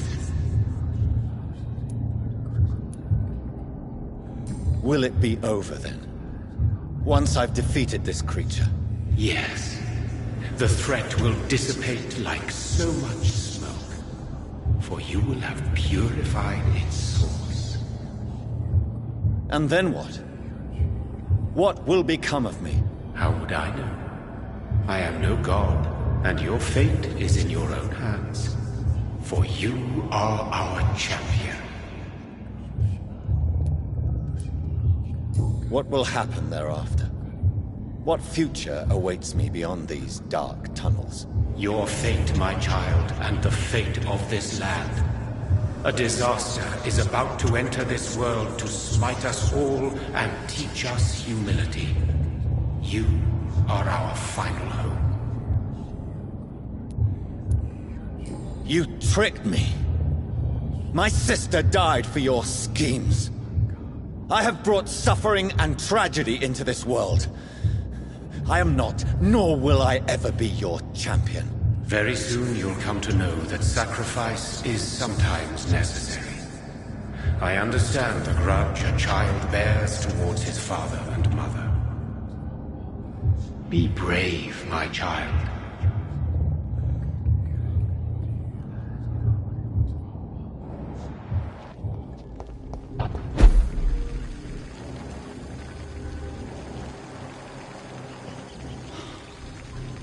These poor skulls didn't stand a chance.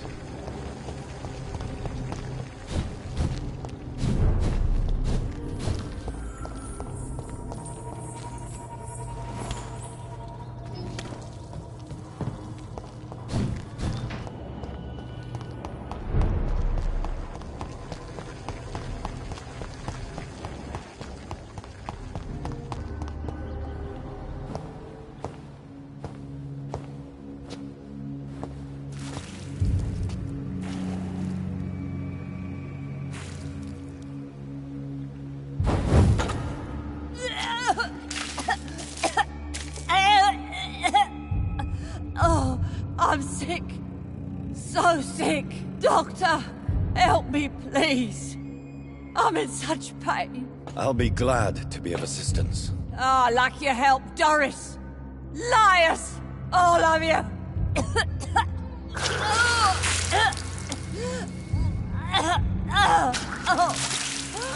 My poor baby.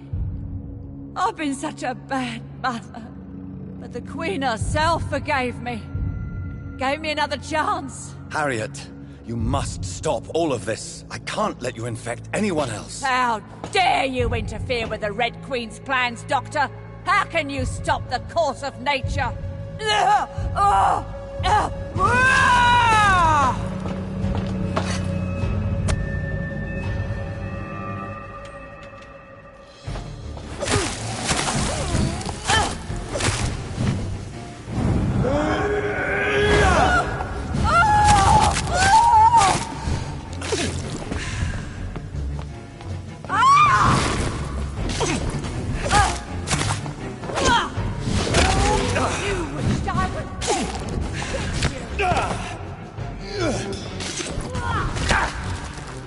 My poor baby! Where is she?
blood.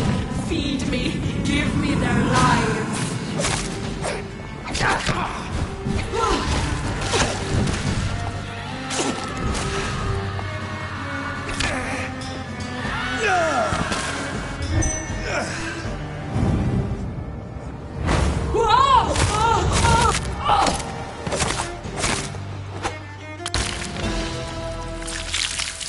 Do you think your champion defeatable, my child?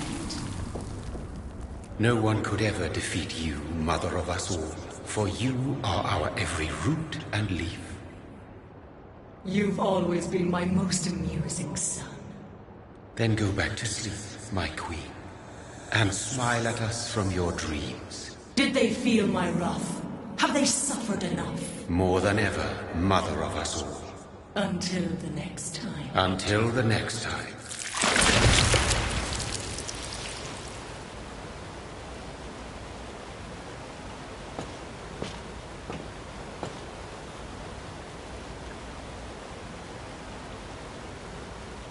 So it's over then, young Ekon. You have put an end to this terrible menace. Old Bridget? What are you doing here? This is my realm, Ekon. This is Suascal territory. But they were all massacred by the monstrosity that Harriet became. Others will come, engendered by deceitful vampires. I don't mean you, of course.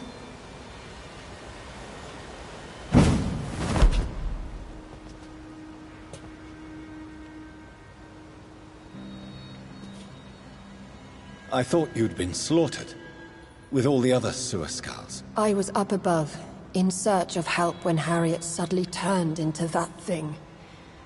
I have no idea what it was. It's over now. London is no longer shrouded in the disaster's shadow.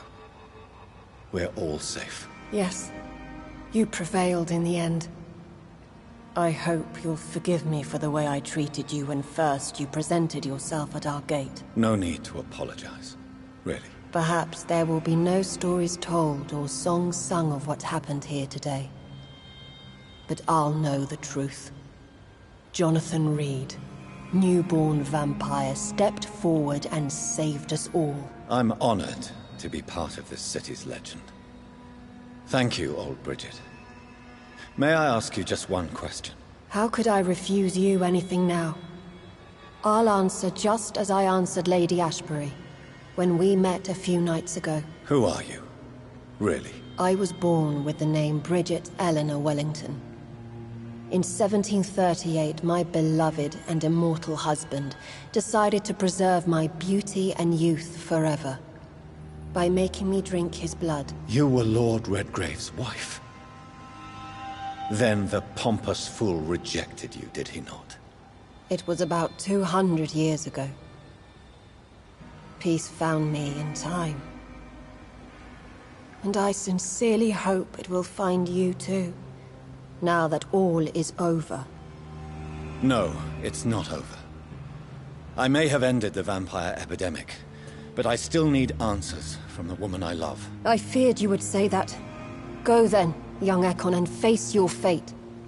Just remember that I'll always be here for you.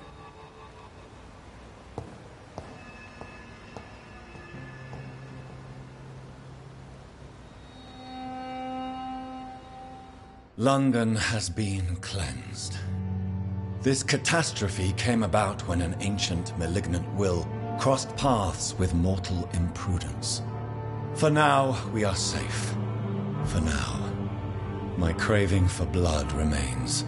Red like hate, red like hunger, red as life and death, passing from one immortal to another, from predator to victim, patiently biding its time to rise again. London has been cleansed for now, but there's a simmering hatred, fear, and old grudges. When will we succumb, mortals and immortals alike? The next disaster is only a matter of time. My only hope now is to catch the woman I love, to understand why she fled, and unmask the secret that has been lurking in her blood for so long.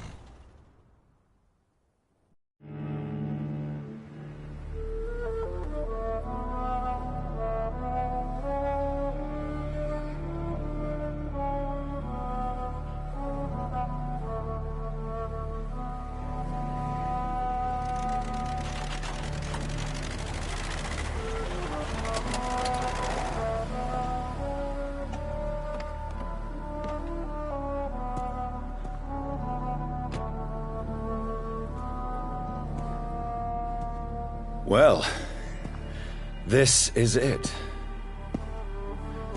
Lady Ashbury's domain.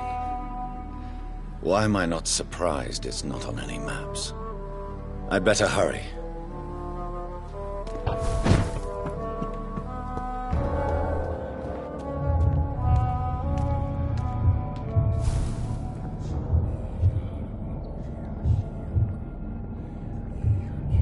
Beautiful morn, my child. It looks like dawn is here at long last. Can't you just leave me alone? Your precious queen has been sent back to the bottomless pit from whence she came. The nightmare is almost over. I am here to say goodbye.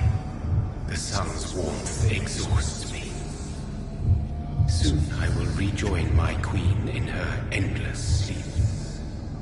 It is over. You did well.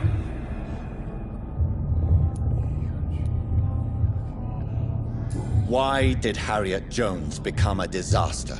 You are the doctor. You hold the knowledge needed to answer such a question. Have you the answer?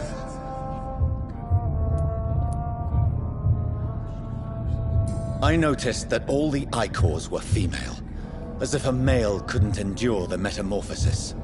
Harriet was also a bitter and resentful woman, as was her daughter. If the Morrigan prefers despoiled women to become the vessels of her wrath, we should be thankful that but one disaster hath been cast upon this wobbling world. Icors seem to carry various diseases. They did not merely turn people into skulls. Their presence alone spreads death. Who knows whether the Red Queen awakens when cursed mortals endure such epidemics, or if the contagions emerge like a curse as she awakes.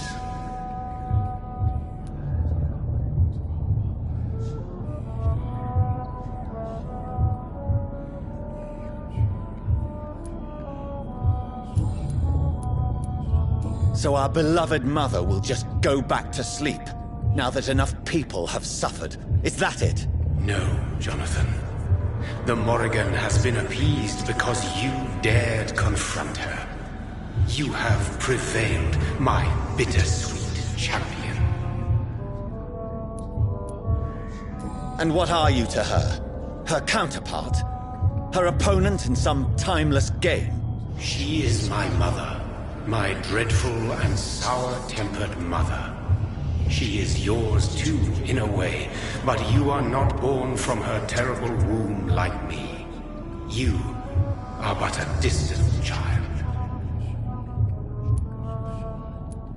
What does she seek? Revenge? Retribution? She seeks nothing, since she only dreams of it. In the ancient tongue, when I was young, her name meant Ghostly Queen. Pray she never fully awakens, for her wrath knows no bounds. This is not over. I am here to find the true origin of the blood of hate. 'Tis unwise to interfere with a tale rooted so deeply in the suffering of others.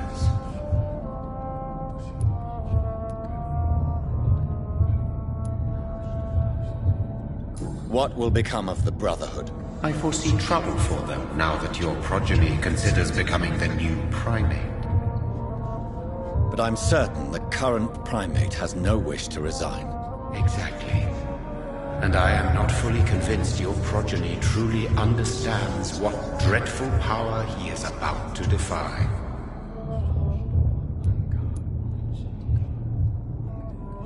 What will become of the vampire hunters? They will never stop searching for William Marshall, for he escaped their two great hunts. Remember that you too are now on their dark list. What will happen to Ascalon? Will you let them run the country from the shadows? I don't interfere with petty political intrigues. Ascalon was built upon the lie of a lineage. Such a deceit cannot last forever. But Lord Redgrave definitely possessed Marshall's blood. Untainted blood from the greatest vampire knight. Really? I wonder how he managed to acquire it. Perhaps I should retrieve this artifact before going back to sea. No. I must know why Elizabeth fled here when I discovered she was the original healthy carrier. No, she is not what you say she is. That is a secret you will discover soon enough. And you? Why are you here? Which new thread of which old twisted plan are you seeking to pull now? Tell me the truth. I am just here to salute my sons, and to bid them fare thee well. Your sons? Plural? My God, will you ever stop speaking in riddles? Perhaps I am too old for your spoken language. Perhaps you now have so many subtle words you no longer hear the simplest ones.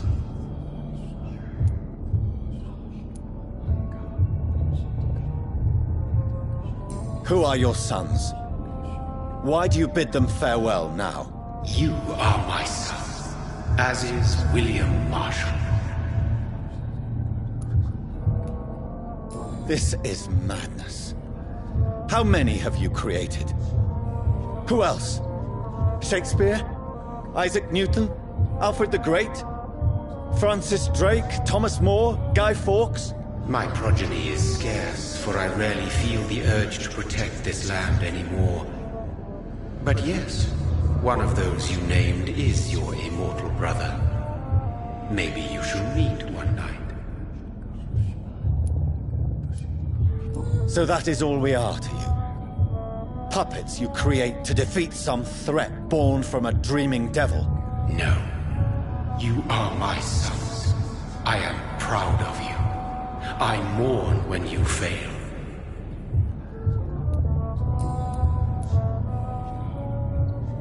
When he fought me, Geoffrey McCullum used a serum made of King Arthur's blood. Since then, I have discovered that it was vampire blood. Whose blood was it? You just said it. It was the blood of a king. The blood of the champion I chose to save this land in its time of greatest peril. King Arthur was also your progeny. Why am I not surprised? Yes, he was. But he failed in the end. And for centuries the land suffered his defeat. Tell me about William Marshall. Why is his blood so strong? He is not stronger than you, only older. You are strong, Jonathan Reed. A champion of your time, chosen to defeat a threat spawned of this generation. Is he here?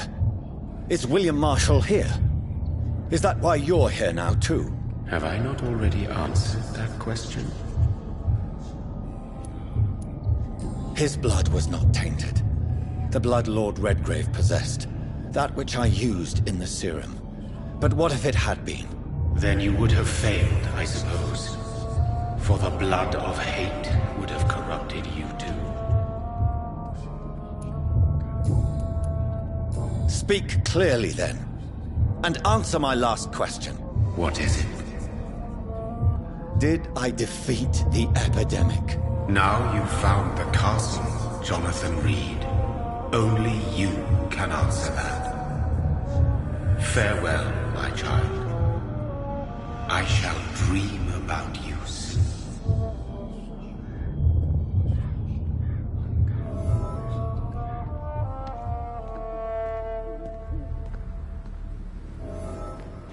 I cannot enter. The castle walls look decrepit. Maybe I can find a way to sneak in.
It's locked.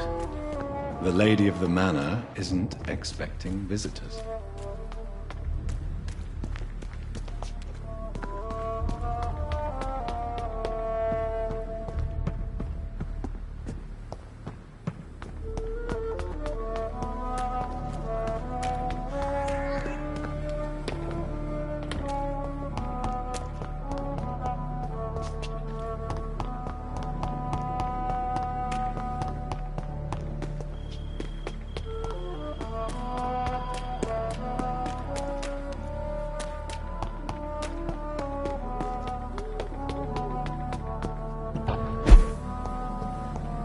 Maybe it's just my imagination, but I think I smell Elizabeth's perfume.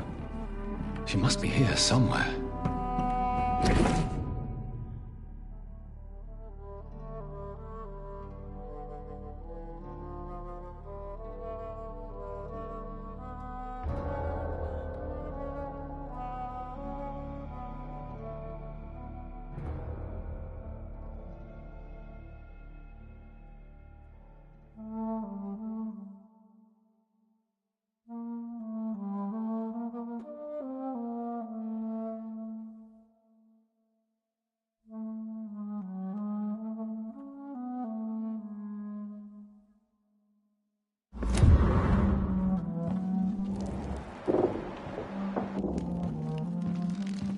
This castle is falling apart.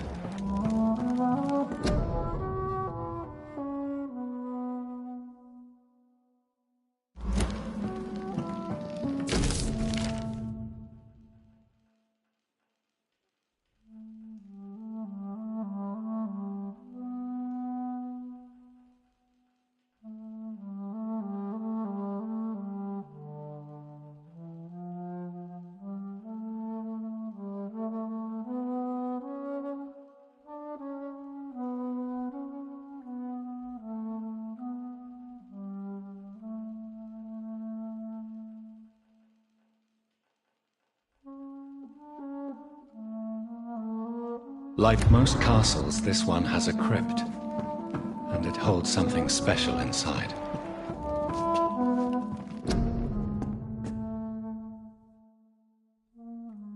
Elizabeth, my love, you allow my portrait to watch over you while you sleep. I'm flattered.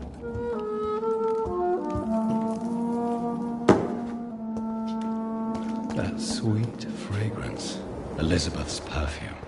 She was here, and recently.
This painting looks suspicious.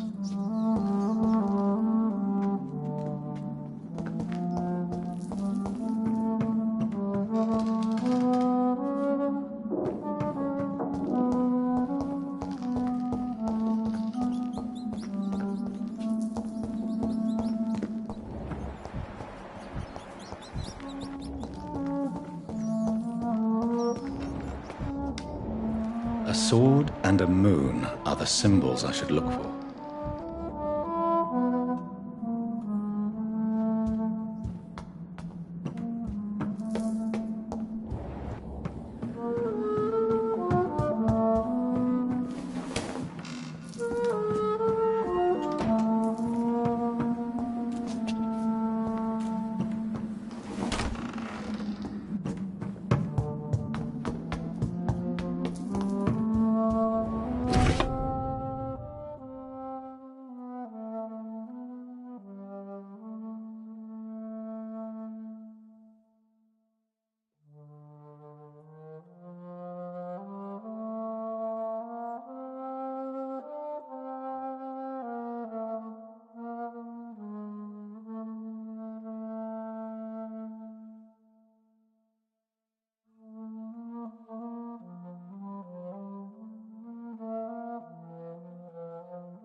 One last switch, and... what are these symbols? I can feel a mechanism, but it doesn't work.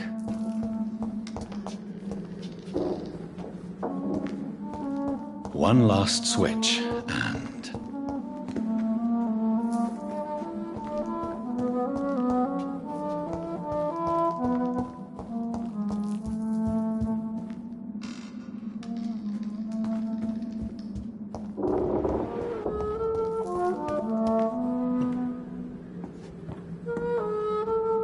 voila.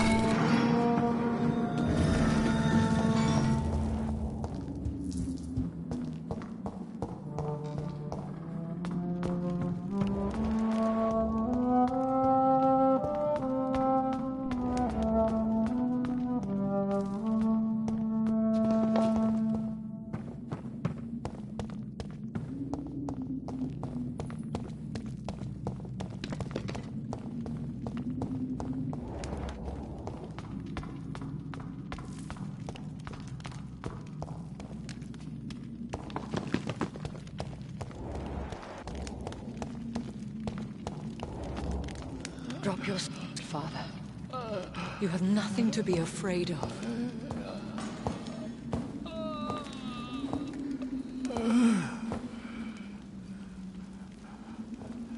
Shall we abandon this, then?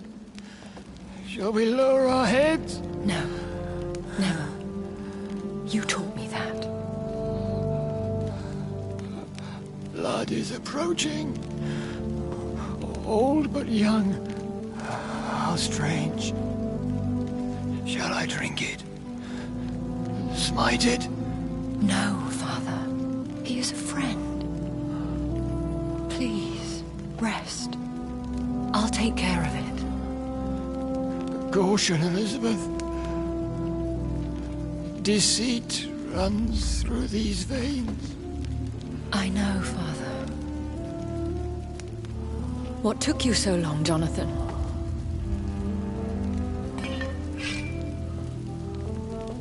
Is this really him? Yes.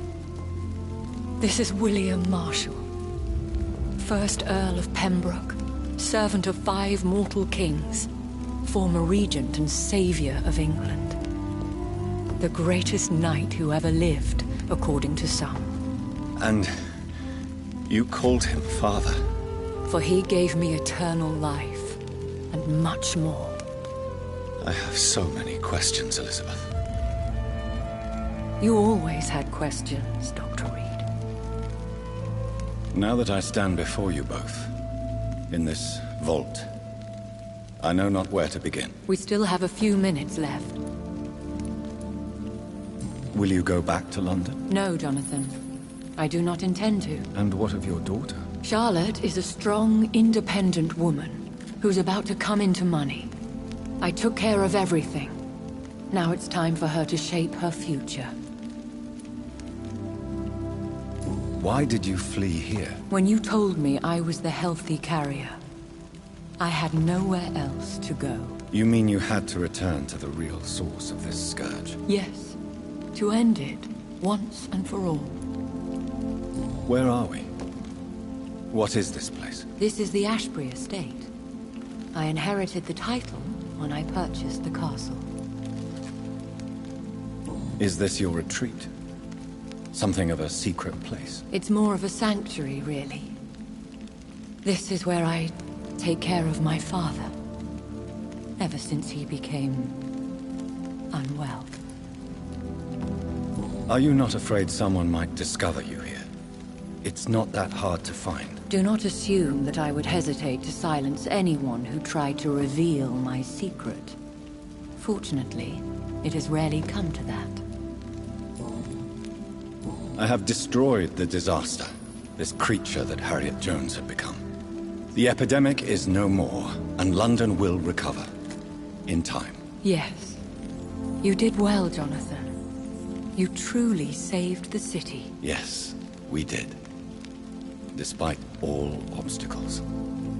I'm truly convinced we did it together, Elizabeth. I cannot bear knowing I was the cause of all this.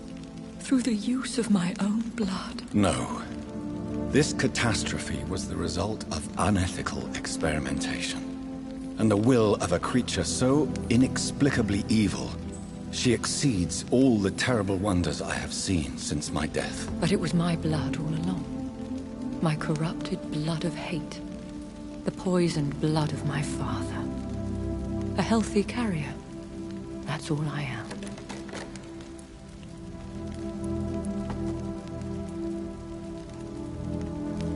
We could cure him. It's too late.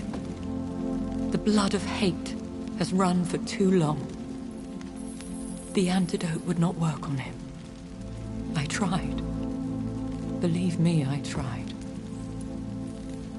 Is he dangerous? What do you think? He is a thirsty Ekon, who has not fed in centuries. An elder vampire, driven by an urge to kill and spread the blood of hate. No redemption, then. And yet he thinks he has been offered immortality by the angels to protect the feeble and to smite the unholy. Can he communicate? Yes. Sometimes he even seems like the noble knight who saved and raised me. But you know, the malice never fully leaves his eyes. Why are you hiding William Marshall here? How could I not take care of him?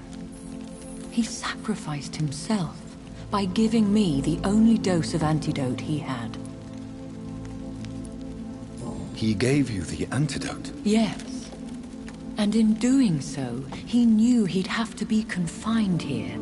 And yet he volunteered. That's how great a man William Marshall was. And still is. What do you do for him? I visit him as often as possible. I paint the landscapes he will never see again. I feed him with my blood. You feed him? You barely sustain yourself on the weak blood of the dying, yet you give him your blood? After he saved me from the blood rage, I swore I would never kill to feed. He said the same. William Marshall infected you. He is the true, original carrier. Yes. But he saved me by sacrificing himself. Saved you? How? The tears of angels. The cleansing of impure blood by an older, more powerful blood. It worked on me, did it not? Yes. Blood is the definitive key to our species. Scowls, cleansing, lineage. Do you really think it worked? It has, Jonathan. I was nothing but a beast who took pleasure in slaughter. I roamed across Europe, reaping my bloody crop. It was the blood of hate, but my father's antidote cured me.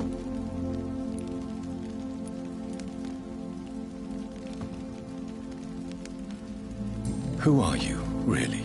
How could I answer that? I went through many lives and identities to reach this day. To you, I am Elizabeth Ashbury, and that's all I wish to be.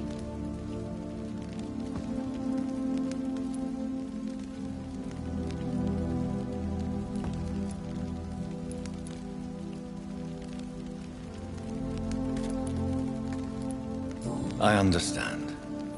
And I respect your desire for privacy. Thank you, Jonathan. How did you meet William Marshall? He was an Ekon for centuries when he found me.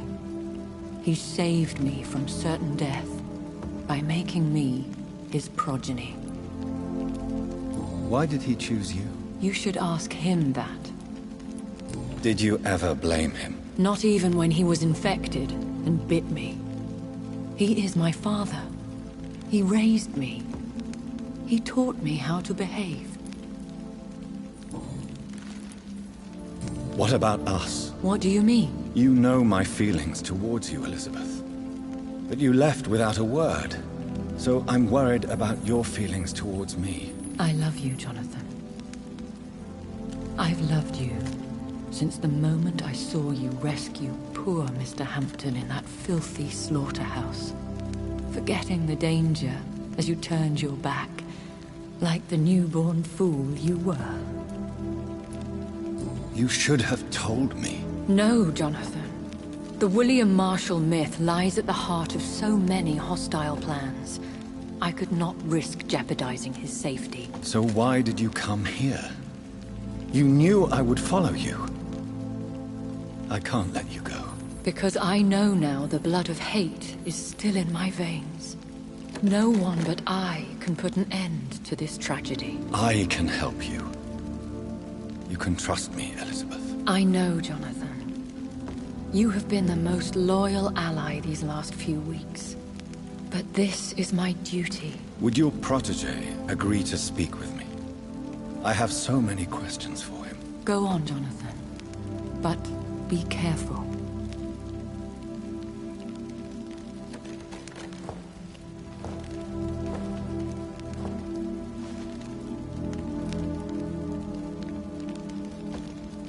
Yes? Sir William. My God. You really are William Marshall. You served Richard the Lionheart and his brother, King John. It is such a privilege to meet you. I did in my day. Come closer if you want to speak. For my hearing isn't what it used to be. I think your hearing is fine, sir. What is it you want, then? I found and defeated the disaster that was threatening to smite London. You should know that the city is safe for now, Sir William. Then may I call you brother? Did you resist its poison? Even a scratch from a beast so evil could endanger you and all those you care for.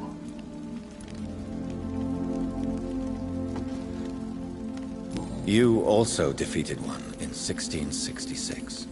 Who was it? She was a malicious witch who spread plague throughout the city with her army of rats.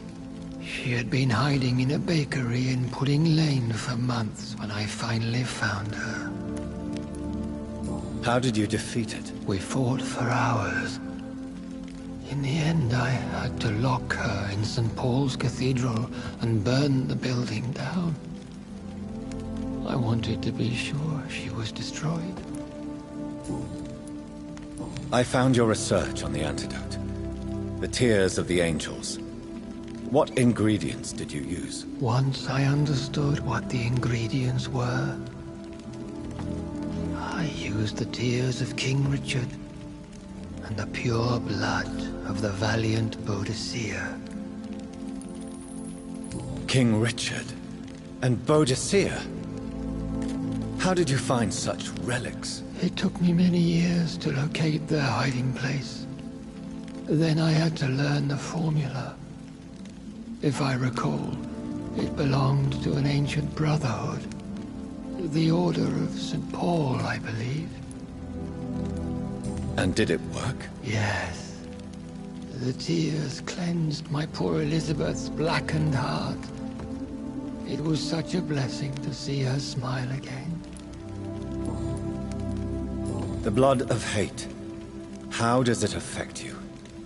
Do you feel it now? The blood of hate? Yes. Nothing more than a sneeze, really.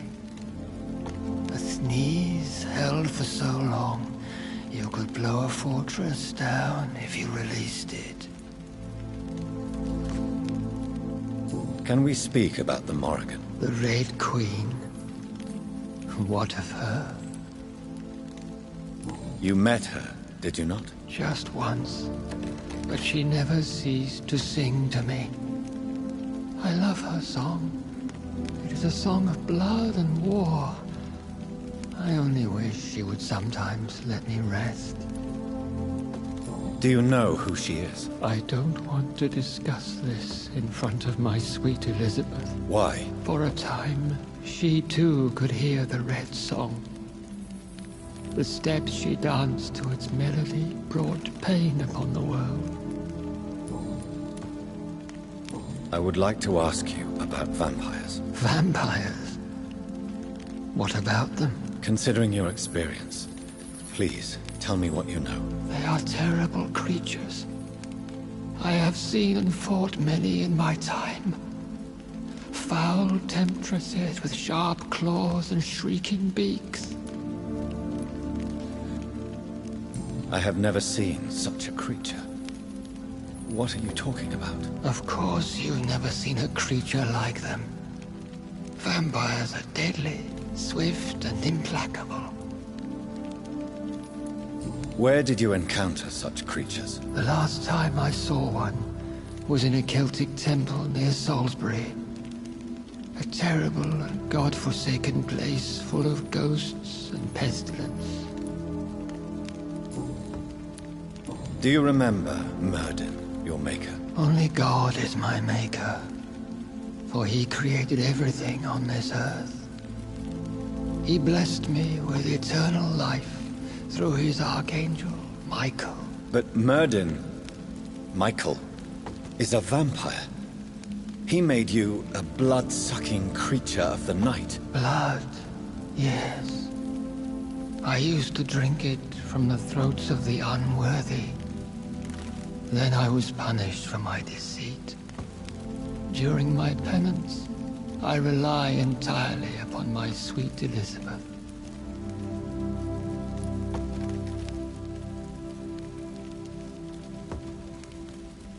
Did you really sacrifice yourself to save her? That was the only righteous path. The blood of hate made me betray her. I am at peace here. I can think about what I've done and how I failed. Do you not want to be cured? No. This hunger is mine. I would feel empty without it. It has been part of me for so long.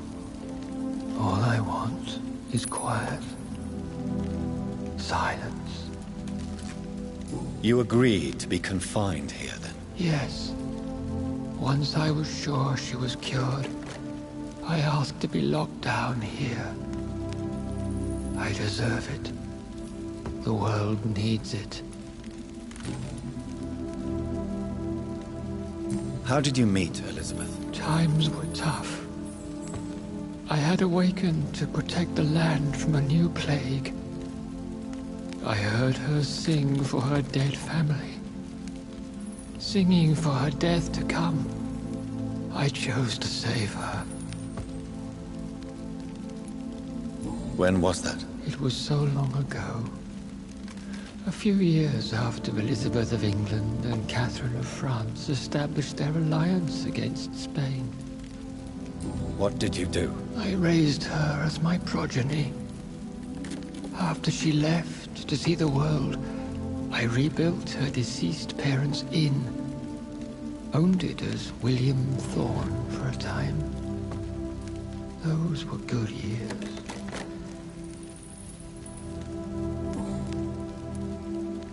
Tell me about Elizabeth. How was she infected? I do not wish to discuss it. Please, Sir William. I need to know what the blood of hate is. How is it transmitted? After defeating the disaster in St. Paul's Cathedral, I returned to my retreat, infected. This is where my sweet Elizabeth found me, for she heard my pain from across the sea. Where is this retreat you mentioned? In London, under Temple Church, beneath my empty tomb. I always loved to sleep there while listening to the bell above. What happened then? The blood of hate had twisted me into a rage-filled man. I attacked my progeny and infected her too. Forgive me, Elizabeth.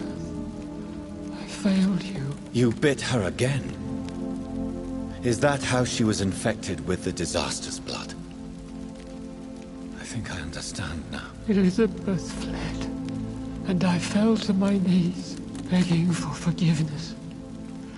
I swore I would find a way to make things right. We could set you free. Let you out. Isn't that what you want? I pray for the day I'll see the sky again. I have all but forgotten its colors. I could walk and do so many things beneath the stars. But I doubt it will be wise to release me. Then will you stay here and repent? Elizabeth told me it will not be long now. I cannot wait to feel the sweet caress of her hand on my cheek after so long, as she releases me.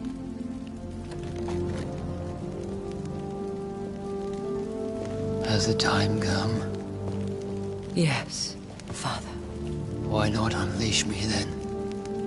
To see the sky a final time? You already are the sky, and all its stars. I'm not defeated, for I welcome the sword you bear, for it is mine. You were never defeated, my lord.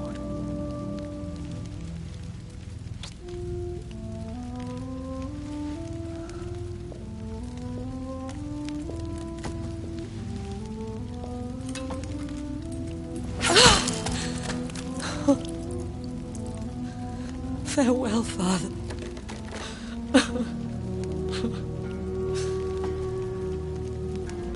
And to you also, Jonathan. What do you mean? I can't stand what I've become. This healthy carrier, as you put it. The flames will purify the poison that runs in my veins. No! I won't allow this to happen. I am death, Jonathan. Wherever I go, I can't stand it. I am Dr. Jonathan Reed, champion of Myrddin, chosen to save England from the vampire epidemic. I could cure you. What do you mean? We are creatures of blood, Elizabeth. Everything about us is in our blood. With time, I could perfect the antidote William Marshall gave you. Trust me, for time is on our side.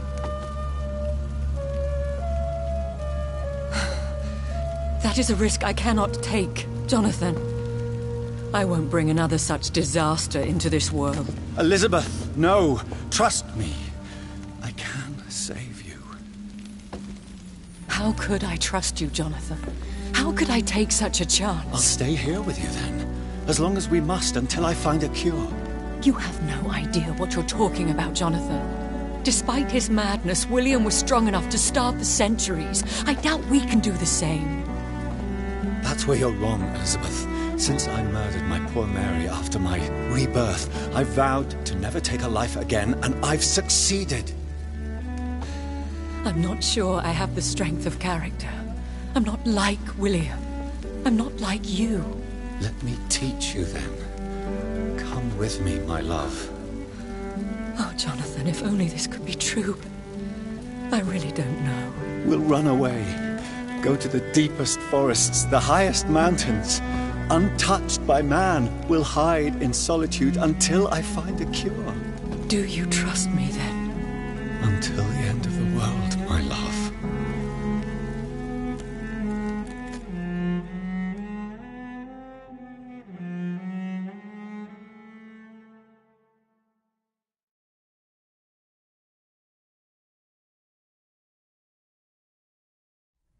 One prayer for the summoned, called by this song. Child born from darkness, whose path he must find. Now the song is sung and your path chosen. England is safe, for you have prevailed. I wish you a peace duly earned for the centuries yet to come. And they will come. I bid thee farewell, my champion bittersweet. My queen sleeps once again, and I'll soon join her slumber. Until alas she rises, woken by the hunger never fed.